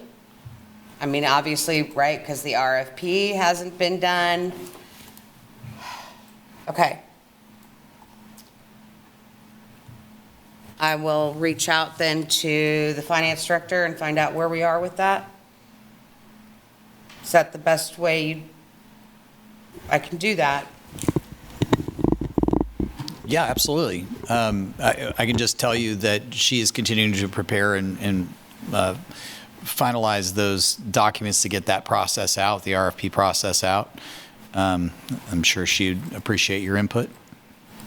Yeah, it was my hope that we didn't issue any more debt until we had a new municipal advisor, is what my hope was.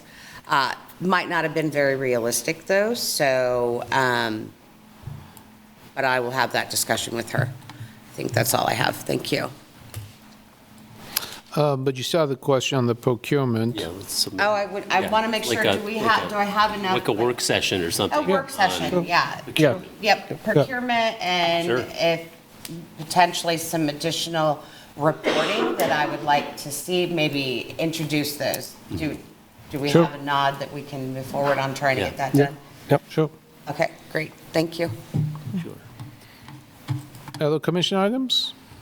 I just had a quick announcement. The Lawrence Juneteenth organization is hosting their first ever Black History at Kansas Legacy. It's their fundraising gala. And it will include a heart-to-heart with Kevin Wilmot. Sorry. With Kevin Wilmot, and will be the MC for the evening is Representative Barbara Ballard. So that's this Thursday. I'm not sure how much ins and outs for social media was on there, but it is this Thursday from 6:30 to 9 at the Carnegie Building. Tickets start at $60 per person. And again, this is a fundraiser, as our Lawrence Juneteenth organization has been a good co-governing partner with the city on several arts and culture events, including our annual Juneteenth celebration that is hosted in South Park, on both sides of South Park. So just wanted to make sure It's this Thursday at 6:30? This Thursday at 6:30. For more information, you can reach out to their ED, Miss Janine Coulter, or you can go to their website to purchase tickets at lawrenceksjuneteenth.org. Okay, thank you. Okay, future agenda, I think we kind of covered that, but make sure nothing else there. Okay, that brings us, One more thing. I've been thinking about it a lot. I do want to thank everybody for the time at the retreat. And, Sure. I think it led to some good conversations, and all stoic. Some good conversations. It's given me a lot to think about, and I'm very proud to be part of this commission and working with everybody here. excellent, thank you. Thank you. Agree, it's good. It was a productive time, we'll say that. City Manager's report. The only item on here is to give an update, long-awaited update on the membership report. And I know Lindsay's here to answer any questions, but we got that out and published, I think, on Thursday. Okay, any questions? No questions. No, of course. And so, so Lindsay, thanks for hanging out. Obviously, it's been a late night, so I appreciate you hanging out. So one, I think I've said this to Craig, I've said this to you, I asked 30 questions, and I know that's a lot of work. And so I 100% appreciate all the time that you and the staff did to be able to answer all those questions. So some of the questions here are for the public, and they were the ones that I think are really relevant going forward. So we did some of the things that we did spectator fees, and we did the rec center user fees themselves. So in terms of spectator fees, which rec centers currently are charging those fees? It is just at Sports Pavilion Lawrence. Okay. In terms of the unique numbers at each of the rec centers, do you have those? Or, I can read them off, but I do. If you do have them, would you mind providing them? Sure, and so a couple different things. The membership report that was submitted for tonight is total visitation numbers. I did respond to your questions with unique numbers, but I just want to clarify that that was not the visitation numbers in the report for tonight. So there will be a difference in the numbers based on, so that question when you asked unique visitors, that was at Holcomb Rec Center, we had 130. At East Lawrence Rec Center, we had 222. At Sports Pavilion Lawrence, we had 2,291. And then we're also tracking the community building visitors as well, and we had 332. And that's unique visitors. And thinking about some of the numbers, a couple of the numbers that stood out to me, at SPL, the senior number was much higher than was expected.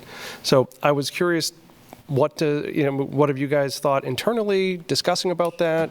It was, like 4X, like what was the expected from the beginning. Yeah, in general, that was I think our biggest surprise. Again, when we put together our projected revenues numbers, it was all estimates. We weren't sure what to expect, what the appetite was going to be for this community. So it's been really interesting to see how the numbers have turned out this first month. But the senior number is a lot higher than we expected. And so that was not just at SPL, but just the annual senior membership sold far exceeded what our original estimate was. And so I think just talking internally, I know specifically at SPL, we have a large, pickleball user group. I think that accounts for, probably quite a bit of it. But I think, again, these were just estimates, and it's, interesting to see how this is playing out. Gotcha. In terms of the spectator fees, you guys made roughly like $48,000 off of what I believe is 8 events in January.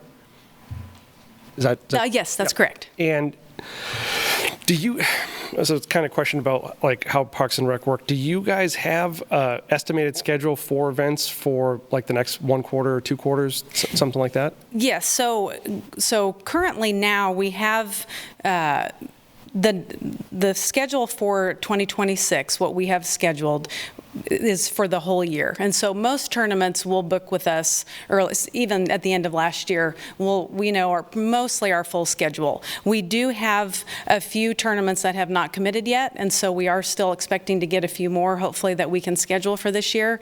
And another thing that I wanted to note was that due to World Cup, knowing that, if we are hosting a team, they would need to use Rock Chalk Park in the parking lot.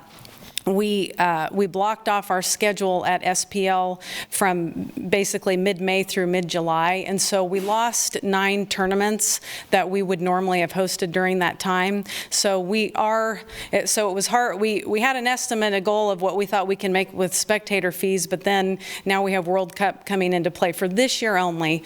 But moving forward, next year we would expect to get those 9 tournaments back, and we're feeling pretty good about our numbers and the turnout so far. But yes, we do have the calendar set for most tournaments for this whole year. But again, we still have some that we're waiting to confirm with. Gotcha. And during the World Cup, I mean, that's if somebody chooses us as a base camp, whether or not that might happen in the next couple of weeks or so, and they need SPL, is there any financial, are we getting anything from that? Are they like renting it from us, or is it just sort of open and then we kind of block it off? I'm not sure I'm the best one to answer that question, but I don't know if Craig or Brandon wants to jump in on that. We're not financially obligated to commit our facilities. I think KC 2026 is. Brandon, stop me if I'm saying something wrong.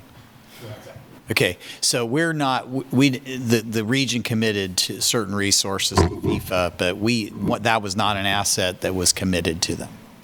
Can we rent it out to them? So then we can charge. Sorry, Danny. Yeah. Sure. Yes, it's our public asset. Yeah. Yeah, I mean, because that's actually, it kind of moves ahead. There was something that was. There may be operational things that are committed. In terms of like renting out Sports Pavilion for World Cup you're talking about? Or, I mean, are we just expecting that when people come to visit, they're going to get day passes or monthly passes or something like that to use the facility? Or are there going to be organizations that, we can't do weekend activities? So is there going to be, I don't know, somebody from one of these countries who says, hey, we just want to rent the facility for the weekend to sort of supplement that? Yeah, I'm sorry. I'm having a real hard time hearing you back here. So I think if I'm tracking correctly, I'm not sure if we have like specific plans for selling passes to people coming here for World Cup, and how we're going to get those folks into our recreation centers. There's going to be lots of other events. other events going on that are, designed more for the tourists visiting us. I would imagine our rec centers are probably going to be still used by camps and people. I mean, we programmed the heck out of those things over the summer.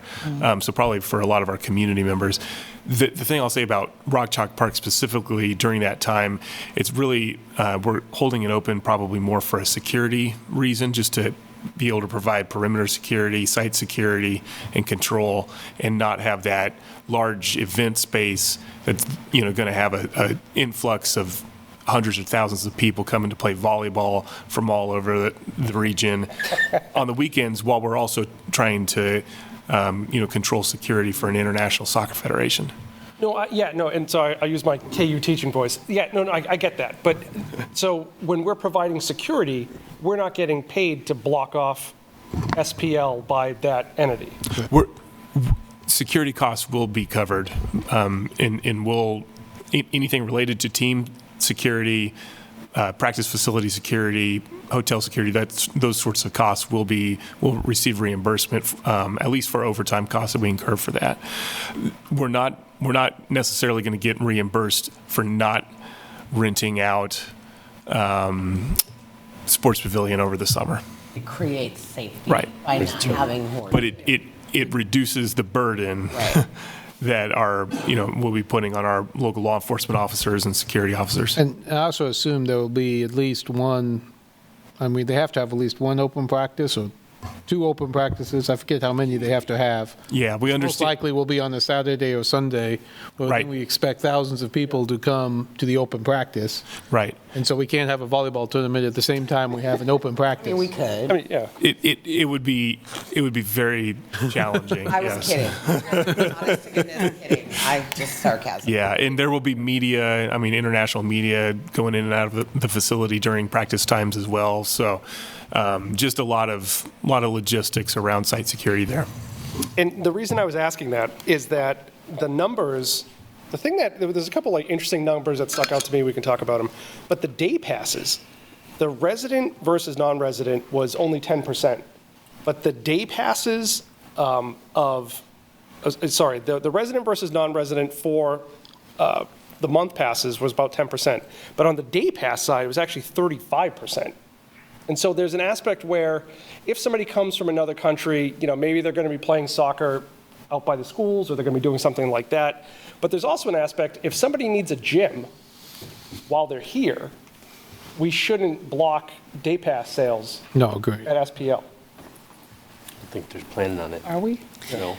And we currently plan to be open, and that was something that we talked about, and I know we've discussed with Unified Command with World Cup planning that. Tournaments. Correct. We just didn't book the tournaments for the reasons that Brandon explained, and mainly because of parking. And so we actually are still going to host a few smaller camps and small tournaments that typically bus in, and so we're going to be working with them to make sure they understand parking could be an issue, so if they can bus in, we'll try to accommodate them. And yes, we're still going to have our camps, and we're going to have a lot of programs going on, but mainly we do want to be open for our members, for our community. So we will be open as normal during that time, and we don't plan to block the facility. It was mainly just keeping the parking Not doing available. the large surge events. Yeah.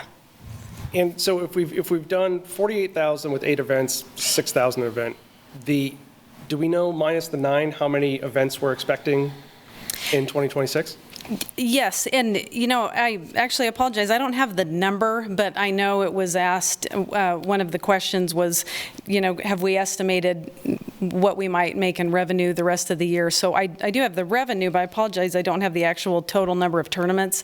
But based on weekends that we have scheduled throughout the rest of the year, as of right now, and again, these are estimates because we don't know for sure how many parents and spectators are going to show up each time. But if the numbers trend the way they did in January, right now we can expect about another 165,000 for the year. So that does come short of our goal of 250,000. But again, we're still hoping to confirm some more tournaments, and we never know on any given weekend, what the turnout will be for spectators. So that's, again, just our estimate, kind of based on what we can project on what we have booked so far. But And I also don't want to repeat all the questions. I thought your answers were great. Could those be added to the FAQ, or do we not usually have those type of questions in the Looking at public? them.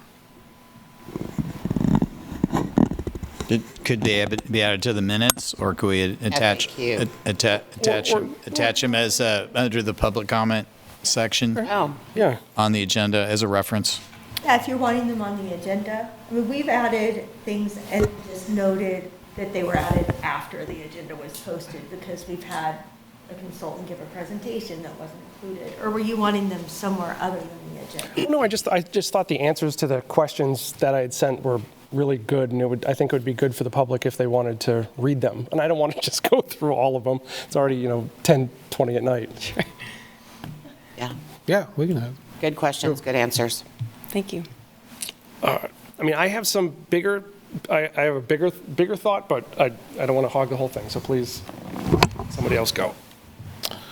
Well, I asked my questions and you answered them, so if we're publishing them, I got my answers, and the way we can publish those, I want to re-ask them as well. Yeah. I mean, I think it's interesting to me. I mean, the numbers are interesting, but it's only 1 month. It's hard to read into it, but it's pretty interesting. Like you said, lots of seniors. Decent number of annual passes, but a lot of people bought monthly passes, and some people do that because they only come in the winter. And other people maybe are just waiting to see Change the rule. waiting to see what the rules are going to be. Other people, so it'll be interesting to see how February does and how people react. And Yeah, it's after Christmas, everyone's like, hey, it's time to go back to the gym for New Year's and stuff like that. There was actually, and I don't mean this as a gotcha, I was thinking about this afterwards on one of the answers. There was one of the answers where you said that a monthly pass would count as one person. And so if one person bought a year's worth of monthly passes, they count as 12 people. Yeah, so, we laughed about this because I said that this is the most complicated thing to try to explain. But, so when we set our goal, and I shared with you our pro forma, per se, where we estimated, to get to our projected revenue of $450,000, we need 625 adult monthly passes. So that number would count as one. So if you, Commissioner Courtney, sign up, you're going to be one out of that 2,250 that we're hoping to get. But when we do the math, yes, and thank you. When we do the revenue, you're counted times 12 as long as you continue your monthly membership. So each particular month, as long as we have, in that category, as long as we have 625 people, you might drop out, but Commissioner Sellers might join that month. And so as long as we stay at that number, that would hit our goal for the revenue. So the people will fluctuate, but yeah, it's kind of a complicated question and a complicated answer, but so we will most likely exceed the goal of 2,250 people, and we could still fall short of our revenue goal. It just depends on how it fluctuates. But yeah. So I hope that answers. It is complicated, and and it's like the mayor was saying, we'll figure some stuff out, as we go forward. One question I did have that. The community building, it had almost the equivalent of East Lawrence and Holcomb put together. There was a question, if we had a free rec center, what would the outcome be? And it looks like it is popular. Do you have any kind of anecdotal feedback from the staff about what they've seen or heard so far? Yeah, it's interesting, and we're still preparing data that we will share. We're planning on coming on March 3rd to have the community building discussion. Again, unfortunately, we've only had a month, and even in March, we're only going to have 2 months. But, looking at the numbers, it is really interesting. It's a lot higher, obviously, compared to the past few years. Part of that, I want to say, is because we are now tracking every single person coming in the building. So it's so difficult to compare to past data because, it was obvious that we weren't able to. But now that we're monitoring both entrances and we are truly tracking. Speaking with staff, just openly, hearing their comments, they feel like traffic is about the same. So we have different processes, though, and you know, things are different, and we're paying more attention.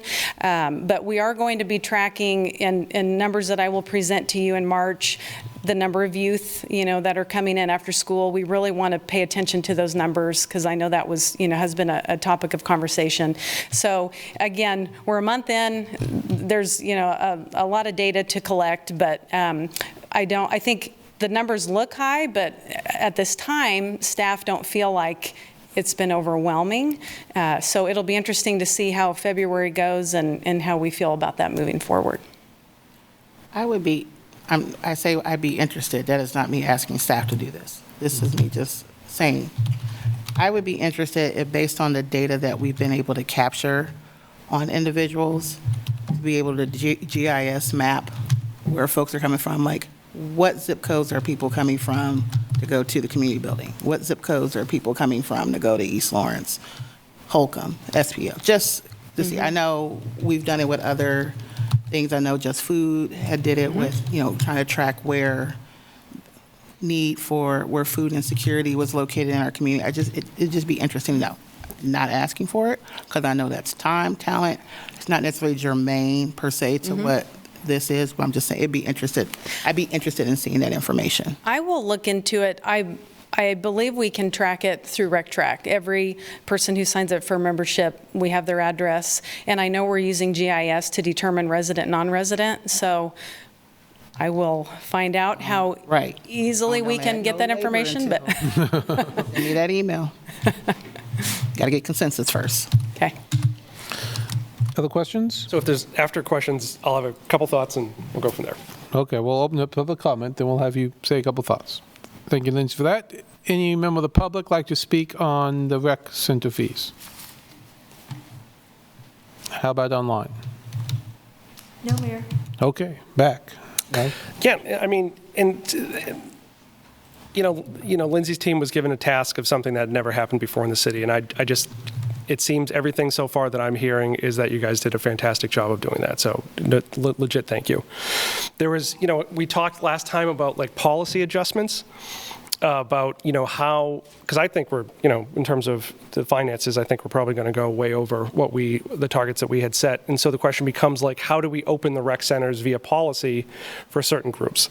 So I had 4 I wanted to talk to. I don't know if this should be like recorded or you guys want me to email, or here are the 4 off the top of my head. So, you know, individuals, it's not off the top of my head, it's written down, but individuals with, you know, with disabilities. That's something I've heard from, you know, many people in town. Also, individuals who need one-on-one attendant care. Veterans with disabilities. And then the 4th one is 18-year-olds. And that may seem funny. We were having a discussion about this today. You could turn 18 in high school and then have to pay to access the rec center. I'd like to see that bump to 19 so that we guarantee everybody in town who's not in high school, who's in high school and below, has free access to the rec centers. I think those are all worthy of consideration. And if we can look at the data using the rec center stuff, I think that would be great. The one thing I would ask the commission if they have the appetite for is what I talked about last week.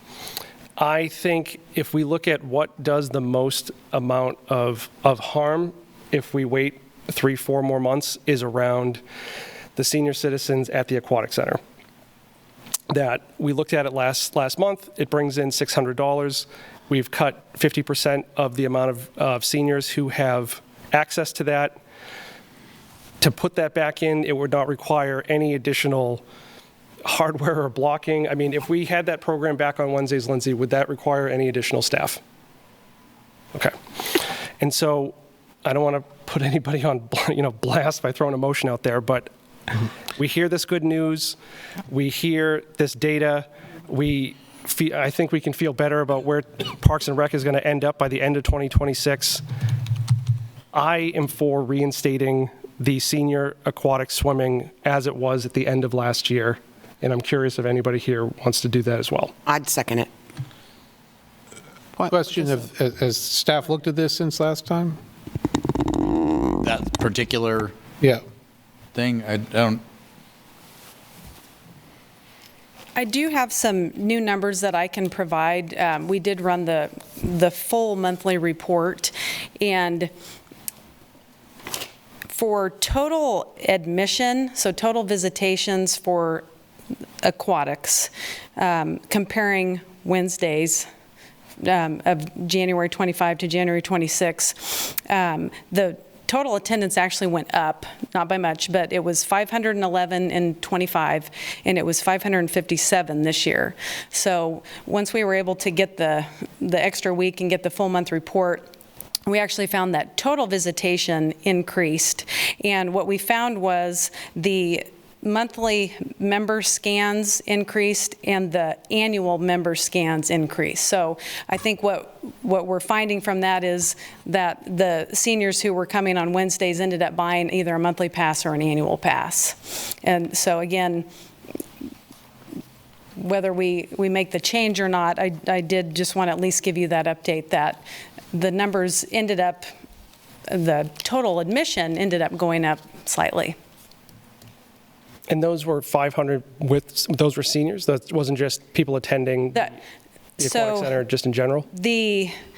So I'm sorry, the monthly and the annual, that's all ages. Yep. And so those numbers increased. So that's where we can kind of assume that that's where maybe many of the seniors, they turn to that option on the Wednesdays. But in the total admission is across the board, all ages. Okay, well, I mean, if this is just pots and pans and it's only a few people who aren't getting this, and I see no reason not to do that, not to be able to restore that to what it was at the end of last year. Can just remind me, we're stating there's a 50% drop. That was 50% based on what it was in December and what it is in January? But last week it said there was 60 people in December. It was and then it was 30. Yeah, sorry, I didn't mean to interrupt. It was the average number of seniors attending on Wednesdays, and so we were able to capture that by either a senior punch card or a senior daily admission, and so that's what we used to determine comparing January of this year to January of last year. And so then once I was able to get the full month report, again, I just wanted to share that once we looked at the numbers, the monthly and the annual memberships increased. And we don't have that broken down. When they scan in, I don't have that data to see if it was more seniors compared to last year, but that's not a clear definitive correlation causation. Correct. There's too many interpretations that can be given to the case. Yes. And so we don't know how many people are not showing up because, clearly some people paid. They might not be happy about paying, but they paid and they're still showing up. There could be some people who are not showing up even if they could pay, and then there's a third group who might not be showing up because they can't pay. Correct. And I guess, your first question, I think, is the right question, which your first four categories, I think, it's making sure that people who can't afford it or who have, issues, or I think, have, whatever we call them, qualifying reasons, I think are the ones we want to make sure we get in there, as opposed to, I think, the reason we went this way is not to make an exception for people who can pay or just don't want to pay on a particular Wednesday. But I'm not, I'm certainly want you guys to look at that and figure out a way to, do a good job. I guess I'm a little worried about just saying Wednesdays at the rec center, people getting free, and then what about the people who already bought them? Do we give refunds to the people who bought an annual pass and don't need it now? But, again, the goal is not to prevent people who can't pay from being there. But I don't know, what are we doing on that front, right? Yeah, if we reverse this, we'd have to I don't know how we'd handle that, to your point. But I think, we'd be willing to work with seniors if they had bought an annual or monthly pass and came back to us and explained why. I mean, we can be flexible with that. Because you had mentioned it was like only $600. Correct. That was the difference of what we made now that we started charging on the Wednesdays. So yeah, we wanted to explain that. But, we might see a bigger increase due to the monthly and annual memberships. Yeah, but there certainly could be people, I mean, I've talked to people who go 5 days a week, and they used to have to pay 4 of the days, but they didn't have to pay on Wednesdays. Yeah. So now they're buying an annual pass, and so they're paying every day, and they're not happy about that, but we wouldn't necessarily change anything for those people, because they'll come in 4 or 5 days a week anyway. There's another group that only comes on Wednesdays, and only because it's free, and that's the ones you want to address. Yeah, I mean, even if I've heard from at least 6 people that have told me they can't afford it now. And so can we have them reach out to you to try to figure out why this isn't possible? Maybe it is less than 12 people or something like that. But I feel for, hearing them tell me about how they're, it affects their joints. And, I know we're going to continue to talk about this through the year, but if this takes 3 to 4 more months, I feel like that is doing the most amount of damage by not trying to help them out. And if it's only a dozen people or something like that, can we figure something out for them? I mean, we can provide the other resources we have available, which are, we do offer a discounted rate for seniors. And, we did talk about the scholarship program, which unfortunately many of them don't qualify for, because the scholarship program is based on income. It's not based on age. And so I know they run into that. But we're happy to have all those discussions with them. But we need to be consistent across the board with all of our, community, because other people and other programs have the same concerns. And, so we're just trying to be consistent across the board now that we have begun charging the rec center fees, which is where this, change was initiated. So Lindsay, I want to make sure I heard you correct. So with the swimming not being free on Wednesdays, folks are either opting into getting a monthly pass, annual pass, a day pass, or a punch card. Correct. Okay.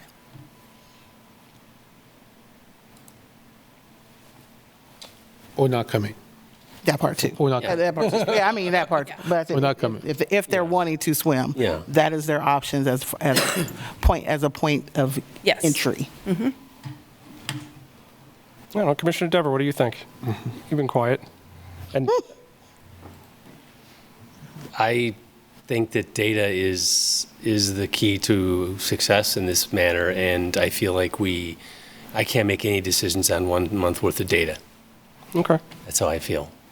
Rationally, intellectually, technically, I just can't feel like I can feel comfortable with A, how we're doing, and B, that we're going to do fine down the road. So giving away something before I even have what it is that I want to give away is what I'm concerned about. If we're going to start opening the doors back up and then giving back passes to a population who has signed up for 2/3 of the passes that are SPL already, it just seems like a bad idea to me, because they're the ones that are using it the most, they're getting the most benefit out of it, they have the most free time, and they have the most, and technically speaking, the most money available to them to spend of all of us in Lawrence at this point in time. That demographic, technically speaking, has that flexible income. So if there are people that are left outside, we have the means to help them through scholarship, and if they truly do have a financial problem, then we have the means to help them already. We don't need to change the rules. And so if I felt like this was broken and we weren't getting the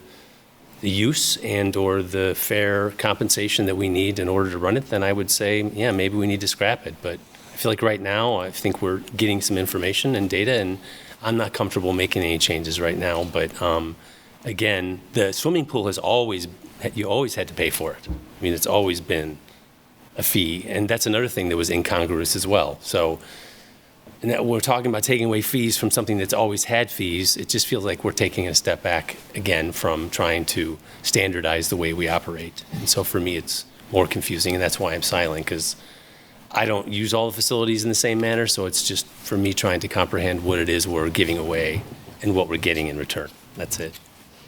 Fair enough. And is there a way to better understand the population for seniors at the aquatic center? It sounds like it's a no. I mean, we will continue to track the data. We can do another report. We can see, how the numbers look for February. But again, once they start buying annual, monthly passes, and it's more difficult to distinguish if they had been coming on Wednesdays and if they switched. So other than just having conversations with them, again, which we can do, and I can get more feedback from staff. In this case, I know it's a select group, and I know they, pretty close with our staff, so I can, try to get more feedback, and I'm happy to, report back any data that I can gather. But I would also be interested in the people you're talking to, asking them to see if they've reached out to take advantage of any things that are available. And maybe they have, maybe they haven't. And that could be more data. Yeah, that could be more data, exactly, about where they're at. I will say I only had 2 people actually go on Wednesdays reach out to me, and both of them were non-residents, lived in the county and were non-residents, and so they had some additional cost compared to residents because they were non-residents, which made it, more difficult. Good. Okay. So we'll continue. Okay. Continue to gather data on that. Two more things. So one, with Holcomb and East Lawrence being very much below the other free rec center, I think it would be interesting at the half-year mark to have a conversation to say, is SPL, where we're doing spectator fees, where we have the sandbar, where we're using other things within the Parks and Rec master plan to generate revenue, to have a discussion if Holcomb, East Lawrence, and the community building all are free. I think like the community, to me, I'm not speaking for anyone else, I think like the community building, I think that's something we look at as part of that process, yeah, absolutely. Okay. I do remember, the original proposal was we charged twice as much at SPL than we did at the other ones because, they knew where the people were, and these numbers really bear that out. And we decided, we should charge the same price at SPL as we charge at the other places to be fair. Right. But Exactly. that is I do think. Then later we said, let's make the community building free. So I think that's a very fair conversation to have about what are you trying to accomplish with these fees, and if anything, and what's the right thing on those. So I would love to have that at the half-year mark. I will stop bothering you. No. But and then the other thing was, Commissioner Sells, when you were talking about the HRC at the retreat, there was this thing about you had. Who? You remember you were talking about when you were leading the HRC Human Relations Commission? Yes.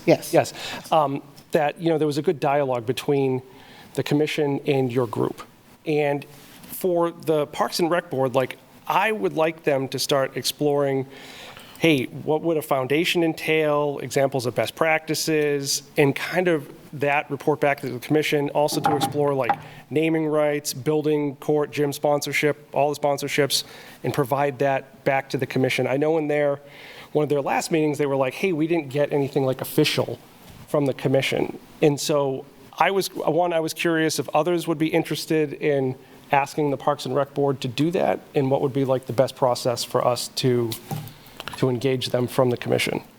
I do think we have this sponsorship policy discussion coming on March 3rd. Yeah, That's correct. And so I do think we'll have that discussion. I think I do remember that. I did see that at the Parks and Rec, and I'm certainly fine with if the Parks and Rec, and it sounded like the board was interested, if the board is interested in looking at a foundation, I'm interested in having them look at that.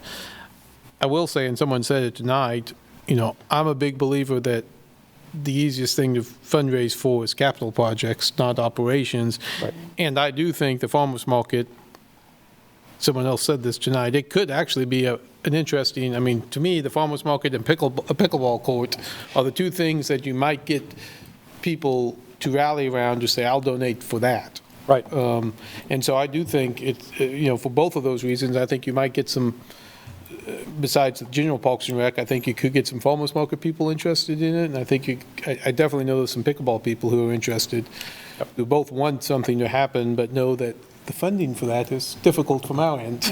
Right, yeah. Bonding, those sorts of things. So I think, I'm certainly good with that. And so does that just look like three of us saying tally ho and go forth, or like? Yeah, I think so. What are we tally ho and going forth on? If the Parks and Rec Board asked, they said, we don't. Direction? Yeah, direction. Direction? Yeah, direction to look at a foundation. Okay. And John Albany, I think rightfully said, well, unless the commission asks us to do it, we shouldn't start looking at Right. something. Yeah, and I think, well, I'm going to go back to this just quickly for that. I think that's just a matter of, I do believe the Parks and Rec Advisory Board is trying to put together committees. So, if that is something that they're wanting to address in one of their committees, then that's a reciprocal relationship that they have with the commission. I do believe when we put our subcommittees together, they had to be blessed by the commission before we could move forward. So I think for any of our boards and commissions, a lot of it is truly them truly understanding their scope and asking the questions. Again, like I said, if I have to tell a board and commission how to move, then I don't need that board or commission. So I think a lot of this just kind of goes back to board and commission leadership asking those questions of their staff liaison and just simply saying, what am I allowed to do? What is the scope? What are we? How do we navigate this process? And so but to the mayor's point, yes, if there is a desire from the dais to have an advisory board explore something, then yes, we can get that charge. We can give that charge to them, but equally so, they can pose the question back to us. It's cyclical. Mm-hmm. So there's that. And I think they did pose that question. Yes, they did. Yes, they did. Well, Mayor, can I just say, so they are required, if per code that you all adopted when we did the big advisory board change, to get approval from you to have a subcommittee. Right. And I don't know that has officially come to you, like, what is the subcommittee? And then they have requirements to keep minutes and things like that. It still has to be an open meeting.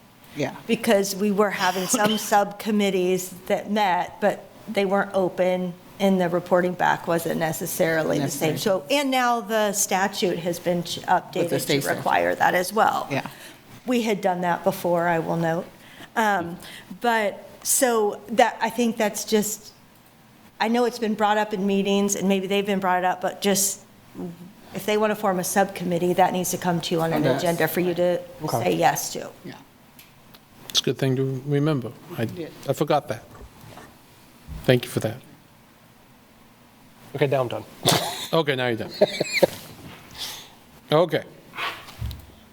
That takes us to commission calendar. Any comments on the commission calendar? Seeing none,